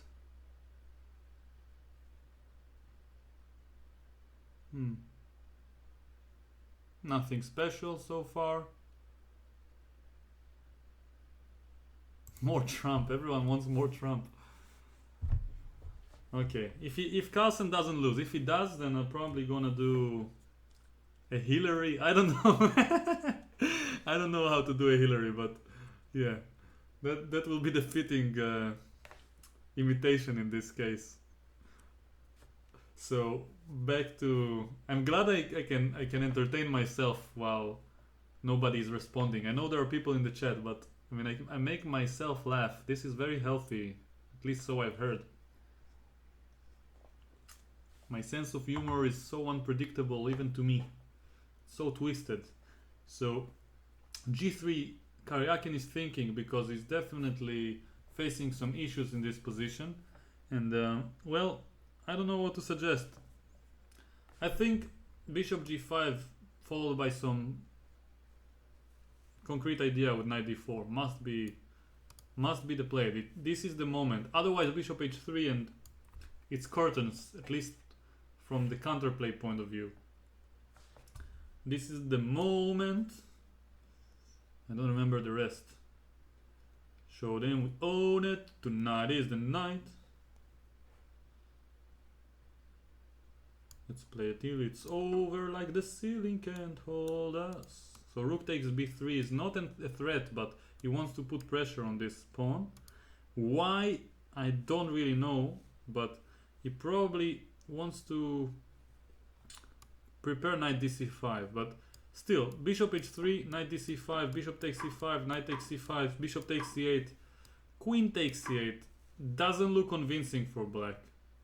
in my opinion. Knight, or maybe even the other knight actually, in this position. Knight bd5, and then this position, and b4 next. Doesn't look right. So bishop h3 is to be expected after rook a3. And yeah, this is the position on the board. And I don't know what black is planning. Maybe move the rook away from the pin, but I don't even know where. a8 will leave this rook a little bit without squares. b8 is very deep, but fits Karjakin's style to play a mysterious rook move. Bishop h3 might be the move. I would play it with white. And rook c7 doesn't fit the scenario because knight d5 will be annoying. So yeah, bishop h3, just play it. What? I mean, confidence, Carlsen. Magnus, come on. Show some confidence. I believe in you. The wall believes in you. Come on.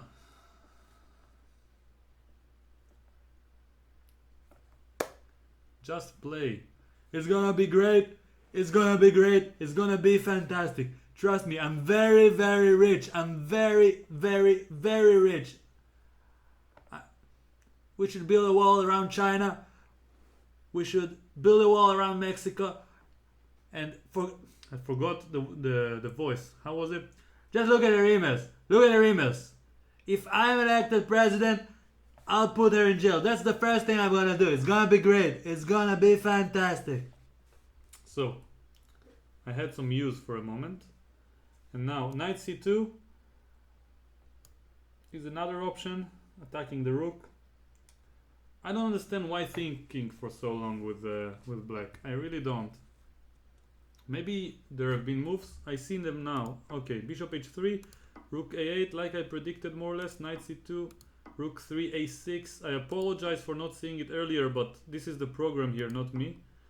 Knight b4, and now rook a5. So nothing special in the meantime, just some fun. And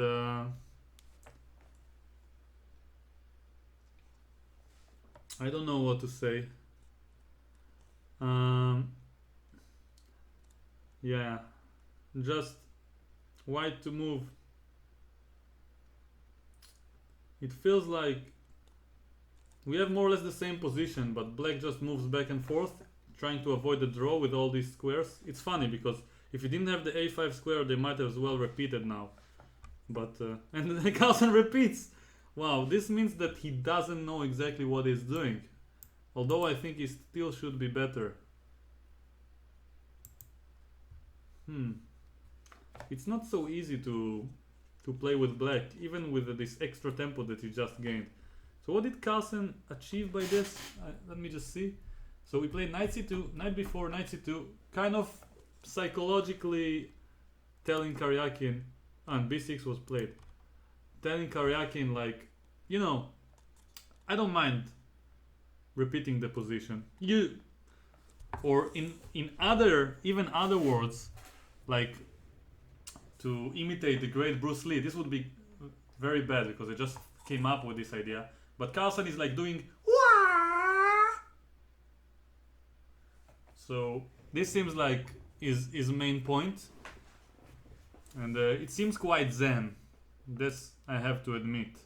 So yeah.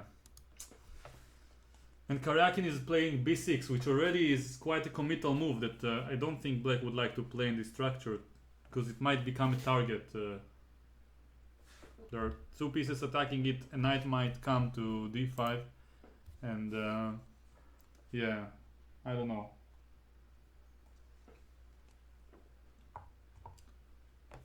I'm not sure.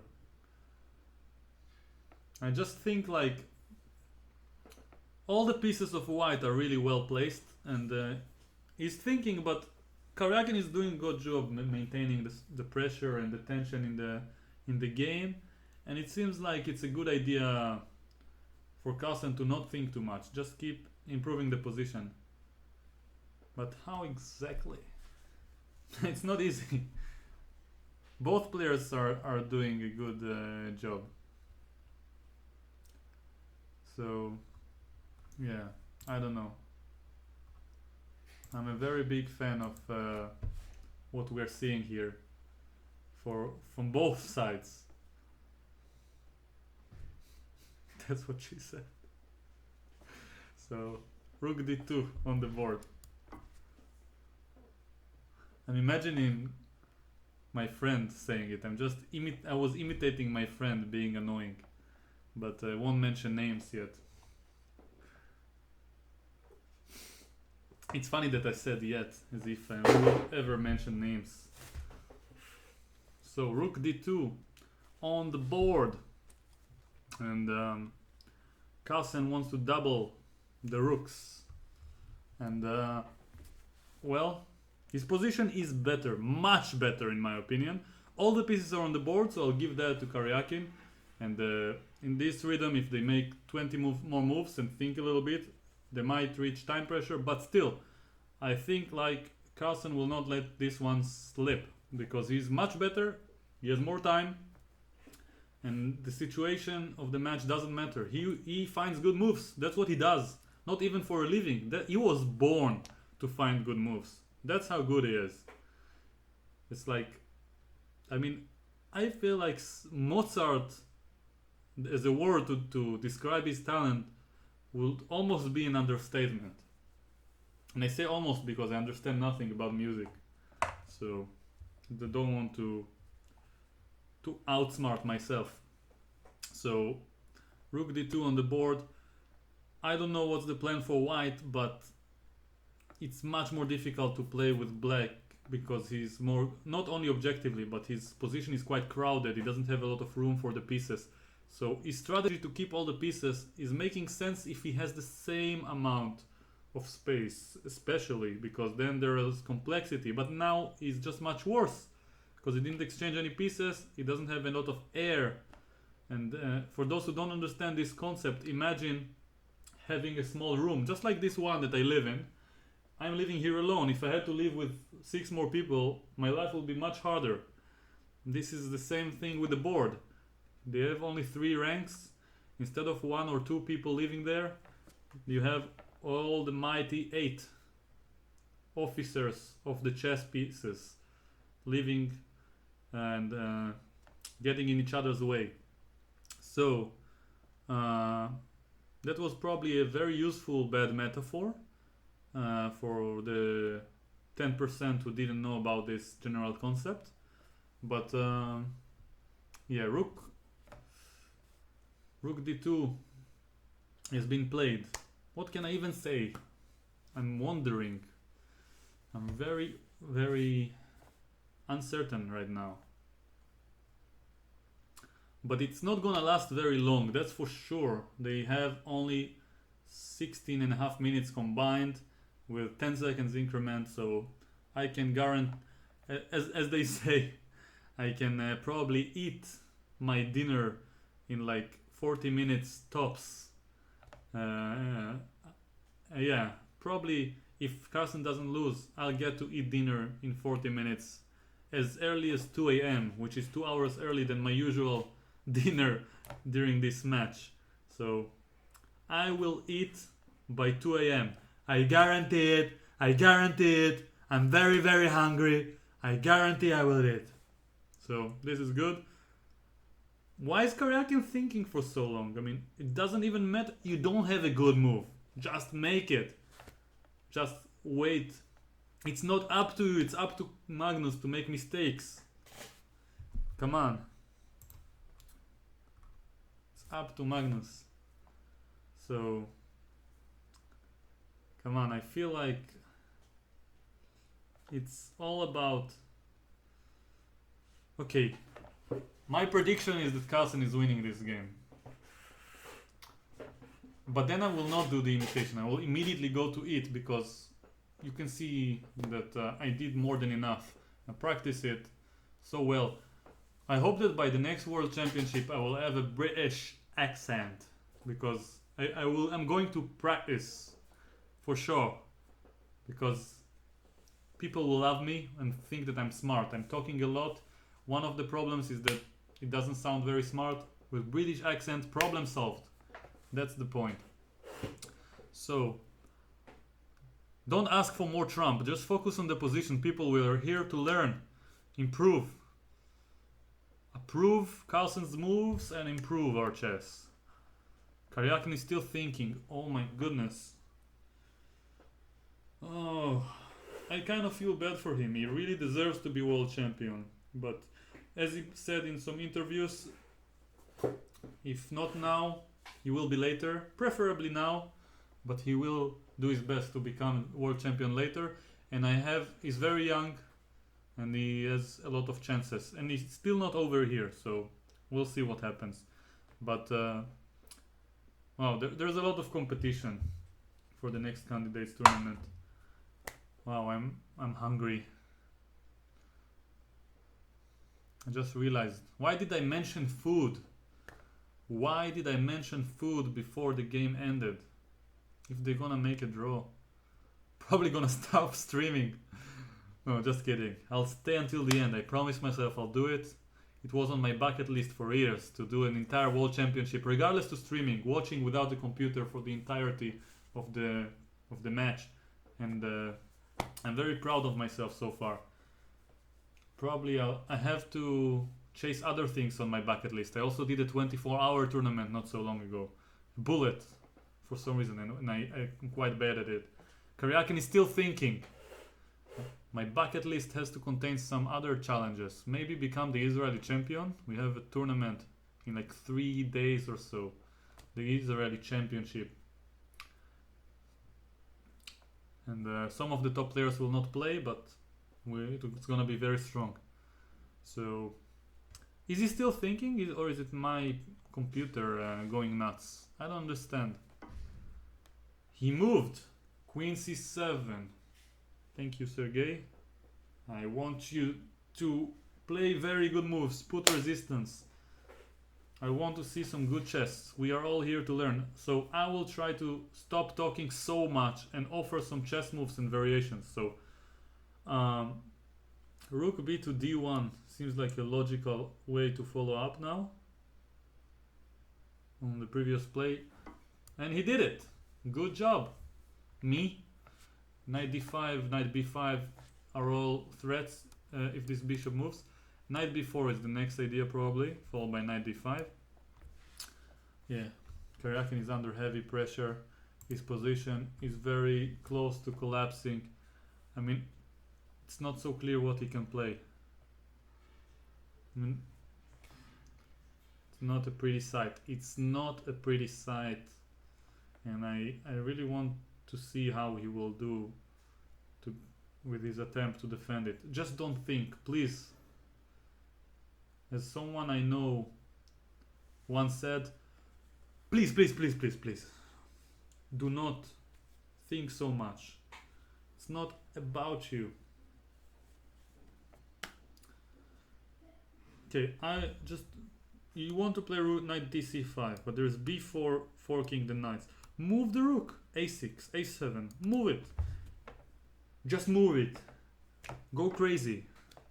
Bishop f8. Inviting white to maybe take a pawn for free.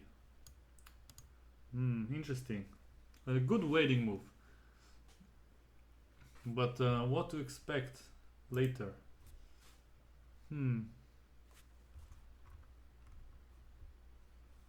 What to expect from Carlsen to play? I'm trying to improve my chess as mentioned. So I really want to... Oh, I see so many people in the chat are advertising their own channels. Seriously, that's what you're doing now instead of watching this ridiculous game? So, back to the situation here. I would probably make a waiting move. I would play a waiting move. GH4! I didn't offer this move, but I said it allows it. And Carlsen is as objective as a cucumber. This is a new phrase I just came up with. And probably fits the situation. And GH4 is an objective way to keep improving white's position. You take a pawn, you get more space, you want to get h5 in case he wants to play g6.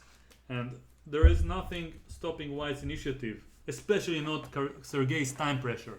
And h5 will come next, maybe. I don't see anything positive taking place in Black's position. What can he even do? He has to play on the dark squares somehow, but I mean g6 allows h5. Okay, knight f4, kind of forcing White to take. If bishop f1 it will be slightly passive, because then g6. Okay, he takes. ef. And now probably Black has this rank for the rook, this square for the knight, some chances to have good counterplay. And this, ladies and gentlemen, especially ladies, is the critical moment of the game. And Carlsen is choosing to take on d7. I'm not sure if it's correct or not, but it feels like a good move, because now bishop takes would have allowed knight d5, and now there is queen takes b6, which Karjakin probably didn't see or didn't have a choice but to allow. And queen takes b6 will be played, I'm almost certain. I guarantee it. Queen takes b6, taking a pawn. I'm very, very rich. When I'm elected, I will make Carlsen world champion. I guarantee it.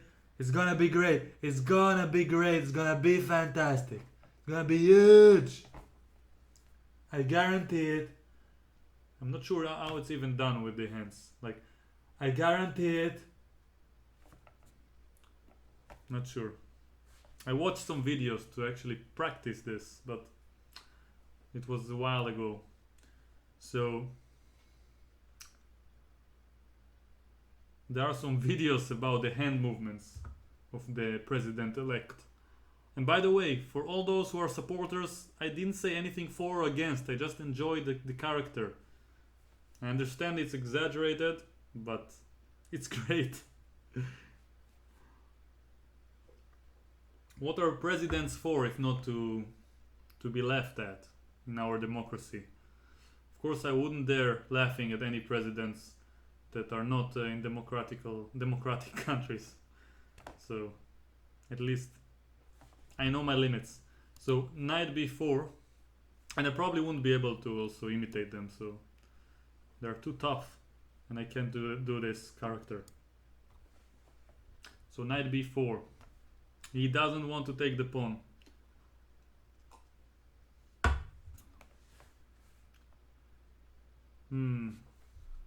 What is going to happen?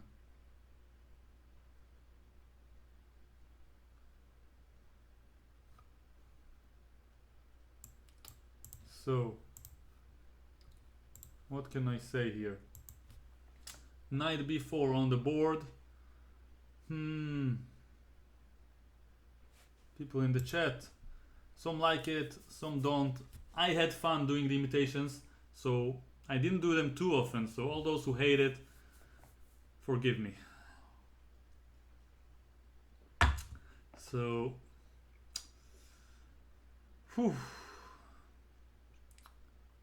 nothing much. So back on focusing.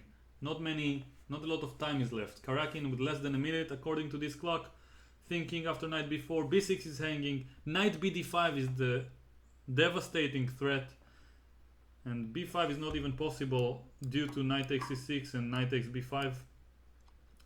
So, okay, rook a3 was played with 20 seconds on the board, on the clock, according to this stream, this site. And now rook a3 was played, attacking the b3 pawn.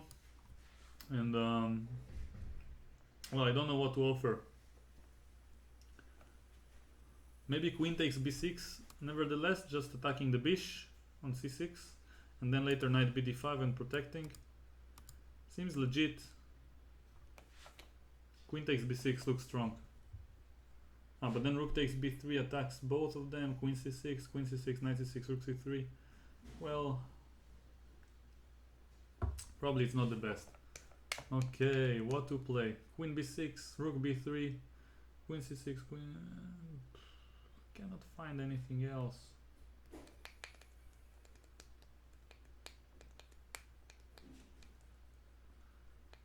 Probably a good move would be something to defend. Maybe just rook b1 or 2 to defend this pawn, but it's a bit weird to offer it out loud like this with the entire world listening. Sergey berserking. Loya Kupi. Okay, Carlsen is thinking. I wonder what he's going to play. What a game we have here. Such an interesting position. It feels like Sergey has some counterplay, I have to admit, but well, he's doing his very best to generate some play. And well, Carlsen has to remain objective. He has to ignore everything else. Just play a good move. And it doesn't even have to survive. He's probably much better.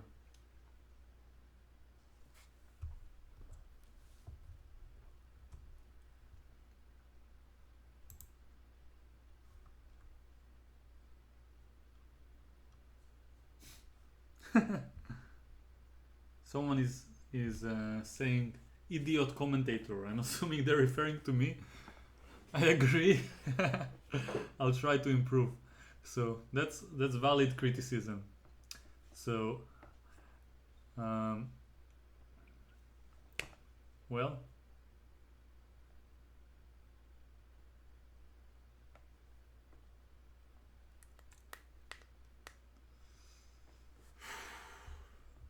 I don't see any move being played. Carlsen is thinking. Actually, it's very challenging right now because the position after this sequence that I gave with queen takes b6 is not that easy to understand for me. Okay, white is a pawn up, but these pawns are weak. f3 is hanging, c4 is hanging. This looks like a mistake that just aims to simplify the game. Probably a better move would be knight to d5, then something along the lines of actually knight b6 is a threat now that I think about it. Knight d5, just winning knight b6. What can you do? b5? I don't know. Queen moves. Rook b3, knight b6, attacking both of them. Queen b7. If I take, you take here. I can go back. So it feels right to play knight d5. I don't know why not. And then later protect. Do we have a move? Knight takes c6? Seriously? Maybe it's a practical move. I don't know. To maintain the position. I don't understand this move. What does he want? Queen takes c6 will be played. Knight b5. Oh! Knight d4 next. But maybe... Okay. Attacking the rook. And if the rook takes, which happened, now knight d4. And he's getting the exchange. I get it. Okay, good job. Good job, Magnus. It's a very practical approach to this position. Okay. Black is a pawn up, but not for long. The bishop is not very active and you have the exchange. The king is a little bit open, but exchange is an exchange is an exchange. That's what I heard, at least, when listening to my own voice. Now, so queen e2, preparing rook b2. I just mentioned that if rook b2 immediately is not possible because the d1 rook is hanging. The queen could have taken it. So queen e2 was played. And now, Karjakin is thinking, he has less than a minute. And before the game ends, bishop e7 is gonna be fantastic, as they say. I'll take another 20 to 30 seconds break. Haha.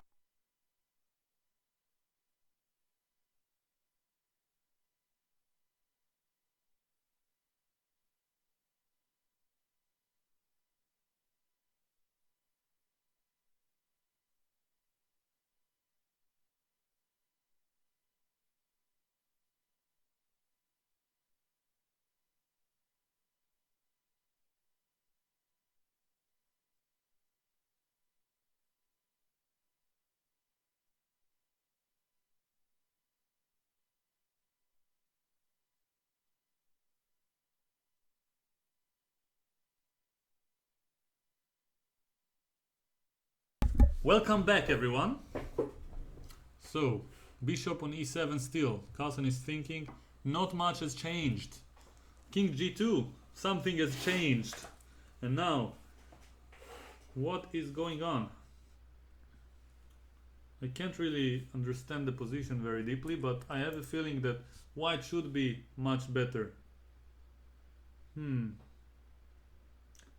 Okay. So, what can we say about the position? This is a nice moment for those of you who are watching. You're all witnessing the last moves, potentially the last moves of the World Chess Championship. Now, 2016, by the way. There are others.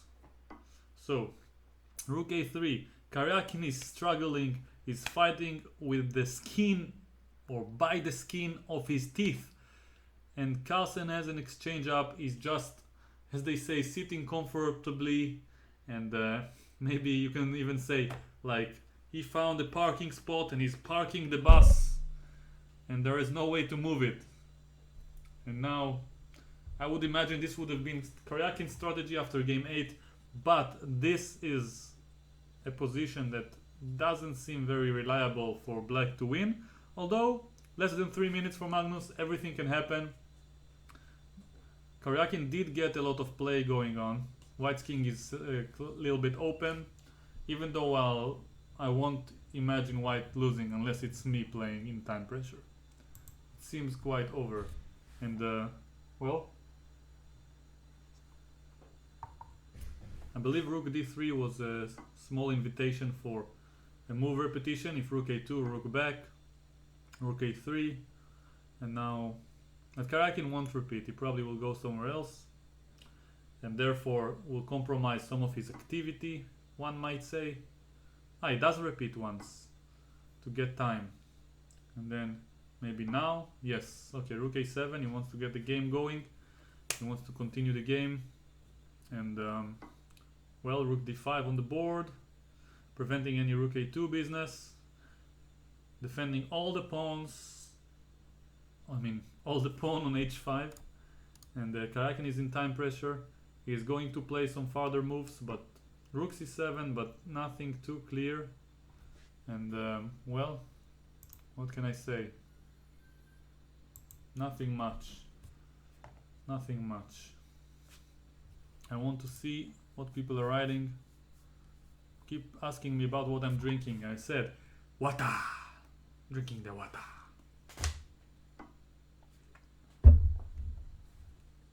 And the queen to d2 was played. Attacking f4.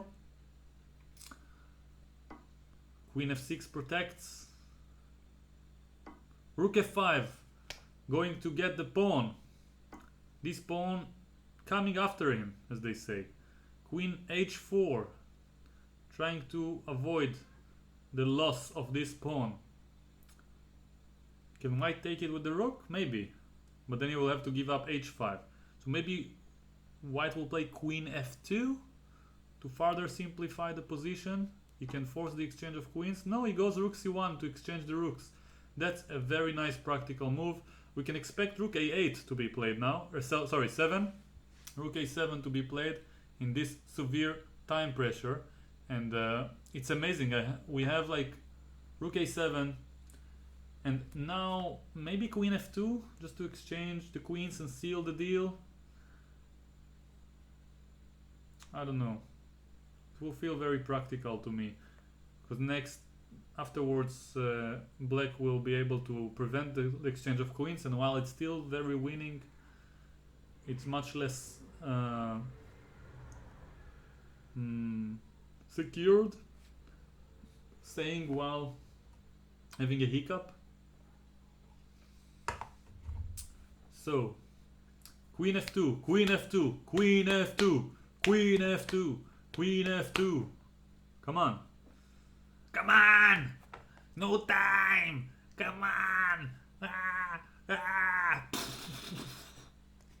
This doesn't feel like an action film, but I really want to stress the situation is very dramatic right now. Come on, don't play an anti... Queen f4! Wow! Wow! Wow! Allowing rook a2. Planning king h1. Wow! That's some... This man has some balls. That's for sure. That's for sure. Queen g3, of course. Defending for mate. Also rook g1 would make some sense, I believe. Attacking the f7 pawn. He's going for the win. He doesn't even want to draw. Queen g3 and rook g1. Game over. g7 will be attacked. Maybe even... Probably rook c8. What? What? What is this move? Did he blunder? Did he just blunder? Queen g2 mate is threatened. Queen h6. Oh my god! Oh my god! Oh my god! I missed it. I should have seen it. Wow! Wow! This is... Wow! Oh my god, I think I just had an orgasm. This is great. This is... I mean, even in time pressure, in a must-win situation, in a must-not-lose, he finds this move. Wow, this is sick. This is sick. Oh my god, Niclas, can you hear us? Yes, I can. Oh my god. I mean, maybe we shouldn't say anything anymore. Just go home. I mean, this is how you finish a game in style. A world championship. Oh my god. I'm thinking of so many dirty metaphors right now. I don't believe. Oh my god, this is ridiculous. How powerful Carlsen just finished this match. It's ridiculous. Oh my god, this is ridiculous. So well deserved in the tie breaks. I mean, there was never any doubt. Oh my god. Oh my god. Happy birthday, Magnus. Happy birthday to Magnus Carlsen. It's his birthday, and what a better way to celebrate than with this win. Congratulations to the new and old world champion. Yes. And I just want to mention, by the way, that if you guys at home want to find such tactics, and it's a good idea to practice your tactical skills, and I learned a lot from 5 videos that I saw about how to solve tactics on Niclas' channel. And I'm not even joking, I did learn from it. I'm not just recommending your channel. That's good to hear. Well, everybody who watched so far, I see a lot of people leaving right now, which is understandable. It's late in here. Thanks for watching. I hope you enjoyed the stream. And if you would like to see further videos of me and would like to be notified when I do something similar like these live streams where I cover tournaments, then please feel free to subscribe to my channel. And also, of course, having Grandmaster Talvarun here from Israel, you might want to check out his channel as well. He's just recently started and he's publishing a lot, also putting out great content. Yes, hopefully. And so don't be so humble. Well, I'll try to improve, that's for sure. Do you feel like ending our streams here without analyzing? I'm sure the viewers would like to see some analysis, but this is a position I don't want to remove my eyes from. Sure, I mean that's fine with me. I mean, it's been a long stream. Yes. And I think most people are going to bed right now. Yes. And we can just leave it with this final move. Yeah. H6. What's the plate on the board, by the way? Yeah, over the board. Okay, Queen H6, and we can just leave it there. Magnus retaining his title in style completely. Yes. Well, in a completely convincing fashion. Never being any worse in any of the 4 games. That is really an accomplishment. Yes, for sure. He showed why he is the best player on the planet. And this is absolutely fantastic. Are you going to do some recap of these games like you did in the entire match? I Yeah. So. Maybe tomorrow. Yeah, I was also following all the highlight videos, by the way. And again, I'm not recommending you. I probably wouldn't mention it without you here, but I did watch all the highlight videos after the games of yours, and just to see what happened. It was probably the best among the recaps that I've seen. And Thanks for making me blush here. yeah, but that's my goal. That's my goal. You deserve it. Okay, So thank you. yeah, so we will probably see the viewers again. I'll probably upload another video tomorrow, so there's not much left to say. And yeah, this has been a nice collaboration here. And Yeah, I think so too. we should think Good of having you, definitely, and Yeah. chatting about the games. yeah, and let's think about more of this in the future. So for now, I'll leave it at that probably, and I'll probably say a few words to the viewers before finishing, so I can mute the Skype call. And unless you have anything to add. No, it's been great. This has been a great live stream, and thanks for this collaboration. Yeah. That was just awesome. And yeah, talk to you soon. Talk to you soon. So all the viewers here are still with us. Probably some have left already. I don't like mentioning it, and I probably shouldn't. And I told myself I would never, but I realized many people, at least half, are not aware of this. And I even watched videos on YouTube for a very long time, even channels where I saw like 100 different videos and keep watching them. I still didn't subscribe to this day, and I feel, I mean, since opening my own channel, I'm much more sensitive to it. The reason subscribing is good is not materialistic. At least I'm not aware of a way to convert it to anything good, but it does motivate me a lot. It feels like my rating is going up in a way, and even if it goes like by 10 per day, I feel very satisfied with it because I'm putting a lot of efforts. I'm intending to upload a daily video. Some of you see me here for the first time, and usually I sing much less and I do less imitations. And while it will disappoint some of you, I'm sure some of you might be happy to focus on the entertainment and the educational structure strictly from the chess perspective. There's also a Twitch channel, so I'll just quickly mention a few things before going to sleep and after eating my early dinner. And so this is a YouTube channel. You can subscribe if you like what I'm doing. Please don't if you don't want to watch future videos. I usually play Blitz or solve some tactics, and generally my aim with this channel is not necessarily like most channels to just teach people how to play chess or talk about chess. I want to set a role model first and foremost to myself, how to improve my own chess, and I'm mostly creating content that I believe improves my own chess. And I hope some people will see it as a good example or a role model, maybe, and maybe get infected with the passion for the game.